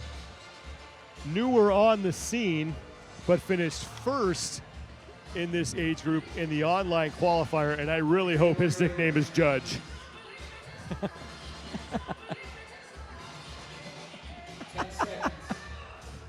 Paul Judge Smale. If that's not his nickname, it better be after this event. It should be. It should be. Underway, 9 handstand push-ups to a 3-inch riser, and then the torque tank push down and back, 25 feet on each trip. 2:02 unofficially, the time to beat from Tony Tursky. And wow, the speed of Smale was undeniable, dude. So fast on that up and down with that with his legs on that kip. Randy Lane over in lane 5 is another athlete to watch. He was at the games in 2021 where he finished 19th. Smale is done with his first push, and now on to his second set of 9 handstand push-ups. There is a very close battle going on behind him for second place.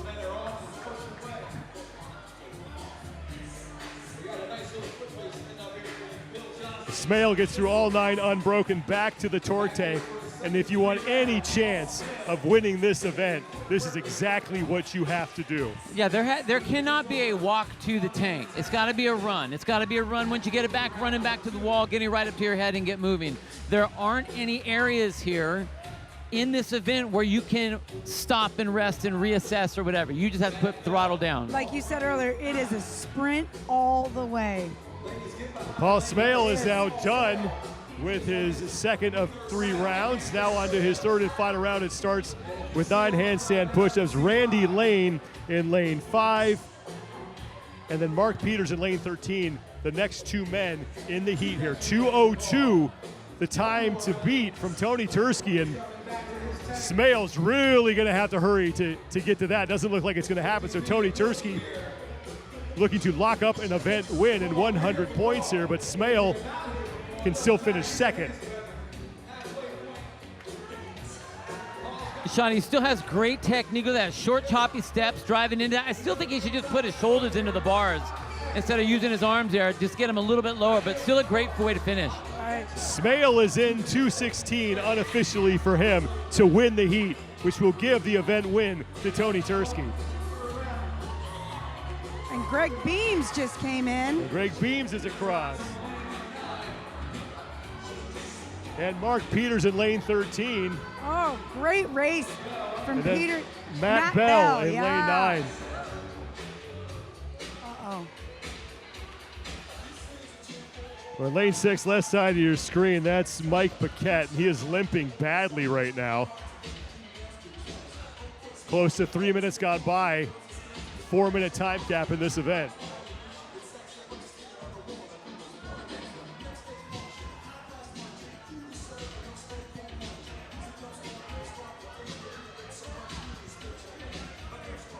Final minute as you look at Mike Paquette in lane 6. He was the man who was limping as he worked his way back to the wall. Next to him in lane 7 is Bill Johnston. Randy Lane just came in, or no, he's about to finish. He's on his final torque tank push as Randy Lane in lane 5. And there's a good chance he could finish this. He's on the left side of your screen. 4-minute time cap. He should have no problem getting it inside of that. Now John Stimple is on his final tank push. He's got 10 seconds to go. He's on the upper right-hand part of the screen making the turn. Oh my gosh, look at him Stimple go. may have gotten there. That was going to be close, but a great effort regardless from John Stimple, who may have just beaten the buzzer there. We'll have to wait for the official results, but we do know that Paul Smale wins the heat, 2:16 unofficially. Tony Tursky is going to get the event win at 2:02 unofficial. You know, Smale was a lot like Tursky, just in his efficiency in the kip of that handstand push-up. So we saw hip and seal go strict. It obviously is super fast, but both Tursky and Smale, they had that just short little kip that was just enough to keep the pace up, but not tax those shoulders too much. Yeah, and I really was surprised that he didn't go a little bit lower with the shoulders on the drive with that torque tank, but he really did. Obviously, he didn't need it. Didn't slow him down at all. Just like you could see a little bit of fatigue, and I was thinking that was from the shoulders as he was driving on that last round. Yep. The 55 to 59-year-old men will be out on the floor next. And although these athletes have competed already today, we haven't really gotten to see these athletes, so fun to see this age group come out. Again, the 55-plus athletes did not do event 2 earlier, if you were with us, that featured the overhead squats and the ring muscle up. So this is their second event of the day. Officially, it is event number 3. They will do 12 handstand push-ups for this age group. They will use a riser. 1-inch riser, exactly. Your lane assignments for the first heat of the 55 to 59-year-old men. And there are Games veterans in this field as well, 4 to be exact, led by Patrick Sprague, who finished 7th, and Bruce Beaton, who finished 10th in Madison. The two of them here competing. Bruce Beaton will be in this first heat. Let's bring in the man who just won the second and final heat for the 60 to 64-year-old men, Paul Smale. Congratulations on the effort there. Thank you, How much sir. experience, if any, have you had on the torque tank? Never. First time in the first time was in the warm-up area. That's something you obviously got to figure out on the fly. What did you figure out about that implement in the limited amount of time that you were able to get your hands on it? My coach actually sent me some documentation on it, so that was nice, and I just tried practice out there and push it back and forth. Is that just win by YouTube? Is that what that was, the documentation you got on that? I figured that was going to be a handstand push-up workout, Right. which that's in my wheelhouse, so. Okay, when you saw the numbers, the number of rounds, the number of reps you had to do, immediately, what were your thoughts strategically as far as for this particular event? I just go unbroken the whole time. The whole time? Yeah. Do you normally do any sort of strict handstand push-ups? Would that have been a better call for you? I talked to my coach about that. I thought going strict probably would have kind of tore me up in the first round. Right. So going kipping, I was able to sustain it all the way through. So. But your tempo was great. Your tempo was great. Were you keeping an eye on any other athletes on either side of you? Or no? I just try to go. I saw one guy that was close to me out of the corner of my eye, but I just try to go. Did a great job. You did a great job. Opening heat for the 55 to 59-year-old men is underway. And in lane number 3, it's Walter Schreiber who is out early here. He's on his first torque tank push, up and back. One last question before we let you go here. Day 1, 4-day competition. How is your body, or is your body ready to handle on 4 days of competition like that? I feel good today. Rowing really doesn't take much out of you, and this was a short workout, so I think they did well for us on the first day without having to kill our bodies. So I think prepared for tomorrow. The rowing, I was just something I had to manage. I'm obviously not that tall, so you got to take advantage of workouts that you can take advantage of. Yeah, we did great today. You did great today. Rest up. We'll see you tomorrow. Good luck for the rest of the weekend. Thank you. Thanks, Paul. Best of luck moving forward. Paul Smale, the judge, who won the second heat in the men's 60 to 64-year-old division. 55 to 59-year-olds are on the floor now, first of 2 heats for them. And it's Walter Schreiber, who is your leader. He's in the middle of your screen, working on his second of 3 torque tank pushes. And I don't know if you watched that last set of handstand push-ups, Sean, but he started strict. He started to fatigue, and he without kicking down, he immediately went into some kipping handstand push-ups. It was beautiful. I mean, it was flawless. You know, he was fast on a couple reps, strict, brought the knees down, just started kipping.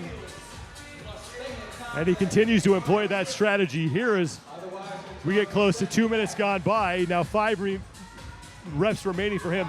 This age group will do 12 handstand push-ups. The last couple age groups we watched did 9. These men will do 12. So Schreiber starting to slow a little bit here on his third and final set of handstand push-ups. He is now done. He just passed out of view, working his way back to the torque tank. This is Glenn Nelson in lane 4. And Nelson is in, and he's going to take the opening heat. Wow. And then Michael Beamer right behind him. The Beamer coming in second place, and now in lane number 12, it's Carl Bax who's across.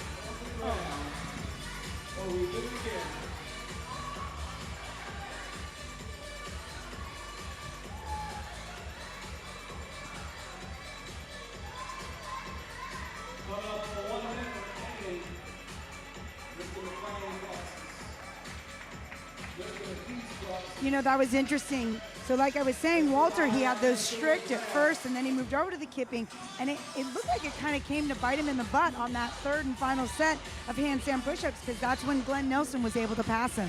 And Nelson got in just around the 2-minute mark unofficially. Which is flying. What I really liked is that his rounds were getting faster as he went. Right. So you could see the increase in intensity of his drive and the speed on that torque tank as he was pushing. Less than 30 seconds to go before we hit the 4-minute time cap. The man in the all black is in lane 11. That is Charlie Hunt. He is on his final torque tank push.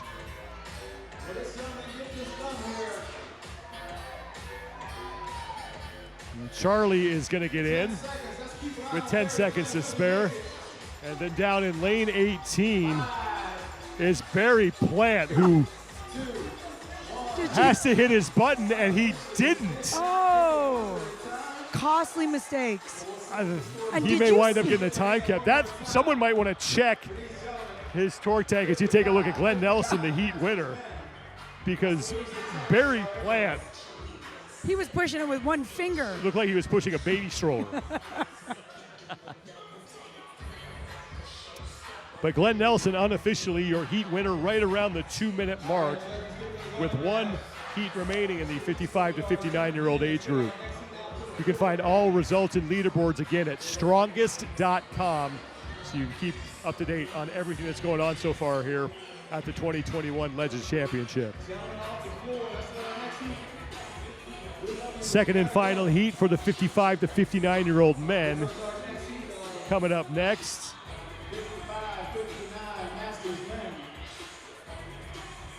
As we get the torque tanks reset here. So what I didn't understand before coming here is that the torque tanks have a resistance that you can set them to. And as far as I understand, the men are being set at 3. This age group, the men's torque tank is set at 3 and the ladies is set at 2. So you don't change it by weight as much as you change a resistance on the torque tank itself. If you talk to anybody who's pushed these things, as you look at the event description there is sort of a sweet spot that you need to hit. Yeah.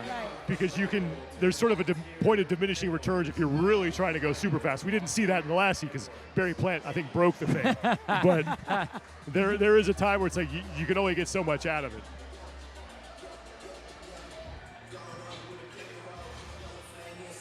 Here are your lane assignments for the second and final heat for the 55 to 59-year-old men. And I got my eyes, Sean, on lane number 10 down there at the bottom of the list. Michael DePlaga, so he's aged up. He was 25th in the AG in the online qualifier last year in the younger age group. So he's kind of the new kid on the block in this division. He actually was first coming in out of the qualifiers. So he's a big kid. Yeah. In this division. I think he's going to be able to push that torque tank very easily. He's going to blow the pants off this party? Maybe. Maybe that sounds a little awkward, but that's all right. So it's all right. DePlaga also the first overall in the online qualifier to this event. So definitely a man to watch here as these guys will try to track down Glenn Nelson's top time of right around 2 minutes.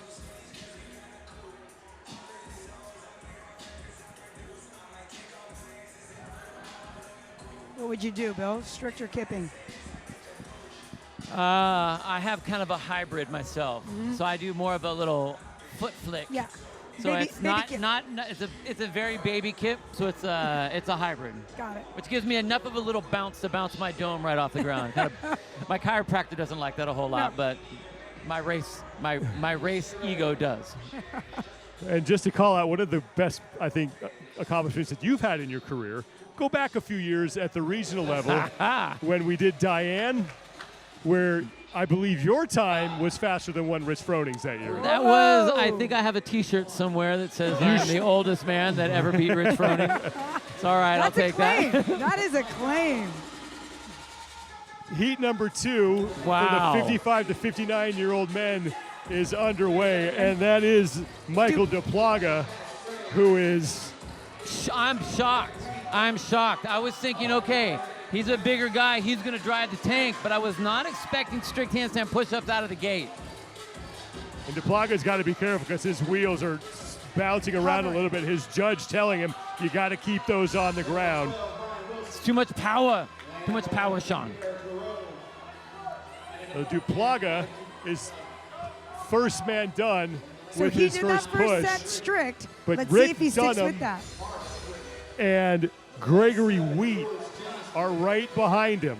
So DePlaga is right next to Dunham. That's your fight for first place in this heat right now.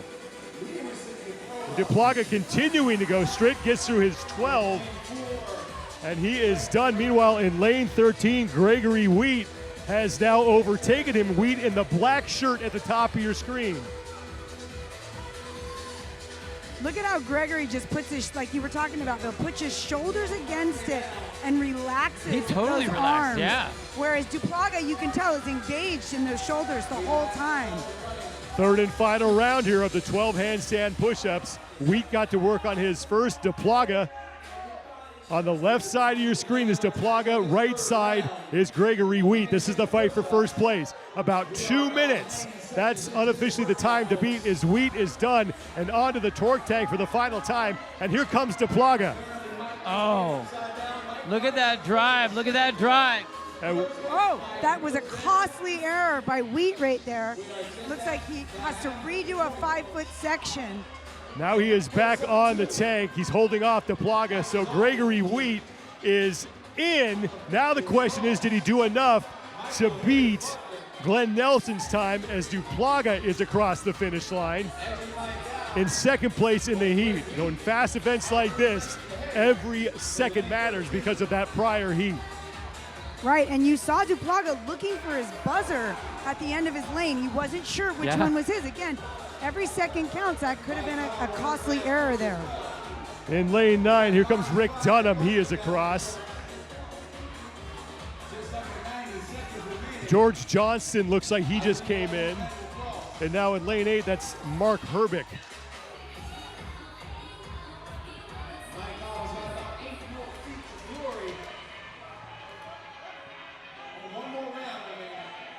Four-minute time cap here, and it's looking like almost every man in the field is going to have a really good chance of finishing this event. Lane 12, Brian Wilson just came across. And here comes Patrick Sprague, in He's lane on 14. the bottom right part of your screen.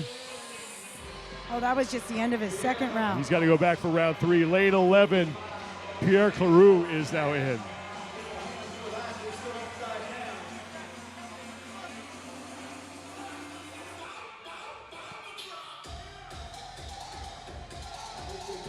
Lane 5 in the all black is Lamerson Caporale, and he will now close out his event. Less than 30 seconds for these gentlemen to finish. That's Blair Dudley, who is across, and he will have a few seconds to spare. That leaves 3 men still on the competition floor here in the final seconds of heat number 2 for the 55 to 59-year-olds. 3, 2, 1, time. Let's give a hand to the judge.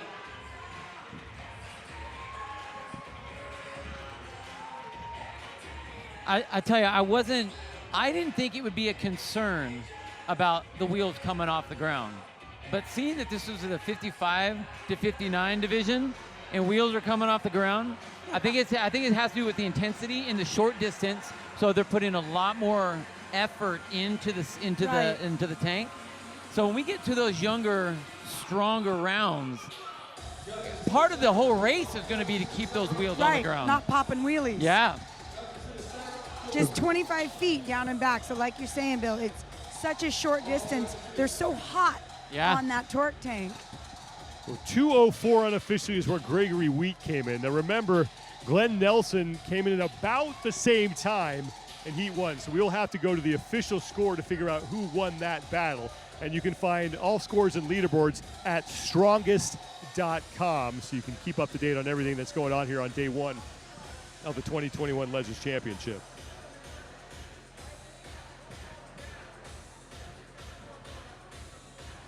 The women will be up next, and we are going to start with the 65-plus division as those athletes are working their way out into the floor. The first look that we will get to see of them here on the broadcast is, once again, the older age groups did not do the second event. That was the overhead squats and the ring muscle-ups. For the 65-plus women, they will use a 5-inch riser, and they will complete 9 handstand push-ups. The torque tank push will always remain the same regardless of age group.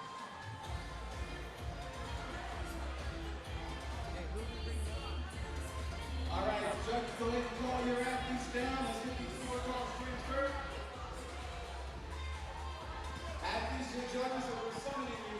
Floor getting reset for the opening heat and only heat of the 65-plus women. Being joined now in the booth by the man who just smashed that event, Greg Wheat. Congratulations on that performance. Thank you. Thank you. We've been talking to a couple people who have had no experience whatsoever on that torque tank. What did you know about that thing coming in? That's the second time I've touched it. Earlier today was the first time, and yeah. So it was all a new piece for me. How quickly did it take you to kind of figure out where the sweet spot was on that thing? Yeah, I wasn't. I didn't have a problem with the torque tank. I just tried to move it and not try to move it too fast. So yeah, it didn't take long to figure out what was comfortable. Have you done a whole lot of sled work? Yeah. I've done a lot. So one of the things they were talking about is you had to keep the wheels down. Right. Did that ever enter into your head while you were pushing, or was it anything you were cognizant of, or are you just like, I'm going all in? Well, I was aware of it. In the first 2 rounds, I did a good job of not trying to push up at all. In the third round, it actually did. It bounced up again. The judge had to stop me, and had to restart. So it cost a couple of seconds just doing that, messing around with that. Right. Now, what was your strategy going into the 3 rounds? Obviously, you're wanting to go unbroken on the handstand push-ups. You knew you were going to push. Right. Handstand push-ups I knew are definitely a strength for me, and I knew 36 would be right at the limit for that short a time. So that was the plan, just to try to get through them. And hope to hold on. Yeah. And it was good. I could feel it. I was losing it at the end. But, definitely got to ride that. Definitely have to ride that line, huh? That's right. But it worked out well. So yeah, I was happy. So 4-day competition, 1 day down. How are we feeling going into day number 2, knowing that we got 3 more days to handle? Well, I was happy with today's workouts. When I saw them, and then doing them, I was happy with them all. I haven't seen tomorrow's workouts yet. I haven't had a chance to look at them, but I think today's probably maybe my best day. Well, you did great, Greg. Thank you very much for coming up here and talking to us. Great job. And good luck with the rest of your weekend. Okay, thank you. Just saw the lane assignments for the only heat of our 65-plus women. 2 games athletes are in this field. Mary Schwing finished 9th at the 2021 CrossFit Games, then Consuelo Cruz, who was 15th. And Mary Schwing is 69 years old, so at the older age of this group, but such a veteran CrossFit competitor. She's been to the games 8 times. 9 handstand push-ups. So many. To that 5-inch riser. And Mary seems to be having no trouble with those. I'm just hoping that there are not a lot of chiropractors out there right now watching YouTube. We apologize, you guys, but you know what? These athletes can do it. That's why they are doing it. Strong neck, strong spine, strong bones. Strong constitution. Leanne Underwood in lane 8, who just made the turn on the torque tank. She is your early leader here.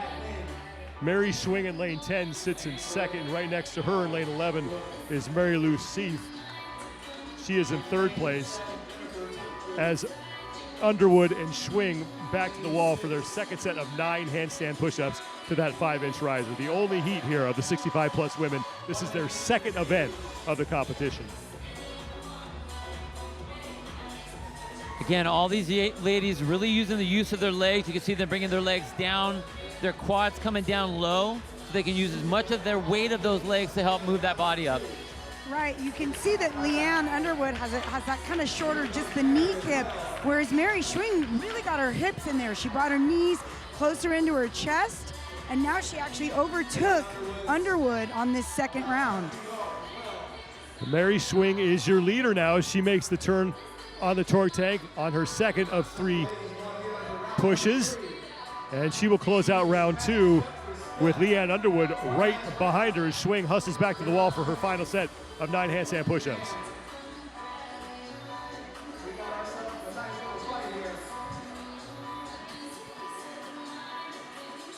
Mary already 3 reps into this last set of 9.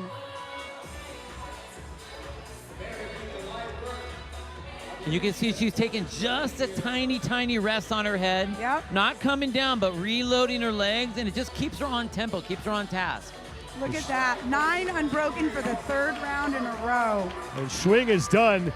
Now on to the tank for the final time as she has left Leanne Underwood behind her, as Underwood is now done with her 3rd and final set of handstand push-ups and will try to catch Mary Schwing, but Schwing is making the turn, and now 25 final feet on that push, and she looks to win the event. And Mary Schwing is going to lock up 100 points. Great job by Mary. Leanne Underwood broke up those second 2 sets of handstand push-ups, but another valiant effort. Mary Lou Seif in lane 11. She's pushing her torque tank now to the left. She currently sits in 3rd place. Less than a minute to go before we hit the 4-minute time cap. And Mary Lou has 1 round to go on her handstand push-ups. That's Pat Wynn in lane 9, who was 7th place at this competition last year.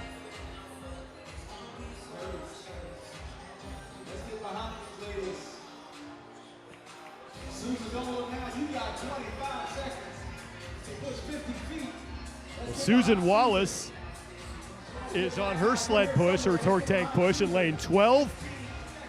And she has 10 seconds to get herself across the finish inside the time cap. Oh, come on, Susan.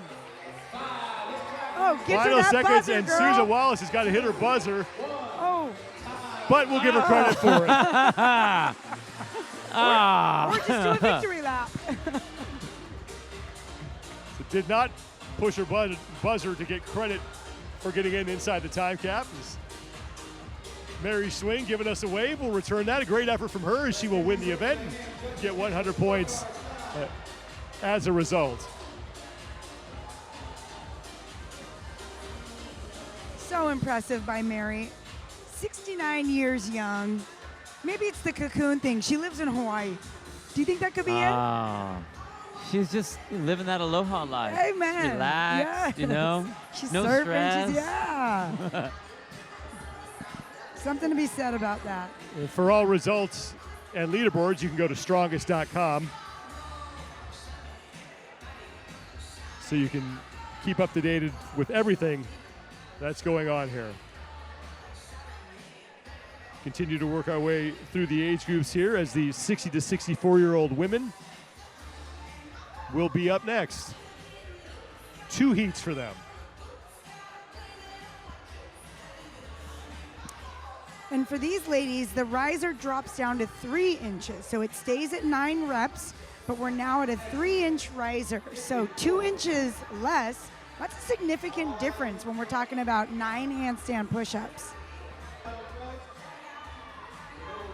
And the women who will be participating in the opening heat for the 60 to 64-year-old division are taking the floor.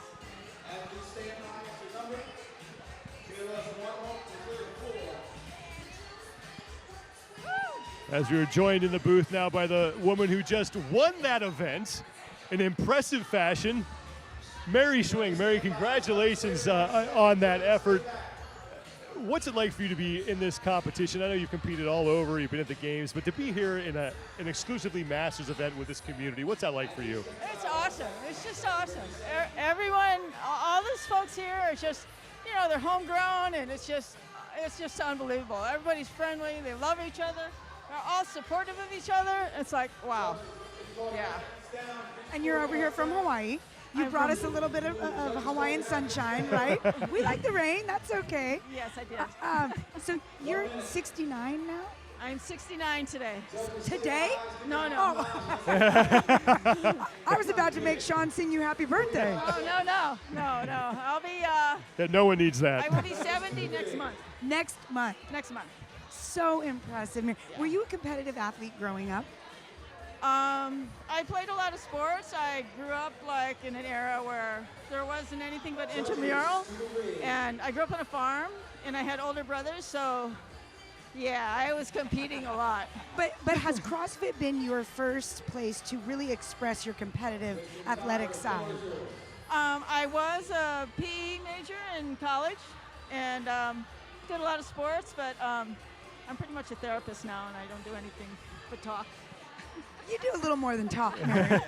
You just did 27 handstand push-ups and pushed the torque tank up and back. Yeah, That you was do a little awesome. more than talk. Great job, Mary. The events are just awesome. Awesome. They're just fun. Plain out fun. Yeah. Excellent. Yeah. Well, thanks for being here. Oh, you're welcome. You're welcome. And it's my pleasure. Good luck this weekend, and we hope we have to bring you up here again to talk to us. All right. Bob and Joe have done an amazing, just bringing all this together and dealing with everything. Just great. Awesome. Thank you, Thank Mary. you, folks. Thank you, Mary. Congratulations. Great effort. Go. These ladies are off and running. Let's pick up The first heat for the 60 to 64-year-old women has begun. And look at this, Donna Bruce in lane 6 choosing to go strict, because why kip if you don't have to? Donna Bruce is another multi-year games athlete. I would, if you had this, do that. Get Yes. off your head and get to where you can get to that torque tank and get moving. But that's, if you have them, use them. Donna works with Duke Van Veet, who is a notorious gymnastics coach in CrossFit. And that explains, I would say, those 9 strict handstand push-ups. And Donna Bruce is your leader right now. And look, there was a time not that long ago where asking this age group to do this movement was out of the question. Right. 100%. And even those that are kipping, I mean, you know, lane 13, Debbie Brooks, such an efficient kip right there. These women look so athletic. It's so fun to watch. Debbie Brooks is in the white top towards the sort of upper left-hand part of your screen and the long black pants. She sits in second place right now as Donna Bruce is back on the torque tank, closing out round number 2. She's on the left side of your screen underneath the clock. Now kicking up and getting to work on her third set of 9 handstand push-ups. They are using that riser, but it's still rapid fire. Doesn't Look how matter. fast she's going. It's insane. All sets, all unbroken, all strict. And Donna for the final time onto the sled, the torque tank.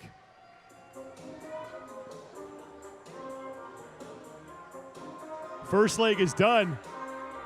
And Donna Bruce looking to lock up a heat win as she is in at 2:06 unofficially. Look at her. Cool as a clam right there. Great job by Donna.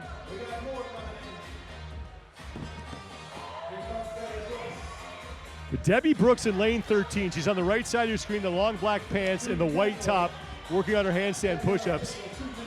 Was in third. We just had. Actually, I think Debbie that was just Debbie, finished, yeah. so I misidentified her. My apologies. I was think talking about Debbie Debbie Corwin. Corwin Yep. in lane 14, but Debbie Brooks is across in second place. Judy Kendall has also finished. She came across in third in this heat.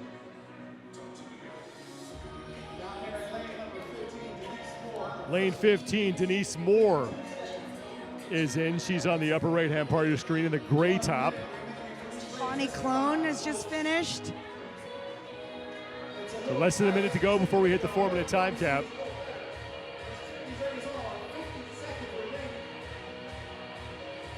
And now in lane 5, Teresa Demich is on the tank for the final time.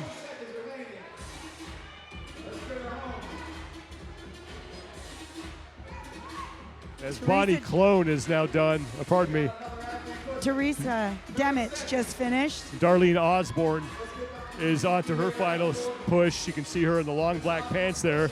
Looks like she's going to have time to get across the finish line. So we have 20 seconds to go.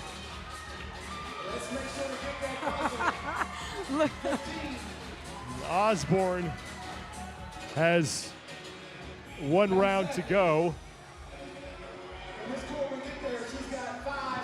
Now 5 seconds to go before we hit the 4-minute time Oh, cap. Debbie Corwin, so close.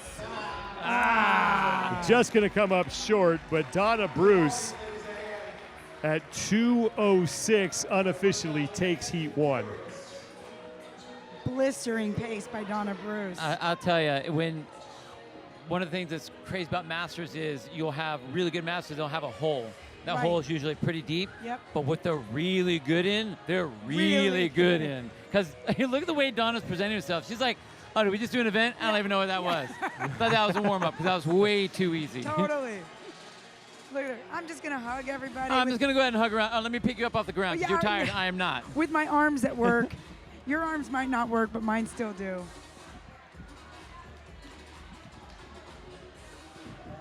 Donna Bruce just inside 6 seconds at 2:05.95. Debbie Brooks will finish in second in her 94 points.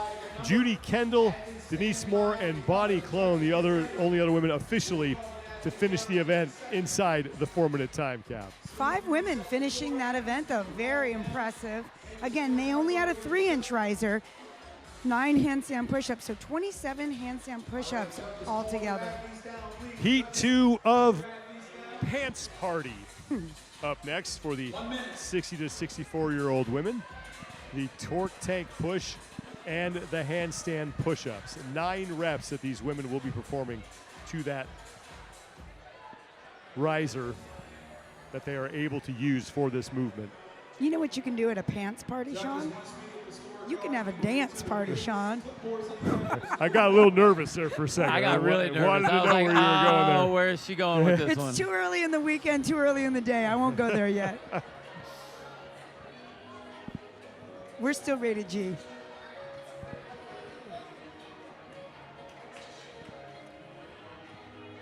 Quite a few Gaines veterans in this age group. Patricia McGill in lane 10 is the highest ranked athlete from the CrossFit Games. She finished 3rd in Madison, Wisconsin this year. It's nothing to shake a stick at. She has got the eye of the tiger right now, too. 3, 2, 1, go! We are underway. Second heat for the 60 to 64-year-old women. 9 handstand push-ups to that riser. McGill also going strict, just like Bruce did. But McGill has a little taller build, so it'll be interesting to see how that pans out for her. And that was exactly one of the things I was going to wonder was, is she going to try to contain that with all the length in her arms that she has to do? But I'll tell you what, she doesn't look like she's concerned about it because she is moving quickly. Yes. McGill done with round number 1. She'll go back to the wall for round number 2. 2:05.95 officially the time to beat here. And we are 45 seconds into this event. McGill done with her second set of 9, sprinting back to the torque tank, wasting no time here. She is all by herself in first place. Sarah Bell in lane 13, I believe, is just closing out round 1. And we just lost the clock on the screen, but we can see right now they're about a minute. We're 2 minutes and 15 seconds in. About a minute, 15 seconds in. See that horrible clock math? Please don't ask us to do math. Things will go off the rails quickly. McGill on her 3rd and final set. She has 2 reps remaining, now 1, and she is able to go unbroken on all 3 sets. And she's going to have about 30 seconds to catch Donna Bruce. I think that's going to be enough, Sean. The way she's moving that tank. So Patricia McGill Sub needs to remember to hit her buzzer. She will do it. 1:53 for Patricia McGill and an event win. So fast. And I was curious what was going to happen in that 3rd round because it looked like at the end of her set of handstand push-ups, she was approaching failure. Or at least really slowing down. So I didn't know if she would make a switch to kipping, and she did. She just kept with it the whole time. Jarka Giangiulio is across. She was in lane 8. Now in lane 11, it's Janet Lanier who just finished.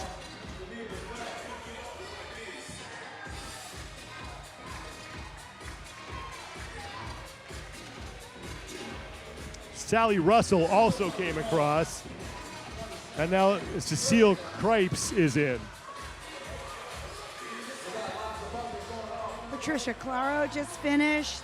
A lot of ladies finishing right now. With still just over a minute to work.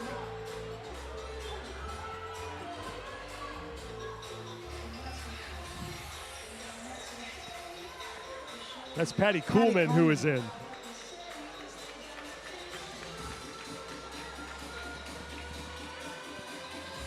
Four women still on the floor. Inside a minute to go. 45 seconds. A lot of these ladies could finish this. Sarah Bell, if this is her last push, she should have no trouble finishing. Sarah Bell now in the middle of your screen in that white top. 30 seconds to go before we hit the time cap. And Sarah Bell has one more round to go, so she will not get in inside the 4-minute time cap. But it's Patricia McGill, who's on the bottom left-hand part of your screen, who will win this event and earn 100 points in the process, finishing in 1 minute, 53 seconds. 3, 2, 1, time. Smoking time from Patricia McGill.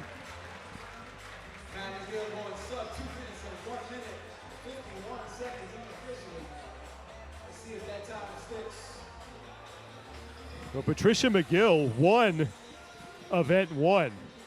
So she has made it 2 straight so far, sweeping both events on day 1 for the 60 to 64-year-old women.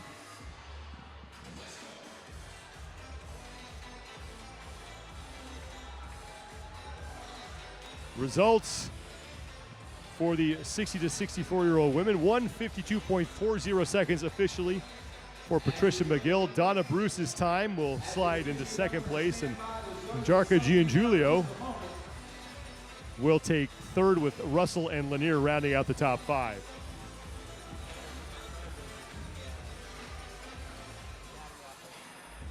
Remember, you can find all leaderboards and scores for every division at strongest.com.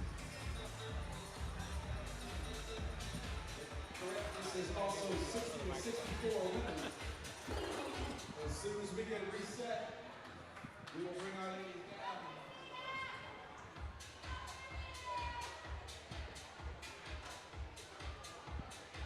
The 55 to 59-year-old women will be up next. It will be the first of 2 heats for them, and now joined in the booth by the woman who just won her second event of the day, Patty McGill.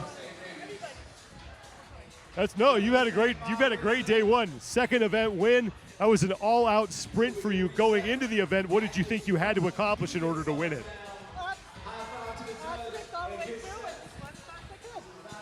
That's a very good strategy and seems to pay off for you. How much experience did you had on an implement like the Torque Tank? I've never had one before. I've never used one before. What did you figure was the key to kind of moving that thing? Because I've heard that there's a sweet spot to get that thing to move efficiently. It's easy. Okay. Well, I mean, when you win the event, of course it's easy, Patty. How does it feel being here compared to being at the games? Like, does this feel on par with the feelings that you have when you're at the It games? is actually. It's just the women and the energy, and I meet so many wonderful people. It's so much fun. Excellent. Yeah. Awesome. So, well, good luck to you the rest of the weekend. thank you. Thanks for joining us up here. Go get some food, some fuel, It's an some honor to sleep, meet you. some rest. Thank you. Thanks, Patricia. Thanks, Patty. Patty McGill winning the 2 events on day 1. Clean sweep for her in the 60 to 64-year-old age group, as the 55 to 59-year-old women now on the floor for the first of their 2 heats.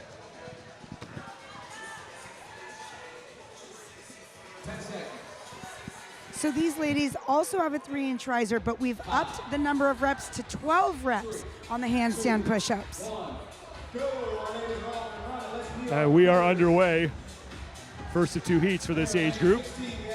And what is also their second event of the day. 12 handstand push-ups now to open up. And as you heard Annie say, they are using a 3-inch riser. And in lane 8, Pam, and I don't want to butcher her last name, Pam K, absolutely smoked those handstand push-ups. I'll take a run at it. I think it might be Kalahuahe. Kalahuahe is in lane 8, and she is your leader, making the turn now on her first sled push.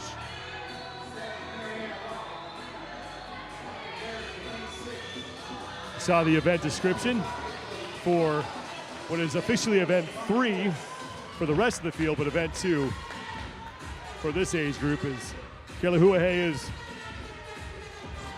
back onto her handstand push-ups. In the middle of your screen now.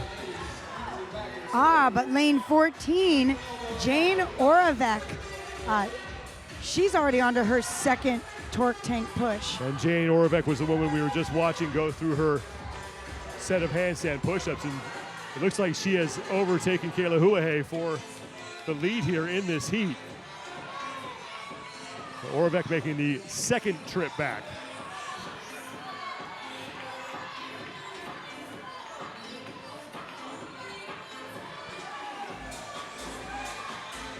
Oravec back to the wall for the final time. 12 handstand push-ups here. 4-minute time cap. And Oravec is going with those strict handstand push-ups.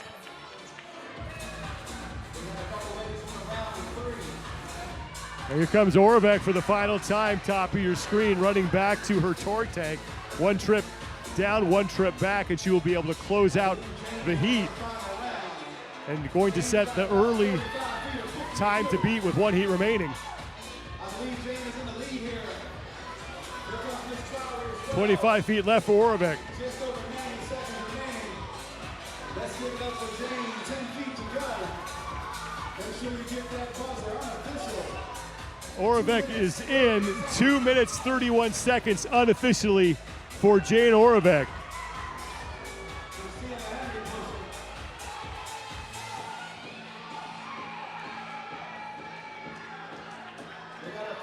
And I think if you look in lane 6, Bonnie Dara is on her third and final sled push. Dara in the gray top, who just passed out of view on the left side of your screen. She just made the turn. Now she's in the middle, pushing her torque tank. In the meantime, Lisa Brandon in lane 15 just finished. Great job. Donnie Barra just came in. Bonnie Dara, Donnie Barra. She actually has trained with Blair Morrison from CrossFit Anywhere. Blair Morrison, who also attended my high school. Ah. Siobhan Morris, also in lane 4, came across the finish line, as we now have 30 seconds to go before we hit the time cap. Kalahuahe also finished, as did Carrie Frericks.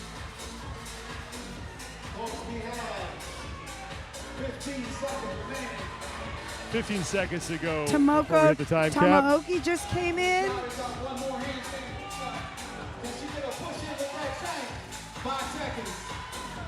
3 seconds to go. And that will be it for the opening heat. Jane Oravec with the best time in the heat, 2 minutes 31 seconds unofficially for her. And again, I think it's great that they have these athletes doing the risers, because it brings a larger number of athletes into actually being able to race. Right. I mean, they get to push. This is supposed to be intensity all the way through, not you do one, you kick off the wall, you rest to see if you can do another one. Right. So the fact that they did that, I love that that's a way to make the race be what the race is supposed to be. Right. We're not watching a bunch of people standing and staring at a plexiglass wall. No.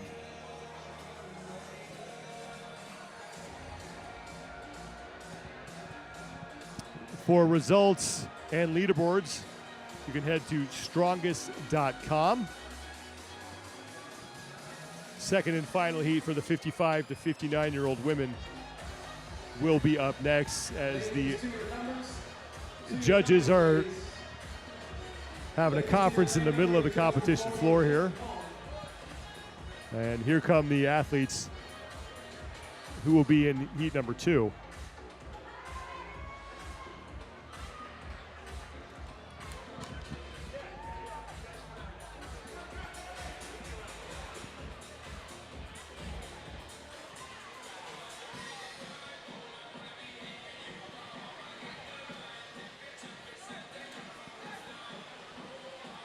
get to our lane assignments here for this second heat.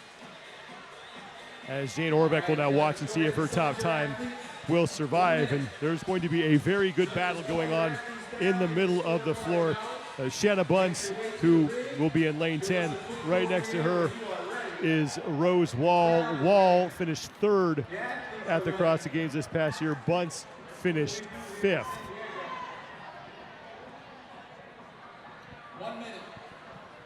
And I got to give a shout out to lane 13, Colette Cowan. She's from my gym. Oh, look at that. Yeah, Look at that. But she's a taller athlete. She used to struggle pretty hard with handstand push-ups. She's been working on them really hard. So I'm excited to see her specifically in this event today. I can see that. Makes sense. And there is Rose Wall, once again third at the CrossFit Games. She finished seventh in the age group online qualifier, and next to her, Shanna Bunce, fifth place finisher in this age group at the CrossFit Games. Last year she was in this event as well. She finished 13th overall in the 50 to 54-year-old division. 2:31 unofficially your time to beat belongs to Jane Orbeck as we start with those 12 handstand push-ups, your first of 3 rounds. Very efficient kipping from a lot of these ladies. Wow. One. Got Cheryl Boyd over on the end. Christy Lunny in lane 12. She's in those long black pants furthest towards the left of your screen. Was first woman off the wall and onto her torque tank push. Now she's the only one making the return trip. She is your leader right now. Cheryl Boyd closing out round number 1, pardon me, and now moving back for her second set of 12 handstand push-ups. Rose Wall is there, as is Colette Cowan. As is Cheryl Boyd over at the end there. And Cheryl's going strict. Look how fast she's on those handstand push-ups. She's in lane 15. We see her right on the bottom of our screen. Little race right here between Lunny and Boyd. So Lunny is on the torque tank first. Behind her in the background there is Christy Lunny. This is the fight for the top spot here in the second and final heat for the 55 to 59-year-old women. Lunny making the turn. Rose Wall and Colette Cowan also hot on the heels of Lunny and Boyd. We got a great race between all these women. Rose Wall is back onto the wall for her third and final set of handstand push-ups, and she started before Lunny did and got about 2 reps before Lunny started her set. Boyd is off the wall. Lunny is off the wall. And this is the race now for first place in this heat. 2:31 the time to beat from Jane Orbeck. Oh. And now the return trip. This one might just come down to who can get to the buzzer first. Cheryl Boyd. And Boyd looks like she got there just ahead of hair. Lunny. First and second in the event, depending on where they finish, because Jane Orbeck's time is at 2:31, and it looks like that will be good enough for third place in the event.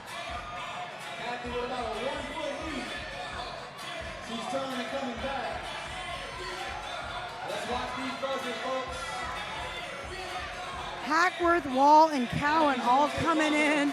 Hackworth just hit the buzzer. Wall just hit the buzzer as well. And now Cowan hits the buzzer. All still sub 3 minutes, all those ladies. But we'll have to see who got in ahead between. I believe Teresa Weiss just came in over down in lane 5.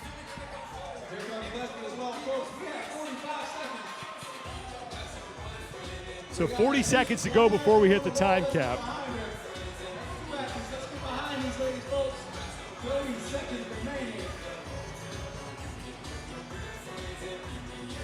Now 30 seconds to go, as there's still a handful of athletes out on the floor. So Cheryl Boyd unofficially looks like she just got in ahead of Christy Lunny on the buzzer. So Cheryl Boyd picking up 100 points and the event win. 10 seconds. Let's cheer these ladies on. 5, 3, 2. Shauna Bunce chipping away to the very last second. Great effort from Bunce there. And with that, the 55 to 59-year-old women are done. With the pants party. And it's Cheryl Boyd who has the best time at the party and the best time in the event. Picking up an event win and earning 100 points in the process. I'm just glad that there was that much of a race between those two ladies the entire time, Oh, because that was so they were fun. on each other the whole time, battling forward the whole time. So that was a great race. You just saw Boyd walk by on the screen there. Do you see those shoulders? It's not surprising she won. I get it. I get that. There's a lot of power there. A lot of it's- power output. It's a great result for Cheryl Boyd because she finished 25th Needed that. in Needed event that one, dead last pretty much. Comes back with an event win. That will help vault her up the overall standings. Which is crazy because I wouldn't necessarily peg a power athlete like that to finish dead last on a row, unless Well, you just don't have the she's a shorter. conditioning She for it. looks shorter to me. There's a And lot. that's from a tall. I mean, I know I'm tall. So for me Well, to that's say because that you're might not be. standing on your bumper plates up here. That's what's happening. Oh. Yeah. I think. We're going to go back to the men's side of the competition. The 35 to 39-year-old men will now be on the floor, and they will go through the pants party with 15 handstand push-ups.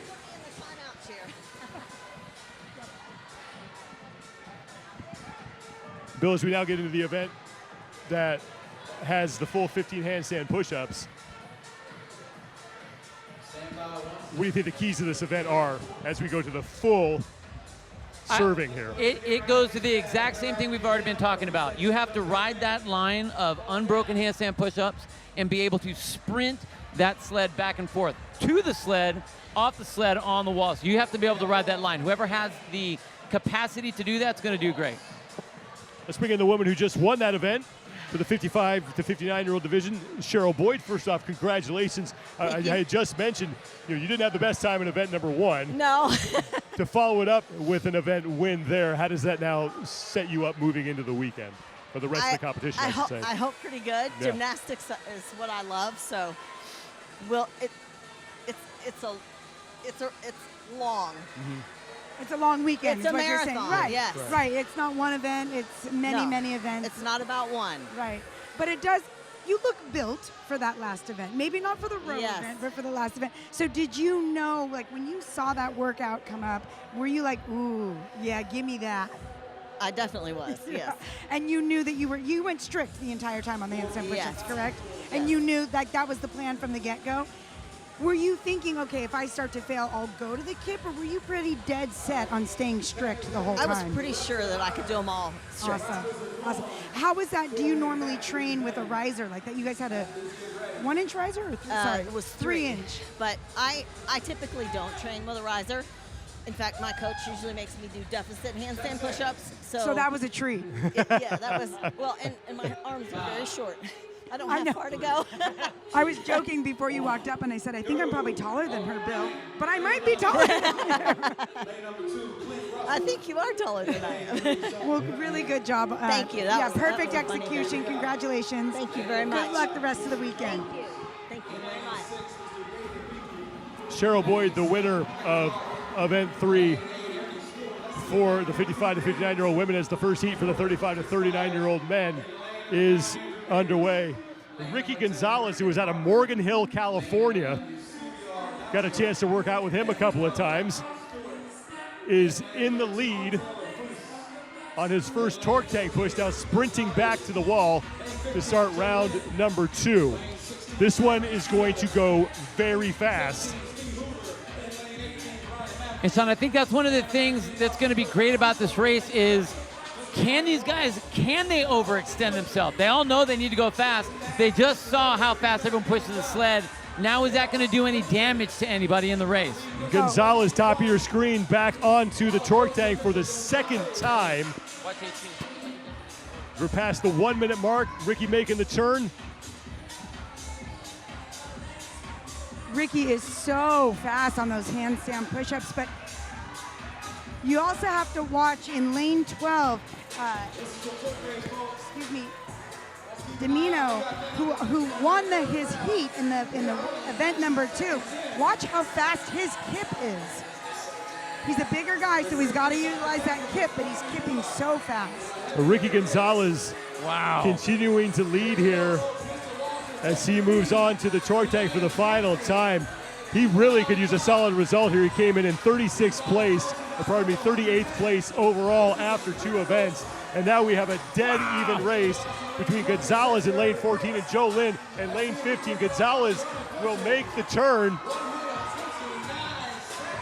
but it's going to be Michael Walsh on the far end of the floor who's going to win the event. And then we had a handful of men come across right after that, would work on getting Michael Walsh's time, but he was at the far end of the floor and was able to sneak in just ahead of Ricky Gonzalez and Joe Lynn. Now Domino Stewart is across along with Esubio Aldano. So very fast, close finishes here in the opening heat for the 35 to 39-year-old men as Michael Walsh, who came in 20th place overall, took a 5th place in event number 2, looking to further move himself up the overall standings. But we do have 1 heat to go here. I just cannot believe how fast. We knew it was going to be fast. Right. But if you had any mistakes, handstand push-up issue, you weren't pushing the torque tank straight, the wheels came off. Right. If you didn't hit that buzzer right away, then all of a sudden now you lost 5 seconds. And in this even in this heat, you could have lost 5. You could have lost 5 places. Exactly. In a 4-minute workout, 5 seconds, like you said, can easily be 2 to 5 spots. And I mean, I know we still have a couple guys out on the floor, but this was not a 4-minute workout. No. This was a 2.5-minute event. Period. And when I saw it, I thought that is an aggressive time count. But these are some aggressive guys out here. Obviously, it was aggressively appropriate. 20 seconds to go before we hit the time cap. We're working on getting a time for Michael Walsh as about 4 guys came in with about a second of each other.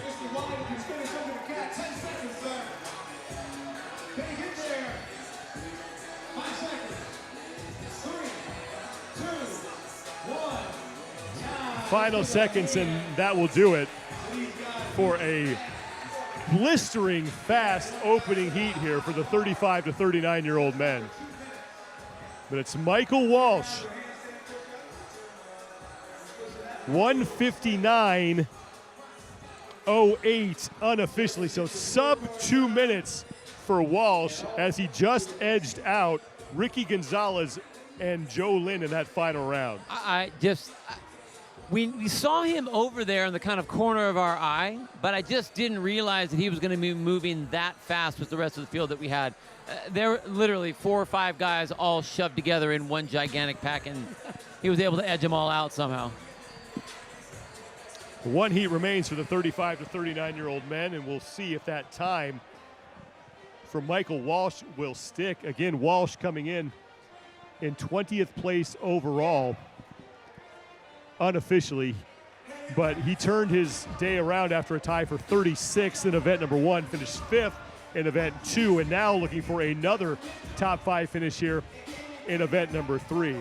Nothing like the slow, steady climb back up the leaderboard, right?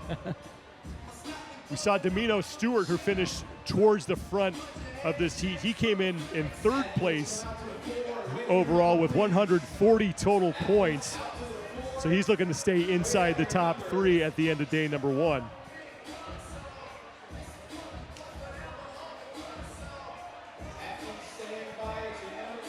And this is where these guys have to remember, you're not just racing the guys in your heat, you're racing the guys in your division.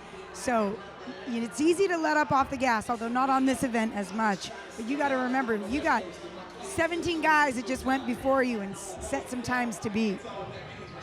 And they weren't moving slow. That was not a slow heat. Right. No. Sub 2 minutes? Right. Oh, that's a slow heat. Right. Gosh.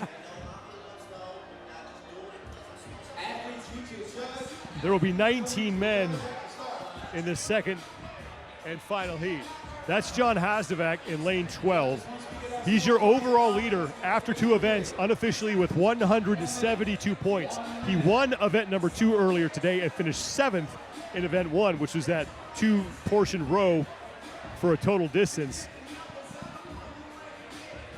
And here are the men who will be in this second and final heat. Michael Petruso in lane 4 came in 4th place overall with 132 points, trailing Domino Stewart by just 8. So Petruso needs to finish towards the top of this heat if he wants to cut into that deficit here. You know, Hasdevak, we talked to him earlier after he won that last event. He said he was all excited about the handstand push-ups as well, but I really don't think this is a handstand push-up event for these athletes. This is a power output event. So I think all these guys are going to have handstand push-ups. Right. Can they all push at the tempo and have the speed on that torque tank? And you know, we know he's a good gymnast, but we don't know if he's got as much power. The second and final heat is underway. Michael Walsh with the time to beat at 1:58 unofficially. And there is Hasdevak going through his first set of 15 handstand push-ups, and he is rifling through these. But so is in lane 10, David Siverstein. You can see how fast he is on those handstand push-ups. Hasdevak Right behind to the Hasdevak. tank first. Syvertson right behind him as Hasdevak with a slight lead. He's towards the top of your screen, right next to Syvertson making the turn, and heading back now is Hasdevak to close out round 1. Hasdevak went with that straight arm, kind of bigger step push on that torque tank. It'll be interesting to see if he stays with that technique. Hasdevak continuing his fast pace here on the handstand push-ups.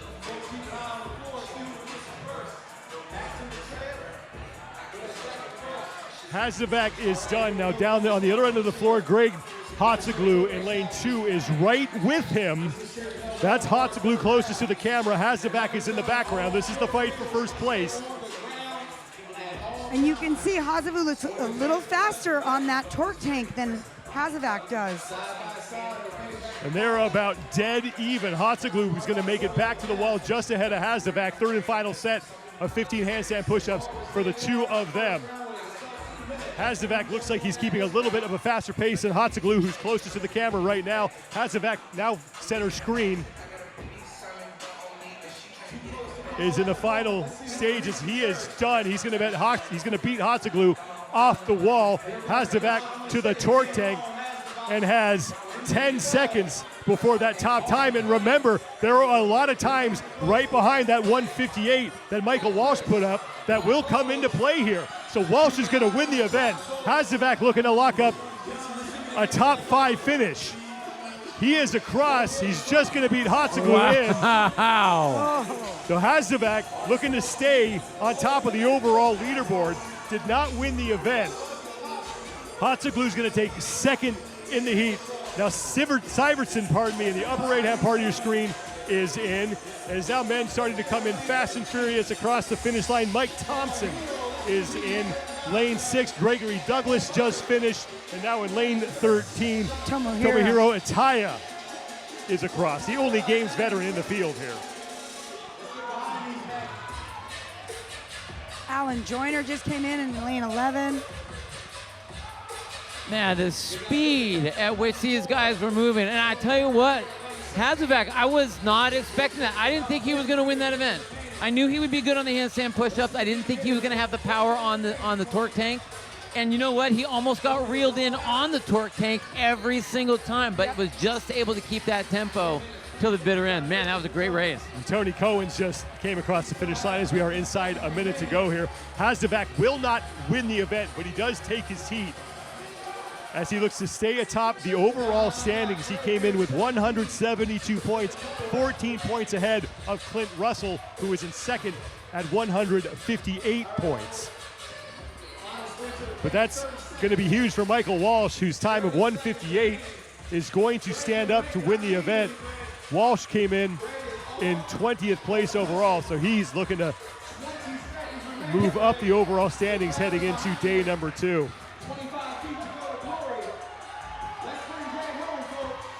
10 seconds to go before we hit the time cap. That's Greg Van Niekerk who is in. 3, 2, 1, time. So just one man unable to finish the entirety of the event inside that 4-minute time cap. That was Jeremy Williams, but a really good day 1 for John Hasdevac, who's not going to win the event, but does take his heat. And that just, I mean, he was first coming into this. Great showing in that heat. And again, I'm very impressed. I was not expecting him to do that. I thought he would do okay, but not win his heat.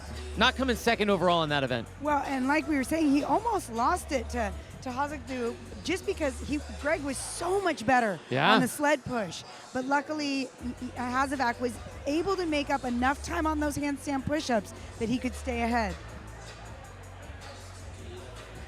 We'll reset for the opening heat of the 40 to 44-year-old men. For all scores and leaderboards, you can head to strongest.com.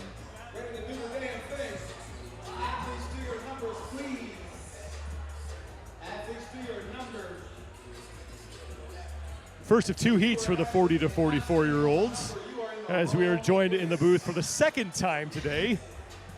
Getting kind of comfortable up here, I think. I'm looking forward to being comfortable up here.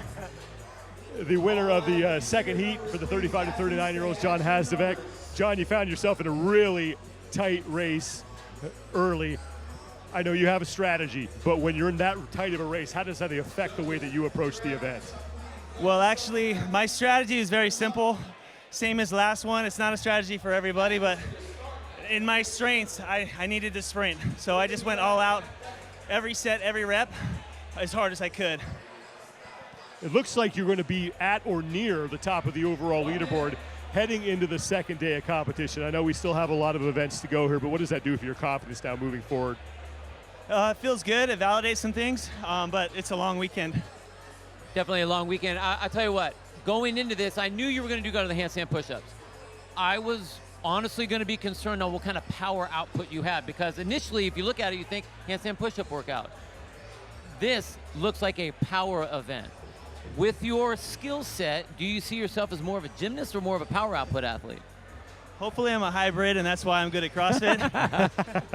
Good answer. Gymnastics background, but I've done a lot of Olympic weightlifting. I put on a lot of size since I was younger, and so I do have a lot of power as well. Oh, you definitely do. Like I said, I knew you would do well. I didn't think you were going to do that well. And you opened up my eyes on that one. Great job. Hey, great first day, my friend. All right, thank you guys. I really appreciate it. Congratulations, and good luck for the rest of the weekend. John, thanks so much. Appreciate it. And John Hasdevac, who won his heat, we have yet to discern where he finished overall in that event, but it will be towards the top. And like I said, he came in as the overall leader in the 35 to 39-year-old division and looking to stay there going into day number 2, as the first heat of the 40 to 44-year-old men is about ready to go here. 2 heats for them here in this event, and they will also do this event as prescribed, 15 handstand push-ups, and then the 25-foot torque tank push down and back as we are underway.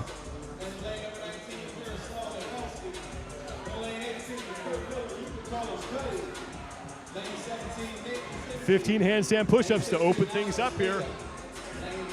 And I'm really shocked that we haven't seen any of these guys go strict handstand push-up. We saw so many more strict in the upper age divisions, but these guys are going with a very fast, very powerful kip.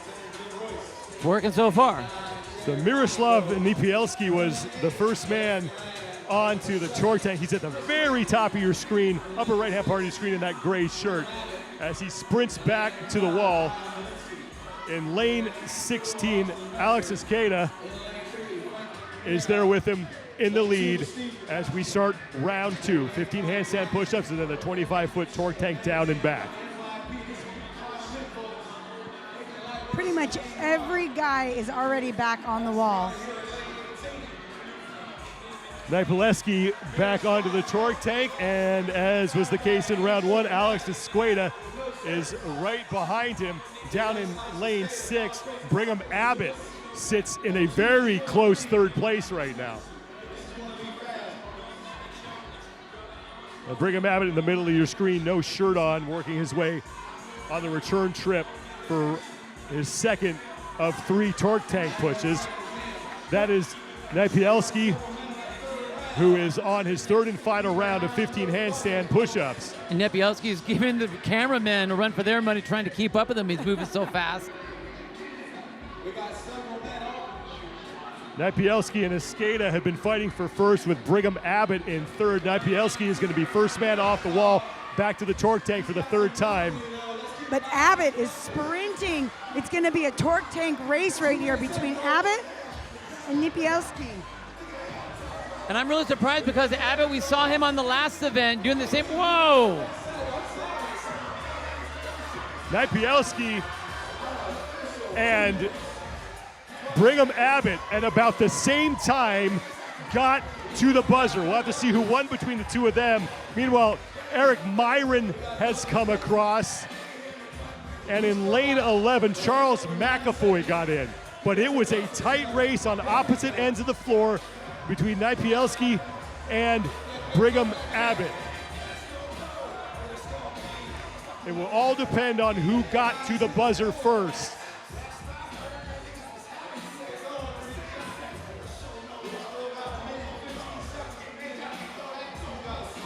It really was a great finish by Abbott. I tell you, it's a very similar event with a strength event and a gymnastic event, as we did in event number 2. Right. Obviously, completely different intensity level, but we saw Abbott really fail. He came out too hard and then failed out. Here, he didn't fail. No. He came out hot and was able to hold that. Again, we don't know what the absolute finish was between the two of them, but great race. It's looking unofficially like Napielski did edge out Brigham Abbott on the buzzer. 2:12 is his unofficial time. That will be the top time going into heat number 2. But Brigham Abbott is right there. Gosh. And that will make a difference with that second heat, with those times so tightly packed.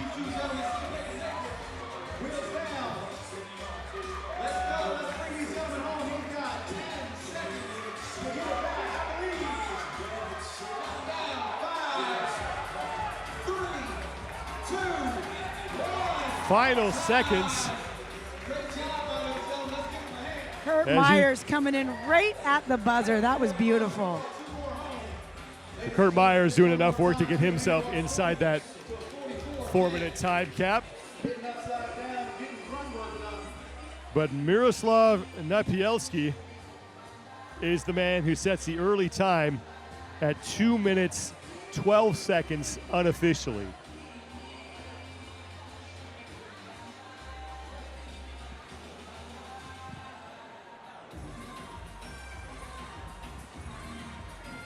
So one heat remains for the 40 to 44-year-old men here as they get the floor reset.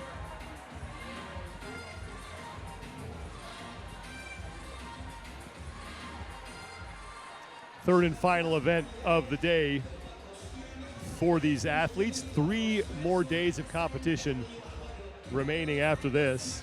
And event 3, as we stick with the Anchorman theme, that is the overarching, I guess, naming convention of this competition. It's Pants Party, handstand push-ups, and the 25-foot torque tank push. For the men, the resistance setting is set to 3. Sean, we've been talking about this whole time. Is it a handstand event? Is it a torque tank event? Obviously, it's a blend of the two. Kind of depends what your strengths are, but it just comes down to one thing. You have to go throttle down, pedal to the metal, however you want to say it. That's what this entire thing is. Ride that line of just absolute pain and go. I was going to say it's a sprint event. It's what it is. 100%. Yeah. That's Especially Byron for these guys. That's Byron Jarin, who finished 3rd in the online qualifying event. He'll be working out of lane number 11. And then David Johnston, who finished second at the 2021 CrossFit Games, will be right next to him in lane 10. And that is David talking things over with his judge as they get set to start the second and final heat for the 40 to 44-year-old men.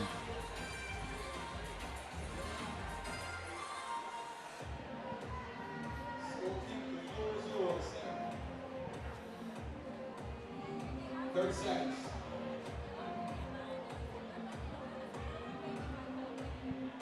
2 minutes, 12 seconds unofficially is the top time that these men will be gunning for in what will absolutely be a sprint. 5, 3, 2, 1, go! And here we go, final heat has begun. 15 handstand push-ups to start things off.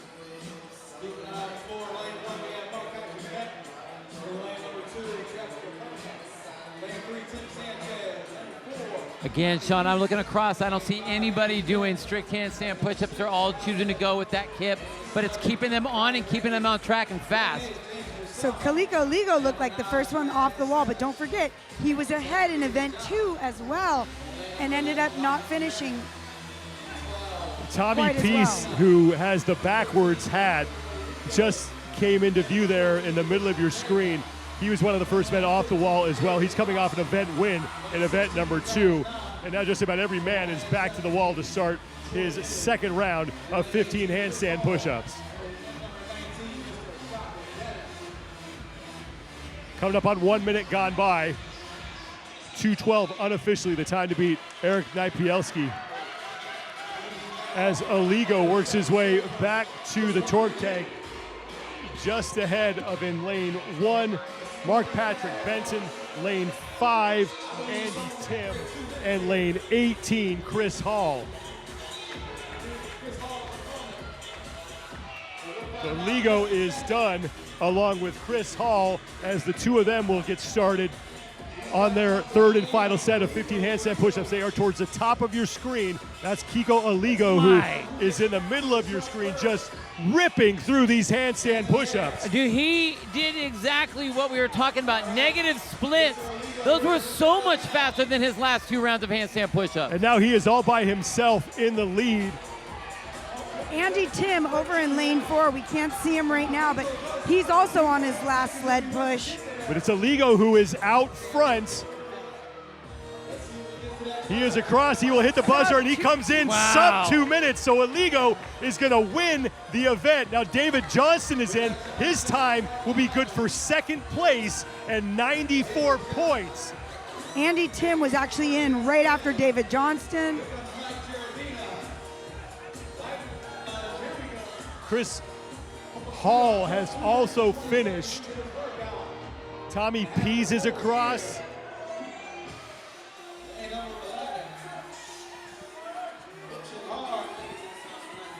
And here comes Byron Jarin. He's at the upper right-hand part of your screen in the gray shirt. He is across. And now in lane number 3, that was Tim Sanchez, who just finished. 159 unofficially for Kaliko Aligo, who will win the event and earn 100 points.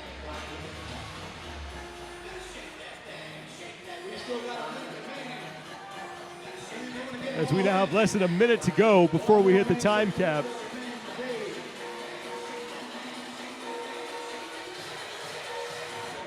Just under a minute and only 2 athletes left on the wall.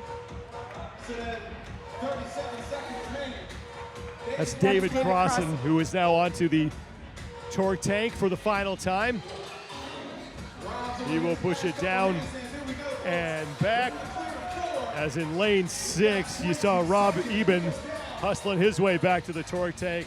So Crossan will get across. And Eben has just enough time to finish. Every gent in this heat is going to finish. Eben is in, and that'll do it with time to spare. But Kaliko Aligo at 1:59 unofficially is going to get his first event win here of the competition.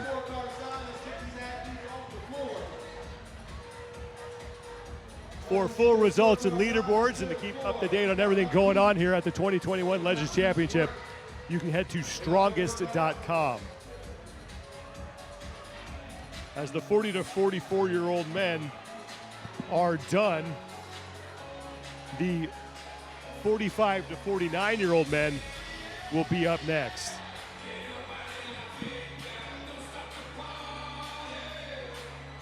Athletes make their way out to the floor. Stay by. Remember, please, the judge will call you down in just The volunteers and staff getting the floor ready for the opening heat of the 45 to 49-year-olds. As you can see, the men taking the floor on the top part of your screen.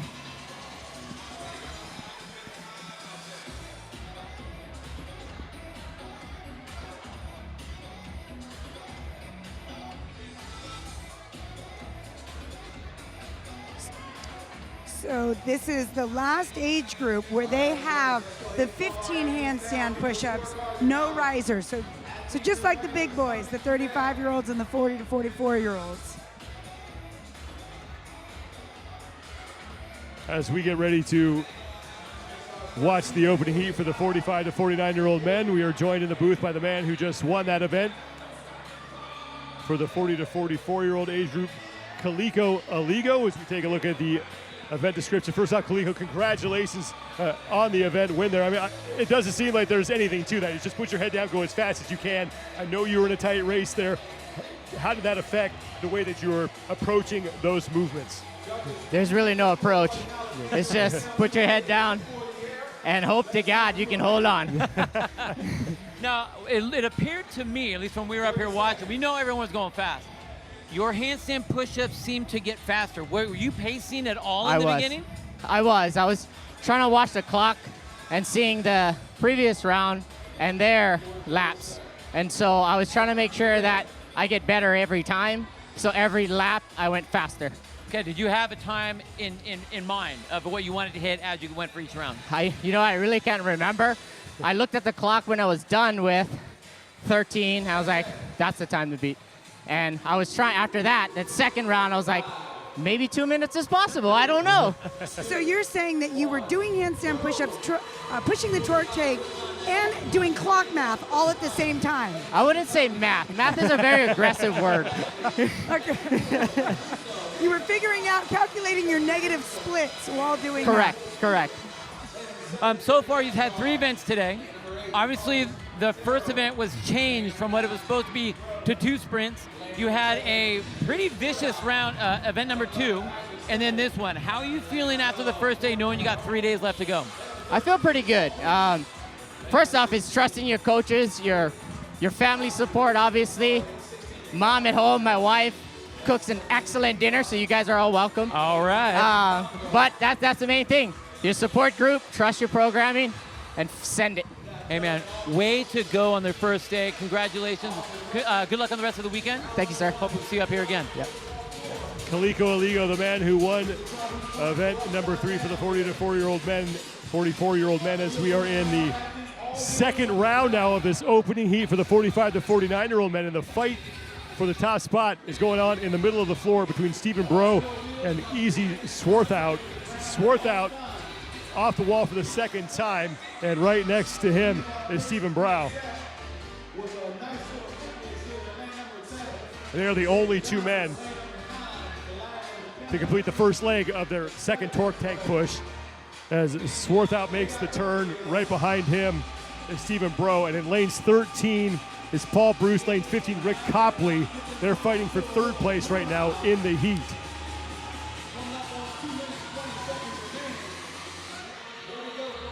But at this point, it seems to be Easy and Steven kind of out ahead of everybody else. Look at how tall Swarthout is. Yeah. I mean, his feet are coming up over the top of that glass line. bracket there, which makes it really tough. You got to remember, you got all these different events. Your body's type, you're going to have either some pluses or minuses. This is a minus for him, and look at that. Just hitting that failure right there. So was able to go, done, which really starts to open up the door for the other athletes like Montero right next to him, or I'm sorry, Burrow right next to him. And Brow, is now into the third torque tank push here and looking to take the heat win.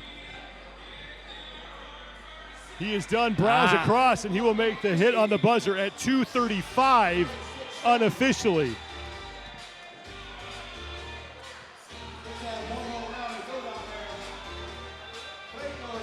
It looks like Paul Bruce just came in as well. So Easy, who started off so strong, really just kind of fell apart on this last set of handstand push-ups. Kind of fell apart. He he imploded. I mean, this is what we talked about. This is that line. I mean, I don't want to say I'm glad we saw it. Obviously, I want this to happen to the athlete. I wouldn't want it to happen to me at all. But we are talking about how hard do you push, and can you ride the line? And if you step over that line, it's not like I'm just tired. You blow up. Yeah. He rolled the wheels right off the car. Less than 40 seconds to go before we hit the 4-minute time cap.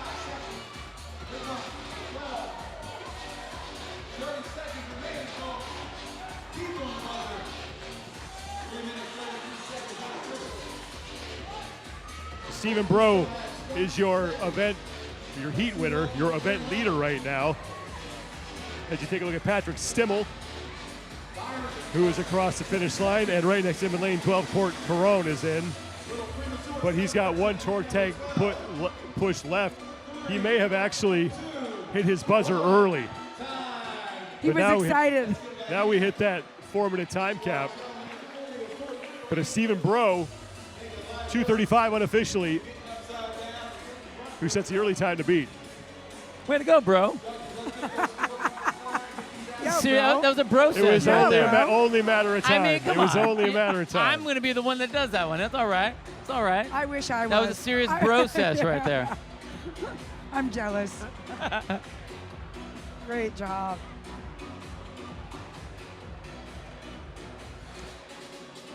For results and standings as they are updated, you can head to strongest.com to stay updated on everything going on in all the divisions with the 2021 Legends Championship.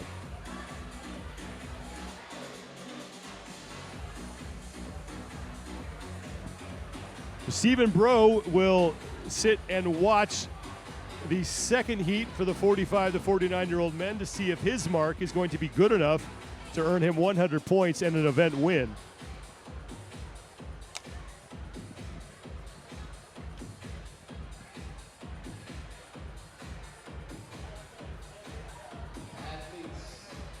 We always like to reevaluate how we thought about an event after watching it a little bit. So now, Bill, after you've seen some heats play out of the men who are doing the full brunt of this, how at all, and I think I know the answer to this, has that changed the way that you think about what's going on here?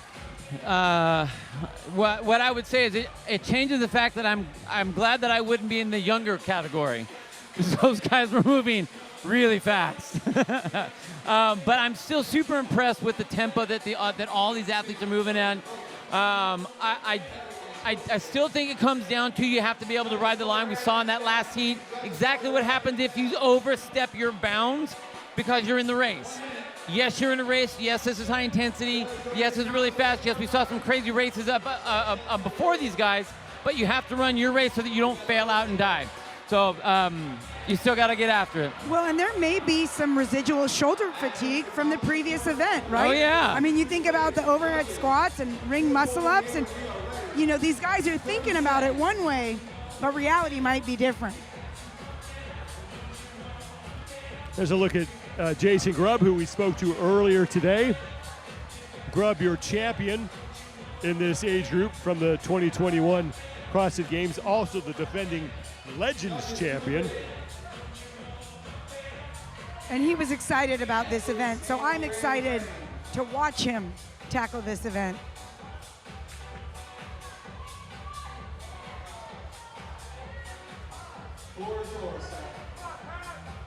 Some of your higher ranked athletes will be right in the middle of the floor, so keep an eye on the middle where you have Jason Grubb, who'll be right next to Mike Kern, and then Jeremiah Head, who will be in lane 8. The three of them all right next to each other as we start the final heat for the 45 to 49-year-old men. 15 handstand push-ups, first of 3 rounds for them here in event number 3, and we're glad that you are with us here for the Pants Party. And right there, you can see Grubbs right in the middle of your screen. That's that little mini hybrid I was talking about. Not a big kick with his legs, but a little ankle flick. But look at that, Michael Kern first off the wall. Stacey Adams down in lane 3 was right there with him, and down at the other end of the floor in lane 17, Bradley Pritchard on the lead pace. Right behind him in lane 18, Jason Ansley.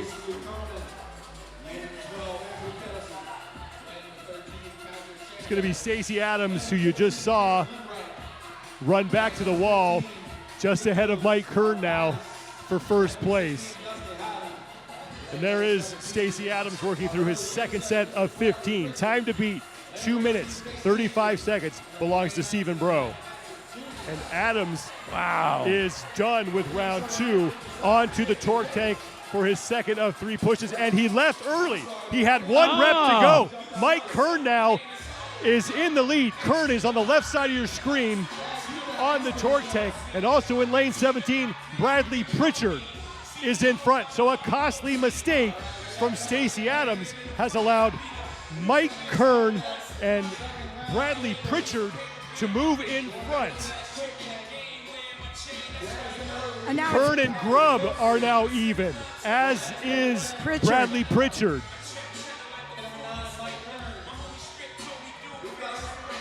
Look how fast Pritchard's handstand push-ups are.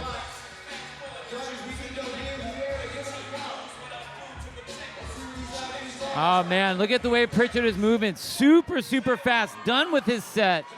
Pritchard onto the torque tank, top of your screen for the final time. He's your leader right now in the heat. Mike Kern, no shirt on, just got to his torque tank, looking to chase down Pritchard. Pritchard, meanwhile, looking to beat Stephen Bro, who had a time of 2:35. That was Jason Grubb onto the torque tank. And here comes Bradley Pritchard. And Bradley Pritchard is going to get 100 points, depending on where Mike Kern finished. They were right next to each other, so whoever hit the buzzer first between the two of them is going to win the event. Jeremiah Head just came in. Jeremiah Head across the finish line, as is Jason Ansley. We'll have to sort out the official results between Mike Kern and Bradley Pritchard. And Bradley Pritchard unofficially at 2:17 is going to win the event. Mike Kern, by virtue of the fact that he was right behind Pritchard, will finish in second. 2:17 for Bradley Pritchard to earn 100 points, and a great charge late from Mike Kern. 94 points for Kern to close out day number 1. As Mike Dudevois is in.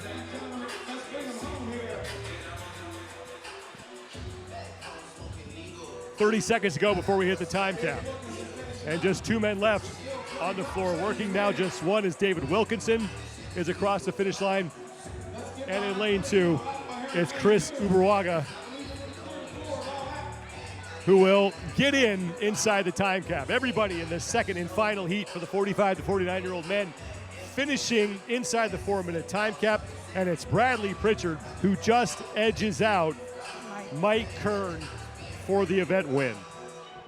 Unreal race down to the end. Yep. Again, it's so hard to tell who's going to do what because it switches so quickly. One little misstep. Pritchard was so fast on those handstand push-ups, but Kern was so good on that torque tank, he was almost able to get him. So now being told, as the official results are starting to come in, it was Mike Kern who got to the buzzer first. Mike Kern got to the buzzer just ahead of Bradley Pritchard. Mike Kern will win the event, earn 100 points. Pritchard will finish second with 94. So we had to wait on the official buzzer time. That's the one that counts. And it was Mike Kern who got there first. So Kern is going to pick up the event win.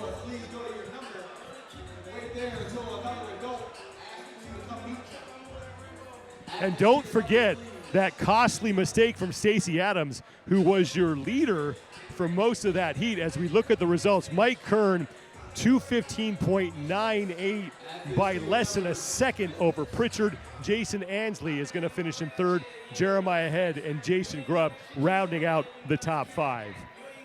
Yeah, you just cannot have a mistake like that. And it was a matter of, did you miscount or did you not hear or whatever the situation is. But even when it comes down to, did you hit the buzzer in time? Right. When it's that tight, you cannot make a mistake like that. And I mean, that was huge, costly for him. You saw his whole body language is like, well, Right. that's done. Yeah, right. You just know at that point there's no making up Nope. that lost time. We're getting set for the opening heat of the 50 to 54-year-old men as Mike Kern has caught his breath and joining us here in the booth. That was a hell of a race. That was, yeah. I barely caught my breath. But I watched the live stream starting early, and I heard Lieutenant Bill say, like, strict. Yeah. I cycle slow on my kip, and I'm like, I knew this was fast, watching all the early heats and the advice. I'm like, all right, I don't got your little frog kip, so I'm like, let me go strict for round 1, maybe round 2, and then that was it. I got through 2 rounds, and that was it, and then I was able to kip the last one. But that was it. I was like, go for broke. I needed a win, my first win ever in the event. Congratulations So, on that. I'll take it.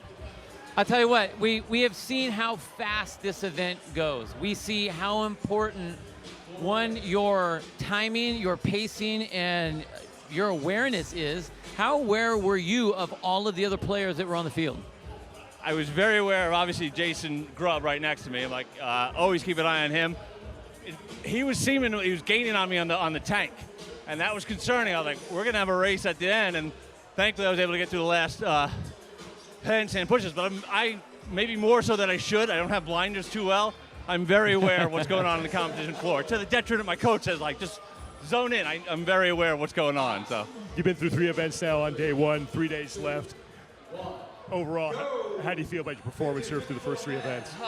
Bounce back. The row didn't go as planned. I feel like it was the original 3 into 7. I didn't adjust my game plan into a 3-3. That's a different workout. So I kind of held a little bit back on the first set and hammered the second one, but I couldn't make up the time that I gave away, or the meters that I gave away. But then once we got to workout 2, took second to Grubb, and then I was able to beat him here. So got to keep close to him. I'll tell you what, Mike, you finished up great. That was a great race, super smart. Congratulations on your first day. Good luck the rest of the 3 days. Thank you. Appreciate all of you. See you back up here again. Being here. Early here in the opening heat for the 50 to 54-year-old men, it's Logan Clark in lane 13, who is your early leader as he goes through his second round of 15 handstand push-up. He is in the middle of your screen right now.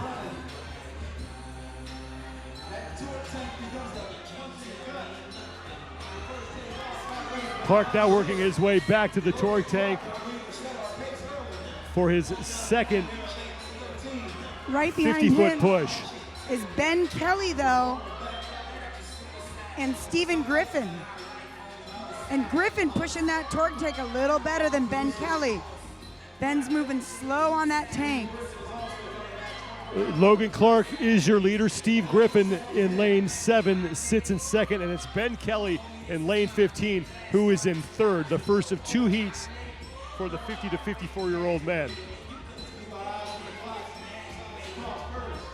Third and final set of handstand push-ups for that man, Logan Clark. And we talked about riding that line. He's right on that line. Look at that. Talk about not wanting to have any more left in the tank, and he didn't have another one left in the tank. And Clark back onto the torque tank for the final time. 25 feet down, 25 feet back. Looking to win the heat as he starts his return trip. Logan Clark is in at 2:12 unofficially. The man who won the Dallas qualifying event to get here to San Diego. 2 minutes, 12 seconds. As in lane 15, that's Ben Kelly who just came across. He'll take second place in the heat. And now you just saw in lane 7, Steve Griffin finish up.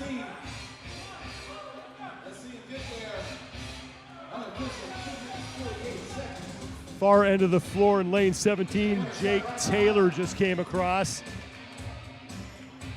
And we also had Todd Williams in lane 4 finish.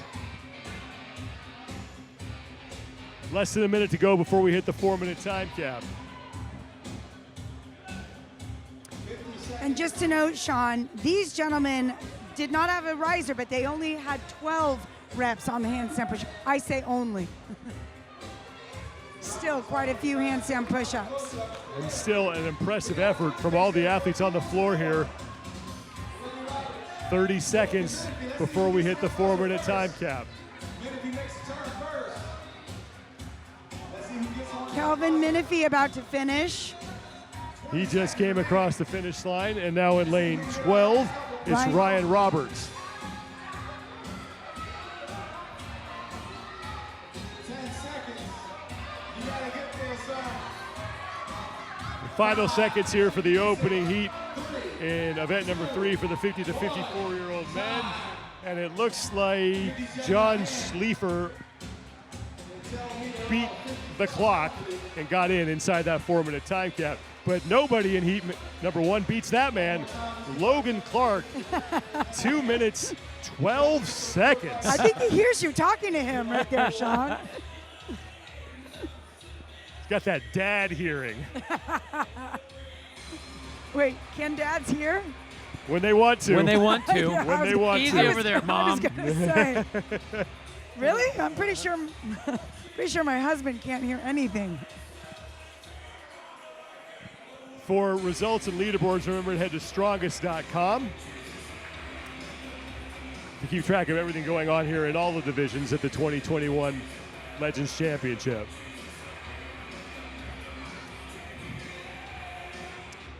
Second heat for the 50 to 54-year-olds is coming up next as Logan Clark will see if his time of 2 minutes 12 seconds will stand.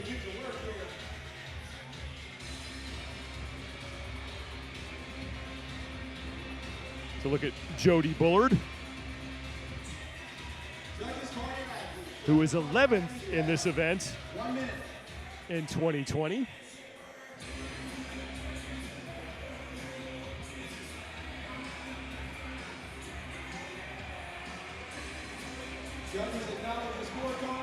Ismael Mora will be in lane 8, and this is someone coming into the competition that we had pegged would do very well in this event. So keep an eye on him. He's very good at handstand push-ups.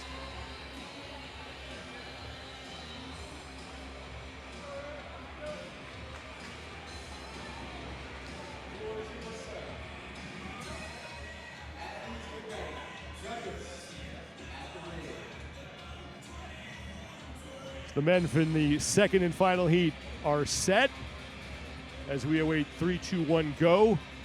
And Logan Clark waits to see if he's going to lock up an event win. 2 minutes, 12 seconds, the time that these men are trying to track down here in heat number 2.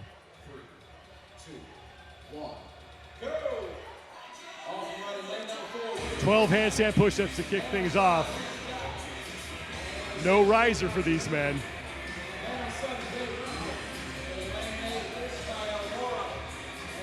And we talked about if you should do strict or not, and I see one lane is strict in lane number 10, and that was the guy who won the last gymnastic workout, the last gymnastic event. Eric Smith. But he looks like he's struggling with that torque tank. Eric Smith was first to the tank, but started to struggle. That allowed Lon Allen to overtake him for first place here in round 1. And we talk about this is a power output event. Yes, there's gymnastics in it, but you need to have that power output. That's what Lon has. Lon back to the wall for his second set of 12 handstand push-ups. He's in the upper left-hand part of your screen, right by the clock. Now on the right side of your screen with 3 reps remaining. Well, and I'll tell you, if Lon's elbow was bugging him on the muscle-ups, it doesn't seem to be bothering him on the handstand push-ups. Look at this drive. Look at that drive. Just leans into it. David Rempel, meanwhile, lane 7, is right there with Lon Allen on this second push. This is the fight for first. The 2 men going from left to right on your screen. There's a look at Dave Rempel as he and Allen head back to the wall for their third and final set of 12 handstand push-ups, and it was Rempel who started just ahead of Allen, and now Eric Smith in third place. And this is going to be a crazy race because I really think that Lon has the tempo, but he just couldn't get going with it. Well, and Rempel just seems to have a little more fire, a little more hustle right now. Rempel in the lead, upper left-hand part of your screen, making the return trip and looking to beat Logan Clark's time of 2 minutes, 12 seconds and lock up an event win. And Rempel is going to do it. Wow. 159 unofficially, but officially 100 points. Lon Allen is now in, and here comes Eric Smith. Ismail Mora is in the middle of your screen in the black shorts, no shirt. He's on his final push. Matt Sia's coming in lane 11 right here. Wes Schneider also able to finish. Sia is in, but I think Ismail Mora did beat him to the buzzer. Mora collapsing across the finish line, but may have beat Sia to the buzzer. That's what counts.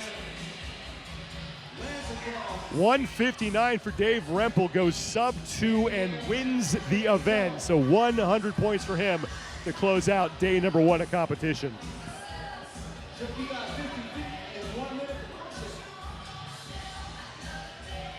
You know, both Rempel and Lon Allen looked really good going into that third round, but I think the difference maker was the urgency with which Rempel moved to the wall and moved to the torque tank versus Lon, who just looked a little bit too relaxed to me. Well, and again, we know he's got that elbow issue is going on. I don't know if that started aggravating him or if he used that or if it got into his head at all. Right. So it's really possible. You're right. But there was definitely a I'm in a race or I'm just trying to finish between the two at the end.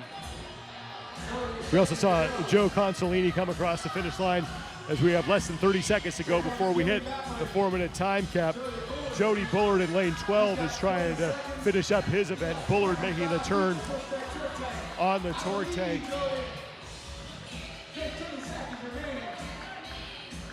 As Rick Waxman is working through his, make that Romeo Cutter working on his final set of handstand push-ups in that headband. And that will be the 4-minute time cap. So an event win for Dave Rempel as he beats Logan Clark's time by 13 seconds, and Rempel earns 100 points as a result. Very, very, very impressive finish for Rempel. And again, just like we were talking about, Annie, his tempo, he was in race mode. Round 1 through round 3. Right. Not race mode, okay, I'm doing okay, hold on until the end. It was race mode the whole time. You could definitely tell the difference. Right. Again, to me, there was just this sense of urgency in a good way going into that final trip to the wall. And I think that is where he was able to take Lon Allen. The men are now done with event number 3. The women will be out next as we head to the 35 to 39-year-old division. Remember to head to strongest.com to find all the results and leaderboards for every division here at the 2021 Legends Championship.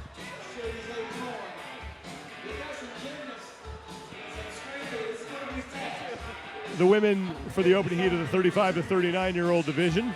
Event 3 are taking the floor, and we are joined in the booth now by the man who just won that event for the 50 to 54-year-old division, Dave Rempel. Dave, first of all, congratulations. When it is just a mad dash like that out on the floor, what's going through your head as you're going through that event?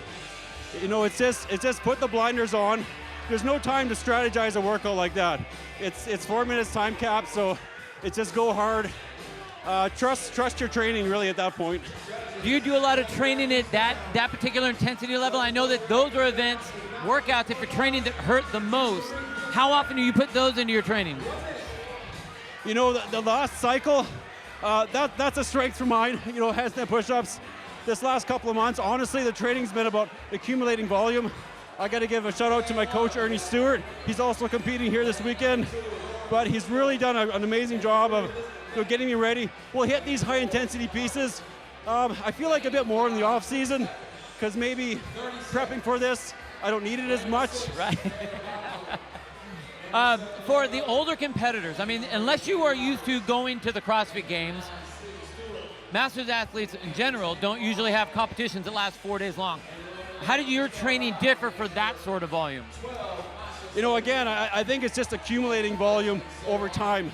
The last 8 weeks or so, I've had, double days sort of thing. We've been incorporating some swimming, all kinds of variety. And again, just getting back to the basics, spending a lot of time on the rower, a lot of time on the air bikes. Not exactly my favorite movements, but it's really paid off in other areas, which is interesting. Well, I'll tell you what, that was an amazing race. We were getting all excited up here watching you get after it. So great way to finish day number 1. Good luck on the next 3 days. Hope we see you up here again. Thank you very much, guys. Appreciate all your work. 2, 1, go! Dave Rempel with an event win for the 50 to 54-year-old division as the first heat for the 35 to 39-year-old women is underway.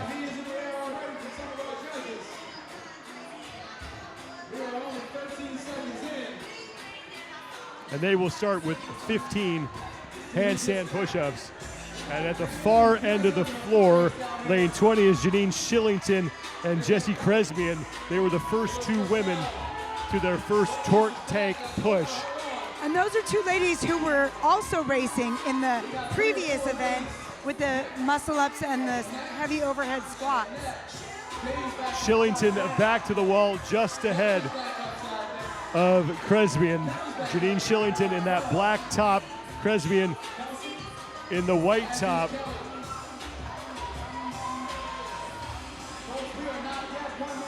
As we are now a minute into the opening heat here. Oh, and Kresmian is first off the wall on that second round. The Kresmian who were able to overtake Shillington, and in lane 14, Christelle Fox has moved into 3rd place as Shillington is making the turn. Fox is making the turn. And Kresmian is now done, and she will head back for her 3rd and final set of 15 handstand push-ups as she is inverted and getting to work on that set of 15. And she still looks so fast on those handstand push-ups. At this point, unless she trips or she makes a mistake, I think she's got it on lock. I just really like the way that she was shaking her arms out. As she was running running she back. was very aware of that. Like, I have to prep my arms to get them ready to go as fast as possible again. So you saw her shaking them out on that run. Kresmian onto the torque tank for the 3rd and final time. First leg is done, and now she will work her way back, and she will have the time to beat with 1 heat remaining. Jess Kresmian is in at 2:09 unofficially. Here comes Janine Shillington. She's in at 2:18 unofficially. And it looks like Fox. And now in lane 14, Christelle Fox is across at about 2:30. Also had Elizabeth Lane finish up as more and more women are on their final rounds. Christelle Robb is in.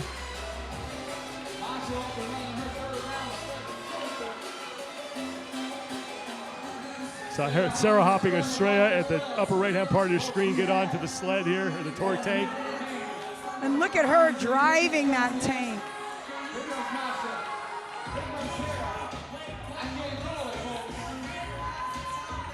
In lane 12, Masha Savina just finished. Less than a minute to go before we hit the time cap. Katie Roberts in lane 8 just came in.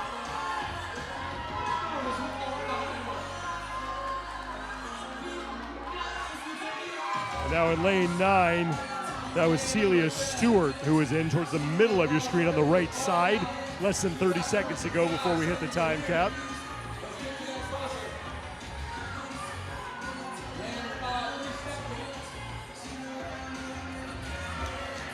Barb Smith just finished. And Bree Stefik is in with 10 seconds to go. And we have 2 women left on the competition floor. And 18 of the 20 women in that heat will finish. No one does it faster than that woman, Jess Kresmian, 2 minutes 9 seconds. Not surprising. She did really well on event 2.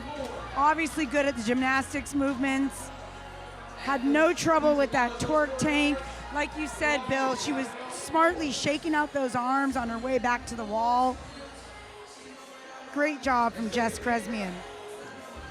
Jess Kresmian looking to rack up another solid finish. She was unofficially in 6th place at the end of event number 2. Setting the time to beat here as we head into the second and final heat for the 35 to 39-year-old women.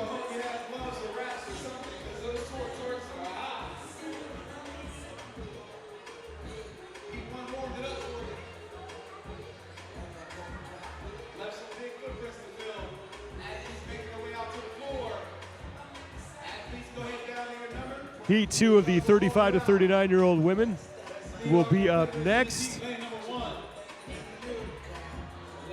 Rachel Sessa will be in lane number 14. And she will be an athlete to watch here. Sessa finished 6th at the 2020 Legends Championship and finished 5th in the online qualifier to get to this event in San Diego.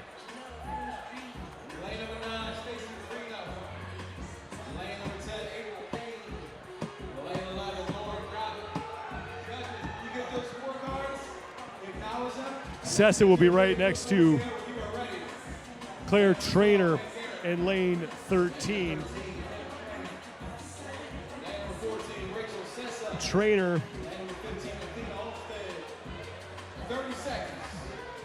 won event number 2 earlier in the day.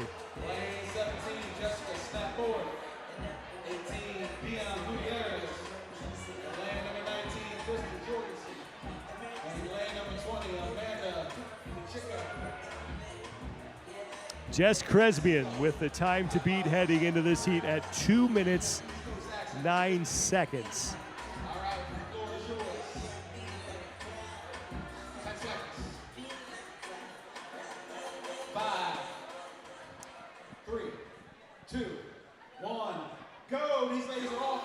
Jess was so good on those handstand push-ups. I think it'll be a hard time to beat.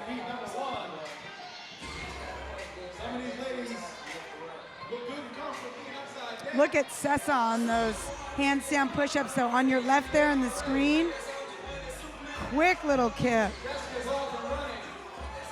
And she just came up because she was going too fast, I think. Exactly.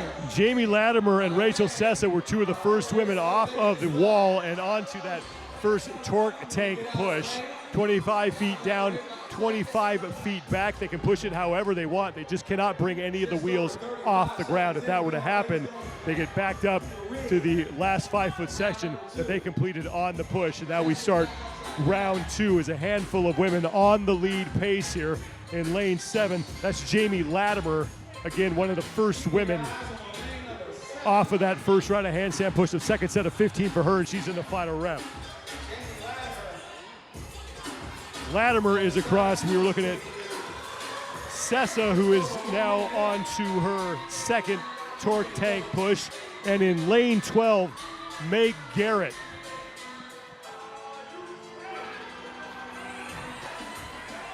Can Latimer hang on this final round?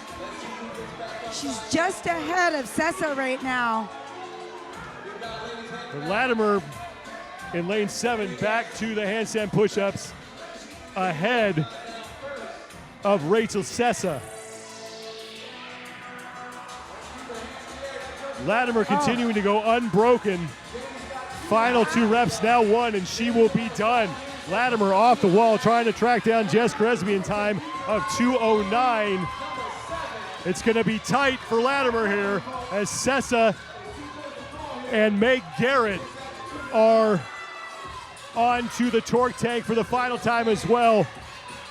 Latimer's got to hurry here. 2:09 is the time to beat. And that one's going to be Oh. close. Just got to the buzzer at the 2:09 mark. We'll have to see how the official scores check out. Garrett comes in right before Sessa.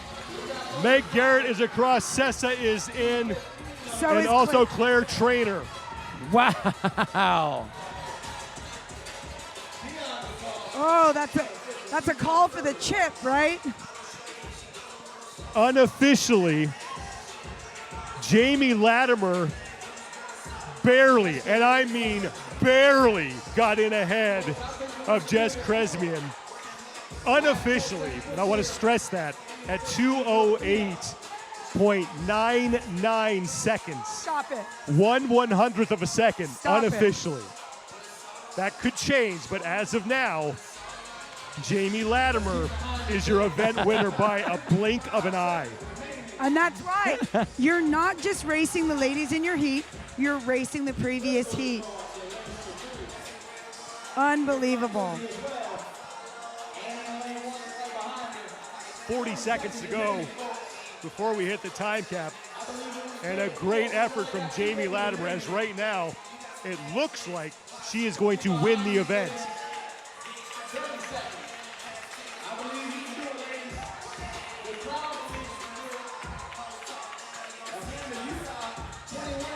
"20 seconds to go before we hit the time cap.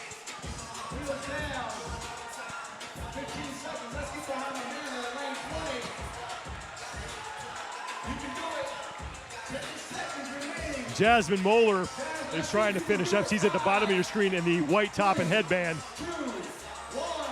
Just trying to get as far as she can here, and was 25 feet shy. But Jamie Latimer, unofficially, your event winner by 1/100th of a second. That is unofficial right now, so I want to make sure that we stress that. I think you've laid the seal of unapproval, not quite approval, on there quite well. Man, what a race though! But that's what this is all about, racing. You have to be able to push to the very end, because just like you said, Andy, it's not the people necessarily that's right next to you, it's the other people in the other heat, and you don't always know where everything is. And when you have a field that's 20 lanes across, right, you can't compare yourself to where everyone, you have no idea. So you have to just literally put the blinders on and throttle down and get crazy. And that was a great finish. Flawless. You know, she had no mistakes. She was running to the wall, running back to the torque tank. And even with that much speed, she didn't have any errors. And that's the hard thing. You can move fast and move frantically, or you can move fast and move well. She moved well. Be sure to visit strongest.com for leaderboards and results. Jamie Latimer looking like she won that last event for the 35 to 39-year-old women. She's making her way up here to the booth. We want to talk to her in just a second as we get set for the opening heat of the 40 to 44-year-old women. Let's bring in Jamie Latimer, who I think just won that event. It was super close, but the same question that I've asked some other athletes here. When you're in an event that is that frantic and that fast, how do you stick to your plan and not get caught up in everything going around you? Good question. I mean, and I did stumble. Like, I fell off. When I kicked up, I fell off the plexiglass for my very first round, but I was like, oh my gosh, already plans out the window. Now you gotta go even faster. I don't know, I just literally, and I did look around, I was like, did I get it? Did I get it? Because I didn't know where I was. And it is easy to make mistakes when you're moving that quickly, especially with something like handstand push-ups. Do you find that once you're in the event, you settle down and you kind of get in the mode? Totally, yeah. After that first round, I was like, okay, you can do this. Like, you do a million handstand push-ups. Favorite movement. I was happy to see that. That is your favorite movement. Yeah. Had you used the torque tank before? Never. Did not know what I was doing there.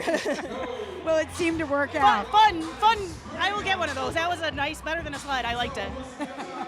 Awesome. Jamie, congratulations. We will wait and see, but it looks like you won the event. That's 100 valuable points for you if it sticks. Yay. Great effort. Best of luck the rest of the way. Thank you so much. Heat number one for the 40 to 44-year-old women is underway, and it's Rebecca Thompson who was first onto the torque tank. Lane 11, Janice Koloff is there in second place, and in lane number 3, Amanda Cummins is in third. But it's Rebecca Thompson, who you're looking at now, who has the early lead here at the end of round 1. Now on to the second of 3 rounds, 15 handstand push-ups for her. And an extremely good pace for Rebecca Thompson. And this is the kind of performance that you need to have if you want to win this event. She is blazing through those handstand push-ups, and now onto the torque tank for the second time. In lane 3, it's Amanda Cummins, who has now moved into second place. The opposite ends of the floor for the lead here. And Cummins is cutting into Rebecca Thompson's lead right now. Thompson is done, and she will get back to the wall, but you saw in lane 3, Amanda Cummins sprinting back, third and final set of 15 handstand push-ups, and Amanda Cummins may have moved herself into the lead, but not by much. Cummins off the wall first. Cummins now in front of Thompson here in heat number 1 for the 40 to 44-year-old women. Cummins done with her first 25-foot push here in the third and final round. And Amanda Cummins is going to win heat number 1 unofficially at 2:02. Wow. And you saw, well, we saw Rebecca Thompson had a few missed reps on the handstand push-up. She came off the wall, and she kind of fell apart in that third round, and that's where she lost it to Amanda Cummins. So unofficially 2:03 for Amanda Cummins. Rebecca Thompson is now in. She'll take second place in the heat. 2:23 unofficially for her.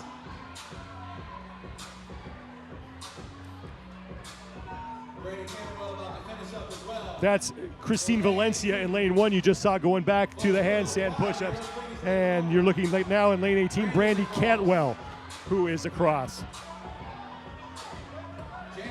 And it looks like lane Janice, 11, Janice Koloff is in.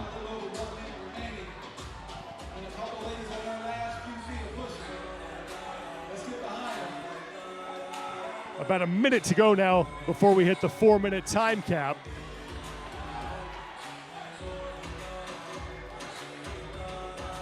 and that's Leah Purvis that just finished up in lane 7. Also, Tara Meyer is in, and now in lane 10, Angie Retzloff coming across. She's in that pink headband in the upper right-hand part of your screen. That's Megan Rode.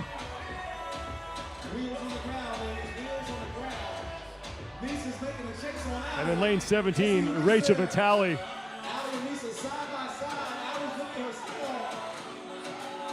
Closing out her second of 3 pushes. You had a tight finish between a couple of women closing out their events in the final frantic seconds here of event number 3 for the 40 to 44-year-old women. But it was Amanda Cummins who sets the top time at 2:03 with 1 heat to go.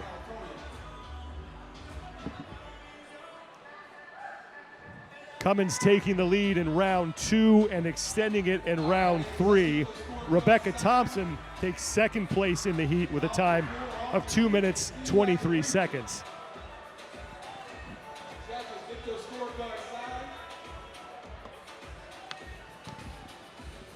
Head to strongest.com to see all the leaderboards and the results as they update here, to follow along with everything that is going on in all the divisions here at the 2021 Legends Championship.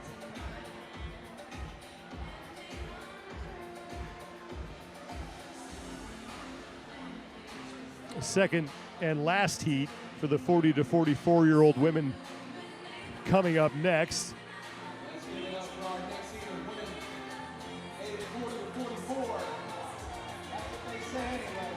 as we are coming to the close of the opening day of competition at the 2021 Legends Championship. It's been a busy, fun day here to kick things off in San Diego, California. And now the women who will be in this second heat heading out to their lanes to get set to start what has been a very fun, very exciting event. And there is Val Voberl, former podium finisher as an individual at the CrossFit Games in 2013 when she took third place overall. It was the year Sam Briggs was crowned fittest on earth. Val Voberl coming off an event win in event number 2 earlier today, looking to carry that momentum here into event number 3.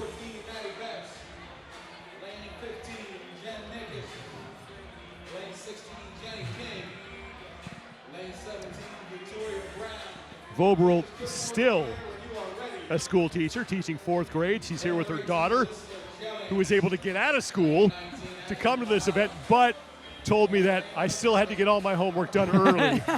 Yeah, you can't have a school teacher as a mom and not get your homework done.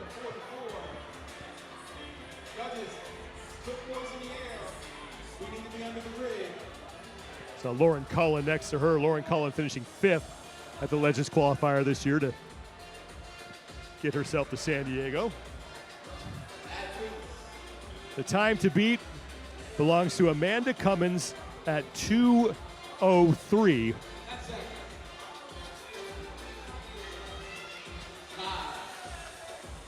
Three, two, one, go! Off and running. Somebody is The second and final heat for the 40 to 44-year-old women underway here in event number 3.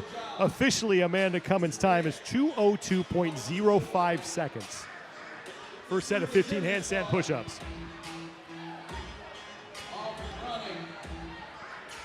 And in lane 8, that's Tiffany Kempton, who was first onto the torque tank. Val Voberl is behind her. And in lane 5, Dania Armstrong. Kempton has made the turn, working her way back.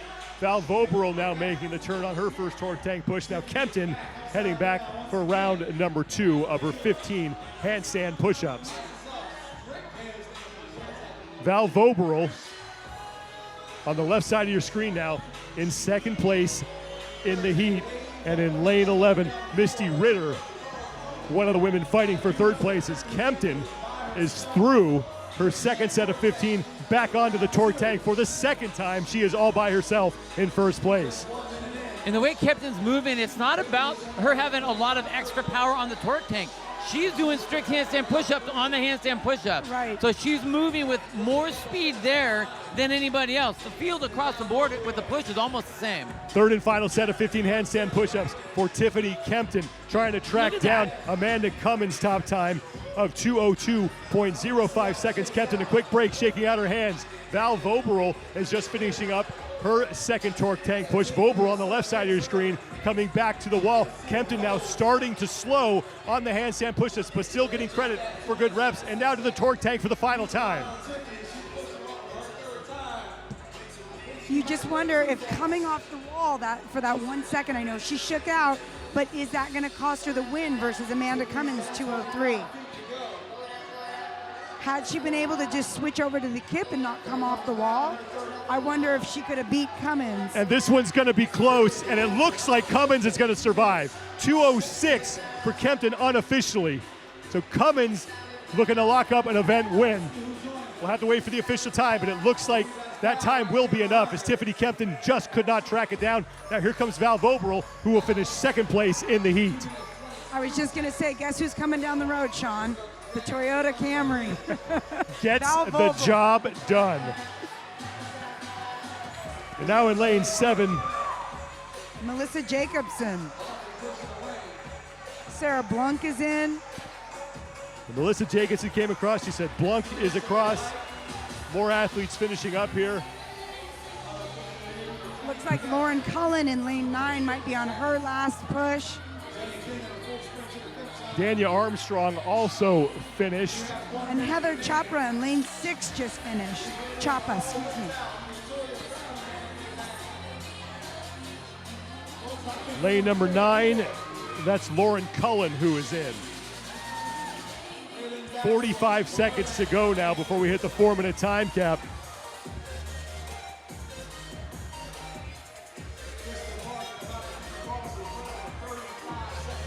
As Victoria Brown came across the finish line.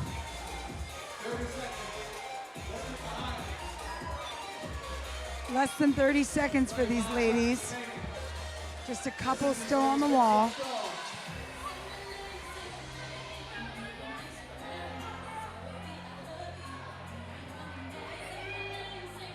That's Elizabeth Gellings in lane 18, trying to get every rep that she possibly can.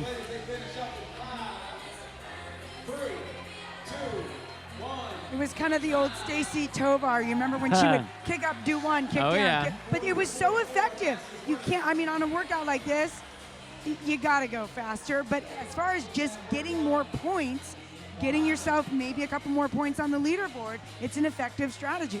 I'll tell you, I can't wait to hear from Tiffany, like what that strategy was, if that was a plan B or plan C, and if she's just able to kind of switch up on the fly, if that's what that was. So it'll be interesting to hear when she comes up. Tiffany Kempton with Bob Jennings, who he and his team, Jennings is the man with the headset on, have done a fantastic job of putting this event together. Bob wearing many hats for us here, helping us out with the broadcast. But Tiffany Kempton is going to finish in second place in the event. So she does not get in ahead of Amanda Cummins. So Amanda Cummins will win the event out of heat number 1. 2:06 unofficially was Tiffany Kempton's time. She looks to lock up 94 points courtesy of that performance.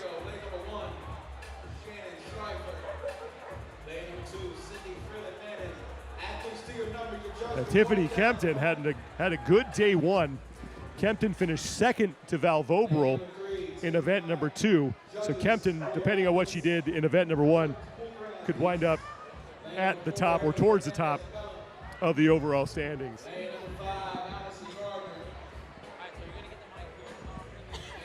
Coming towards the end of the competition day here at the 2021 Legends Championship in San Diego, California. Opening heat for the 45 to 49-year-old women coming up next. Tiffany Kempton has joined us in the booth as you take a look at the event description for the 45 to 49-year-old women. They will perform 15 handstand push-ups. But Tiffany, great effort, and we were talking before you came up here. The strategy on the handstand push-ups, it looked at the end there, you slowed down a little bit. Was that a plan or was that an adjustment that you made? Definitely an adjustment on the fly. My plan was to break it up sooner, but adrenaline helped. And so I just kept going. And it looked like you were pretty determined to stay strict. You came off the wall on that third and final set, shook it out and got back up. Were you like opposed to kipping, or did you just think it would be faster to stay strict? No, it's just always faster to do strict. And there's a little bit in me as a gymnast, previous gymnast. We did thousands and thousands of strict. So to bend my legs inside, I'm thinking, that's not right, that's not right. Every single one. So it was great to have an event win on my birthday. And happy birthday! Happy birthday! Do I have to sing now? What's it? No, my kids at home will do that plenty. Thank goodness. Awesome. So the row obviously that's not your best event. I understand Not my that. best event. But you got a second place in event 2, a first place, or I think actually it was a second. And we have a feeling Amanda Cummins might have beat you in the heat before. Either way, you had a top score in event 3. You're going into day 2 of competition. How do you feel mentally, physically? What are your thoughts? I'm feeling really good. I knew the row or whatever monostructural endurance event was going to be my damage control.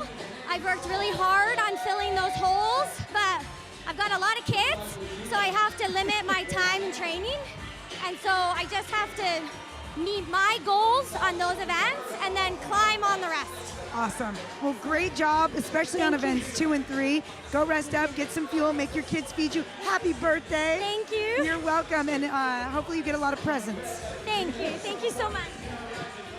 Congratulations to Tiffany Kempton. We are in round 2 of 3 now here in the opening heat for the 45 to 49-year-old women. That is Shannon Schleifer, who is your leader right now in the heat. She is fighting with a woman at the opposite end of the floor, Regina Lagrasso, for first place. Schleifer on the tank for the second time, and at the far end of the floor, there is Schleifer, is Lagrasso. The two of them on the lead pace. Also, Shannon Bergdorf in lane 10, right now in third place.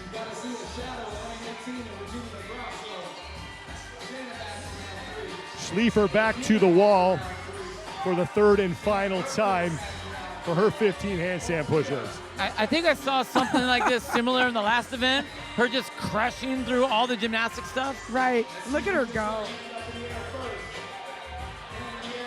It's just like the last event, like you're saying, could you do it any better?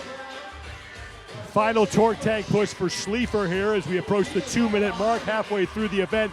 As far as the time cap is concerned, the Grasso is also on the torque tank for the final time, but Schliefer is making the turn. The Grasso now just closing out her first 25-foot push.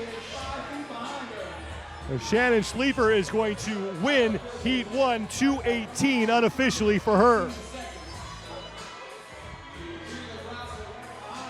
Now the Grasso is in at 2:25 unofficially. That leaves Shannon Bergdorf as the leader on the floor. The 2:17 for Schliefer to take Heat 1.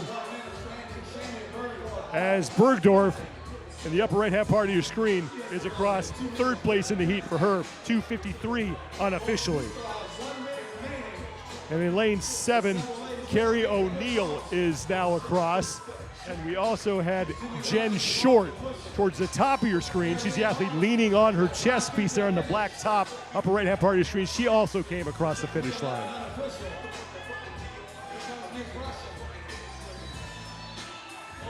"40 seconds to go before we hit the time cap." Allison Gardner right there in lane 5 finishing up.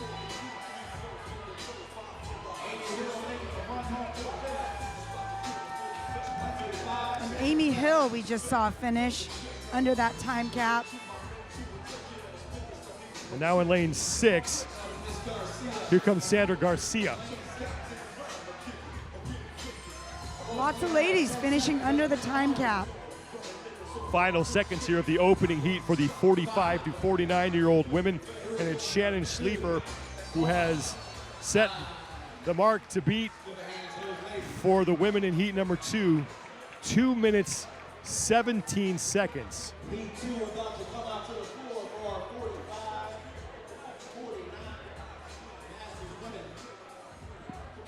Shannon was also the woman who was in charge of running the qualifying event for the Legends Championship that took place in Las Vegas. We're hoping to get her up here to talk a little bit about that.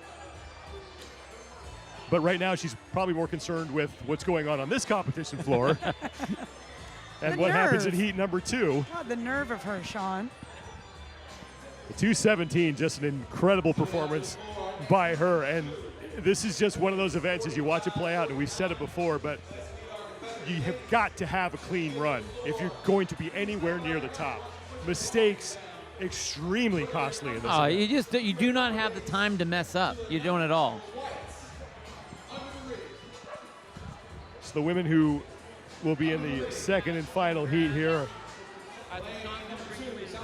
taking the floor right now as they will head to their lanes. Jen Dieter, who was a top finisher at the CrossFit Games this year, she will be in this heat. And Shannon Schliefer joining us now, who just set the top time. And Shannon, I know you're worried about what's happening here, but you had the experience of actually running one of these competitions in Las Vegas. What was that experience like for you? Well, I was so nervous to take that on because I'd never done anything that size. And my friend Christine and Ross, they just jumped in and we made it happen. But Bob and Joe were so supportive. They guided us the whole way. And I've never done anything that hard that had so much appreciation. I mean, these people, they're so grateful. And they'll tell you. And flooded my email box, and it was just so worth it. I will hope to do it again. To see it, to see this all come together the way it has, and this event, and the way the athletes are being treated, what's that like for you since you've seen it now from both sides? Oh my gosh. I'm having a blast, first of all. I did this competition last year for the first time, and that's how I knew I wanted to be more involved with it. and we are just having such a fun time together. So good to see so many of these girls that I've competed with at other events through the years, you know, because they're in your age group, you know, that we all go along together. So what do you think was harder, hosting the competition or competing? Hosting. Hosting, way harder. Oh, yeah, but like I said, just as fun. Right. I would do either. And possibly even more gratifying, like you're saying, because the athletes are so thankful for what you're giving them. I mean, even today and yesterday when I got here, people coming up and saying, oh my gosh, I had so much fun. If it wasn't for you, some of them wouldn't be here, right? Well, me and everybody, let me tell you, it took a whole village, and the Las Vegas community really stepped up and came out. It was amazing. Awesome. Well, thank you for being a part of it. Thank you for helping bring some of these athletes here. Being here, oh my gosh. Definitely that a pleasure. That is awesome. Rest up, watch this heat, get some food, get some fuel, yes, get ma'am. some rest. Absolutely. Yeah, and we will see you tomorrow for okay, sure. Thank you. Thank you. Congratulations. Shannon Schliefer, who won the opening heat here. Second heat underway for the 45 to 49-year-old women. Now Shannon will see if her time will survive. Jen Dieter, your early leader now on her second round of those 15 handstand push-ups. She is in the middle of your screen in the long black pants and the gray top at a Crucible CrossFit in Jacksonville, Florida. And what I love, if you watch Jen right there, she started with a couple strict handstand push-ups, and as soon as she slowed up, she immediately moved into the kip. She didn't come down off the wall. She just knew that the kip was going to help her and be faster, and she moved right into it. And if you watch the way she was doing that kip, it's a frog-style Yes. kip. So you see her really moving her legs that way, which takes a lot of the tiredness out of the legs. You're using your hips, not your legs, so you can save your legs for the drive. She almost looks like she's breaststroke swimming. Jen Dieter and Carol Mezen are done with round two at about the same time. Mezen on the left of your screen. Dieter is on the right. Final set of 15 handstand push-ups. Time to beat 2 minutes, 17 seconds. Oh, these ladies are rep right now. Mezen starting Dieter to off- slow as Dieter is off the wall ahead of her. Dieter onto the torque tank for her third and final push. 17 seconds to get down and back if she wants to beat Shannon Schliefer's time.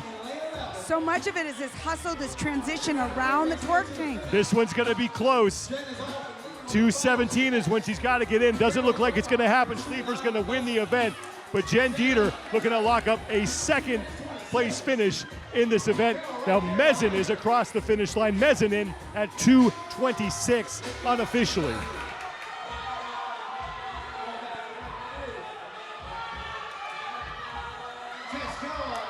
Down in lane 19, Jess Gell is in.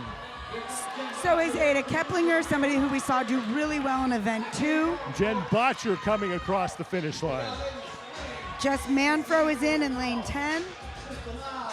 Lane number 9, Annie Claude Delisle is also in.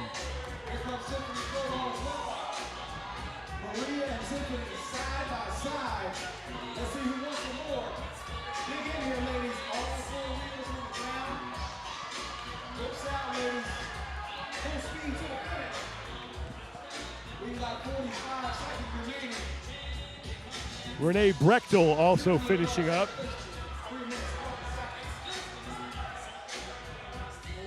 And that's Tiffany Trobow.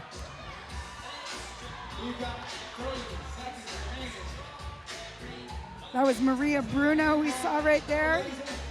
Funny story about Maria Bruno. I grew up in Lake Tahoe with her. Oh, have not seen her since. I just always see her name on the leaderboard. We've never been at the same competition. A lot of fitness up there in Lake Tahoe. Want to hear something funny? We were cheerleaders together. Don't make fun of me. That does not shock me.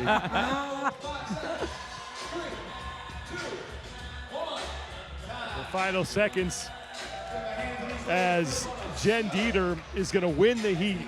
Would not be enough to win the event, but looking like it's going to be good enough for a second place finish for her and 94 points as Shannon Schliefer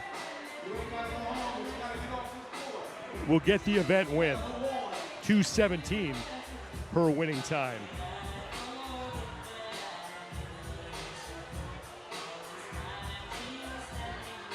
Remember to keep an eye on strongest.com. They have all the leaderboards and results as they update here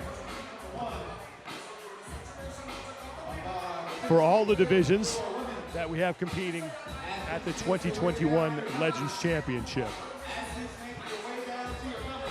Just 2 heats remain here in day number 1 as the 50 to 54-year-old women will be up next. 2 heats in total for them.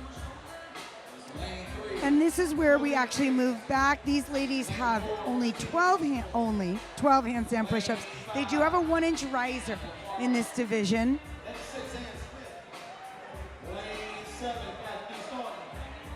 There's Nancy Vanacore, who had a really solid performance in the prior event.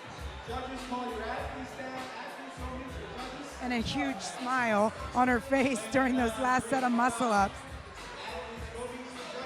Event number 3 is the Pants Party, 3 rounds of handstand push-ups. This age group, the 50 to 54-year-olds, will just do 12 of those. The torque tank push remains the same, 25 feet up and back, 4-minute time cap here. Jen Dieter is off the competition floor, wins her heat, looks like it's going to be good enough for a second place finish. Day 1 is over for you. How you feeling after 3 events? Happy that 3 events are over now. A lot happier than I was looking forward to starting on that rower this morning, I'll tell you that. Yeah, not really our jam, huh? Not exactly. No, but these last 2 events were much more fun for you. Yes. What did you think about the torque tank? The torque tank, my ass is actually still on fire. So, in a good way. Yeah, in a good way. Short distances, but yeah, if you guys want to build your booties up, go do some torque tank, I tell you. Torque tank twerking? Yeah, exactly. No, I thought this was a great workout. It was fast, intense, short, and sweet. I'd love to be out there on the floor with you doing it. Well, I loved your strategy on the handstand push-up. So you were strict, and then you would immediately move over to the kipping. Yeah. And it was super smooth. You didn't need to come off the wall.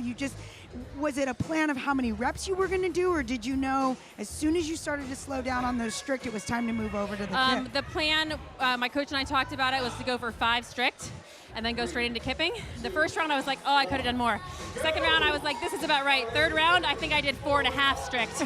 And then, so I think 5 was about the right number because intuitively on the last round, I just wanted to get him over with, you know? Well, and I think that's a sign of a seasoned competitor, is somebody who can adjust on the fly depending on how they're feeling in the middle of an event. Thank you. You are definitely a seasoned competitor.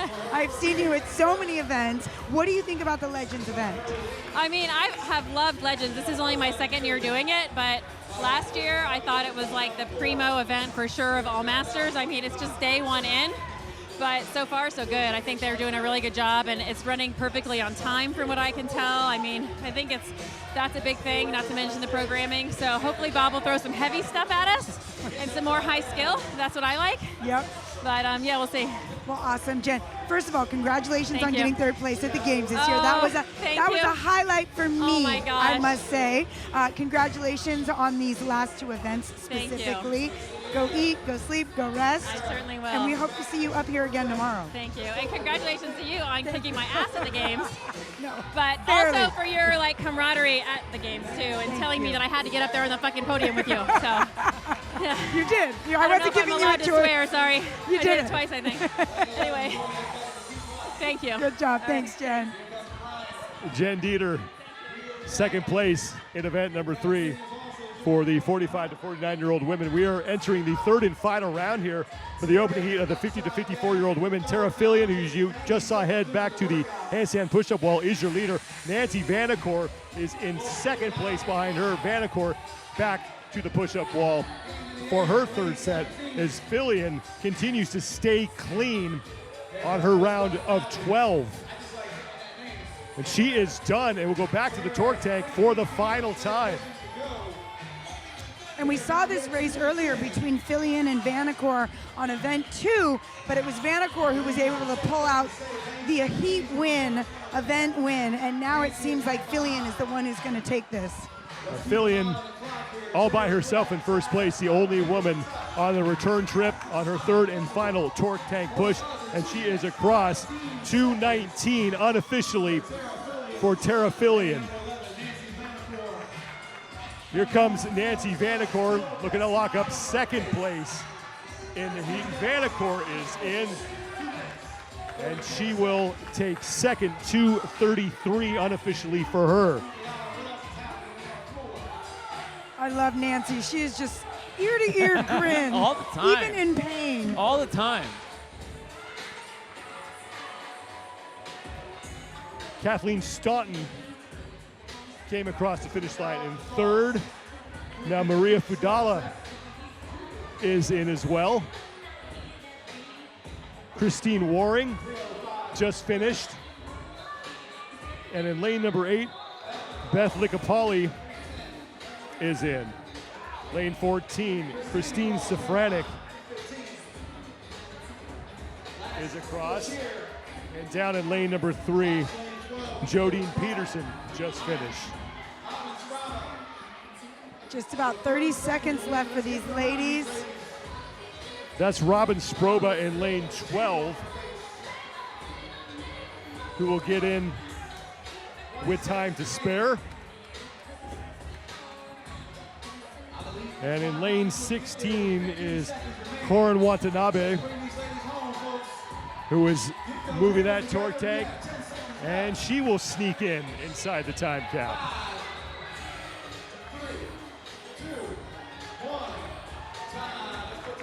The heat 1 is done. 1 heat remains as we come to the end of day number 1 of competition of the 2021 Legends Championship, and it's Tara Fillion who has the time to beat unofficially at 2 minutes 19 seconds, and she really was not pushed seriously for that top spot. Nancy Vanacore sat in second but never got close to threaten Fillion's lead.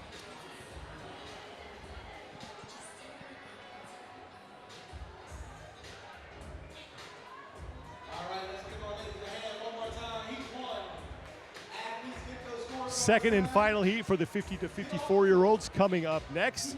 And Tara Fillion will wait and see if she has earned herself 100 points with an event win and of her time of 2 minutes 19 seconds.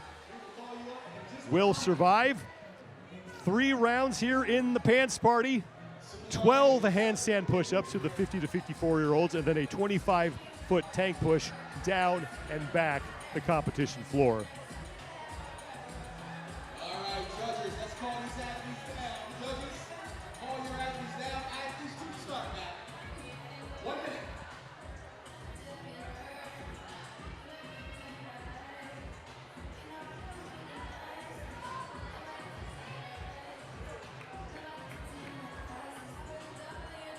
Judges getting with their athletes now to go over standards and event flow to make sure they know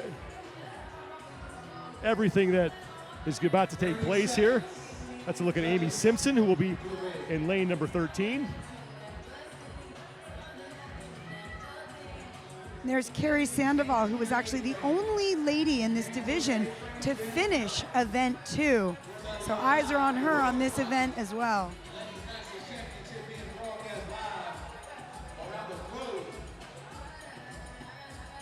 Tara Fillion again has the time to beat at 2:19 unofficially.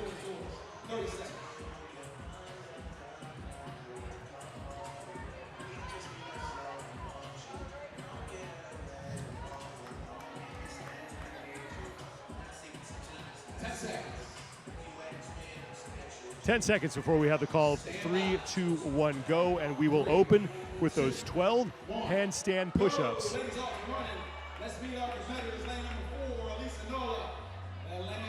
Again, these ladies have a 1-inch riser and 12 reps of handstand push-ups. Carrie Sandoval moving real fast on those handstand push-ups. In lane number 9, it's Keely Ellers who is first to the torque tank. Sandoval in lane 11 was right behind her. And then Cindy Hinkle in lane 10, fighting with Amy Simpson in lane 13 and Tammy Saunders in lane 17 for third place. And it is tight now after round number 1. Sandoval and Ellers done at the same time. And here comes Cindy Hinkle. Another good battle between these 3 women. We saw this as well in event number 2 in this division. Second round of 3 starts with those 12 handstand push-ups. Sandoval off the wall first. Here comes Ehlers. And Amy Simpson is hot on the tail of all of these ladies. The Simpsons toward the top of your screen, long black pants, shorter hair, and the gray top. As Sandoval and Ehlers make the turn together, Simpson has now moved into 3rd place. And in lane 10, it's Cindy Hinkle dropping back into 4th. And she's starting to get threatened by Tammy Saunders towards the top of your screen.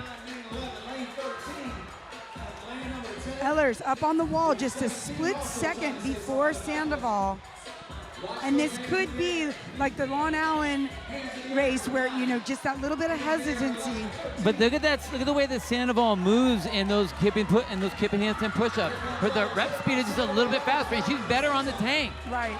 Sandoval is off onto her final torque tank push. That is Keely Ehlers, who is right behind Sandoval. Sandoval will make the turn back ahead of Ehlers. And these ladies can't forget, they're still racing Tara Fillion from Amy the Simpson is ahead, and Simpson is going to beat Sandoval and Ehlers across. 2:11 unofficially for Amy Simpson, who just hung back in the first 2 rounds and then was able to make up that deficit in round 3, and she will win heat number 1. I know we have a tendency to get watching who is winning round number 1, and we're looking at how great they're doing. But just as in almost every single event, whether it's a race or a CrossFit or training or whatever, winning round 1 doesn't mean anything. No. It just means you won round 1. That's it. In a 1-round workout, it means something. Pardon me, this is the final heat. I said heat 1. So Simpson's time looks like it will be good enough for the event win. Right. Yes. As Tara Fillion had that time of 2:19 in heat number 1. Amy Simpson at 2:13 with a great performance there, looking to lock up 100 points. These ladies have just under a minute to finish this 3rd and final round. That's Gina Cacciotti-Wellner, who is coming across on the bottom left-hand part of your screen. And in lane number 8, we just saw Heather Clem-Fleeser, come across. And I love it. Amy Simpson is cheering on Janelle Connors. She's on the upper right-hand side of your screen on her last 25 feet of that torque tank push. Connors making the turn and looking like she's going to get inside that 4-minute time cap, and she will do it with a few seconds to spare. So every woman, except for Amy Ventura, able to complete that event, and Ventura had only 25 feet to go on her torque tank push. But Amy Simpson, who just hung back as Sandoval and Ehlers push the pace. Simpson steps on the gas at the end and gets in ahead of the 2 of them to win the event.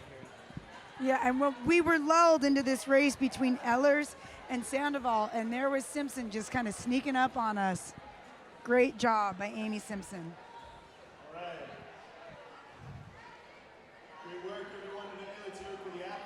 The first 3 events in day number 1 are now done here in San Diego, California at the 2021 Legends Championship. We watched a lot go down here, but looking back on this 3rd event, what stood out to you the most over the last couple of hours? Me personally, and this is a coach programming nerd comment. I love the fact that it was programmed so well between all the different divisions that if you look at what the top times were, they were all about the same. Right. And if you, like in training, when you're putting people to try to make sure that they're getting the same stimulus, if you put that time frame and they're all about the same, you know you did a good job. So kudos to Joe and Bob. They did exactly what they needed to do. Definitely, and for the top end athletes, the ones who really push the pace on this, it wasn't just the handstand push-ups, the speed on the handstand push-ups. It was speed and accuracy through the whole event, and that's what we saw on the top times. I thought it would come down to specifically the handstand push-ups a little bit more, but it was really quick transitions, no mistakes. And with that, day 1 comes to an end. 3 days of competition still remain here, so we are just getting started at the 2021 Legends Championship. We want to thank Bob Jennings and his entire hard-working crew here for putting on this event and helping us out with getting this broadcast on the air. I want to thank the official apparel sponsor of the 2021 Legends Championship, Viore, and the official equipment sponsor of the competition, True Grit. Be sure to join us tomorrow. Head to strongest.com for all the scores and leaderboards to keep up to date on everything that has gone on day one here in San Diego. For Bill Grundler and Annie Sakamoto, I'm Sean Woodland. Thanks for joining us. We will see you tomorrow here at the 2021 Legends Championship.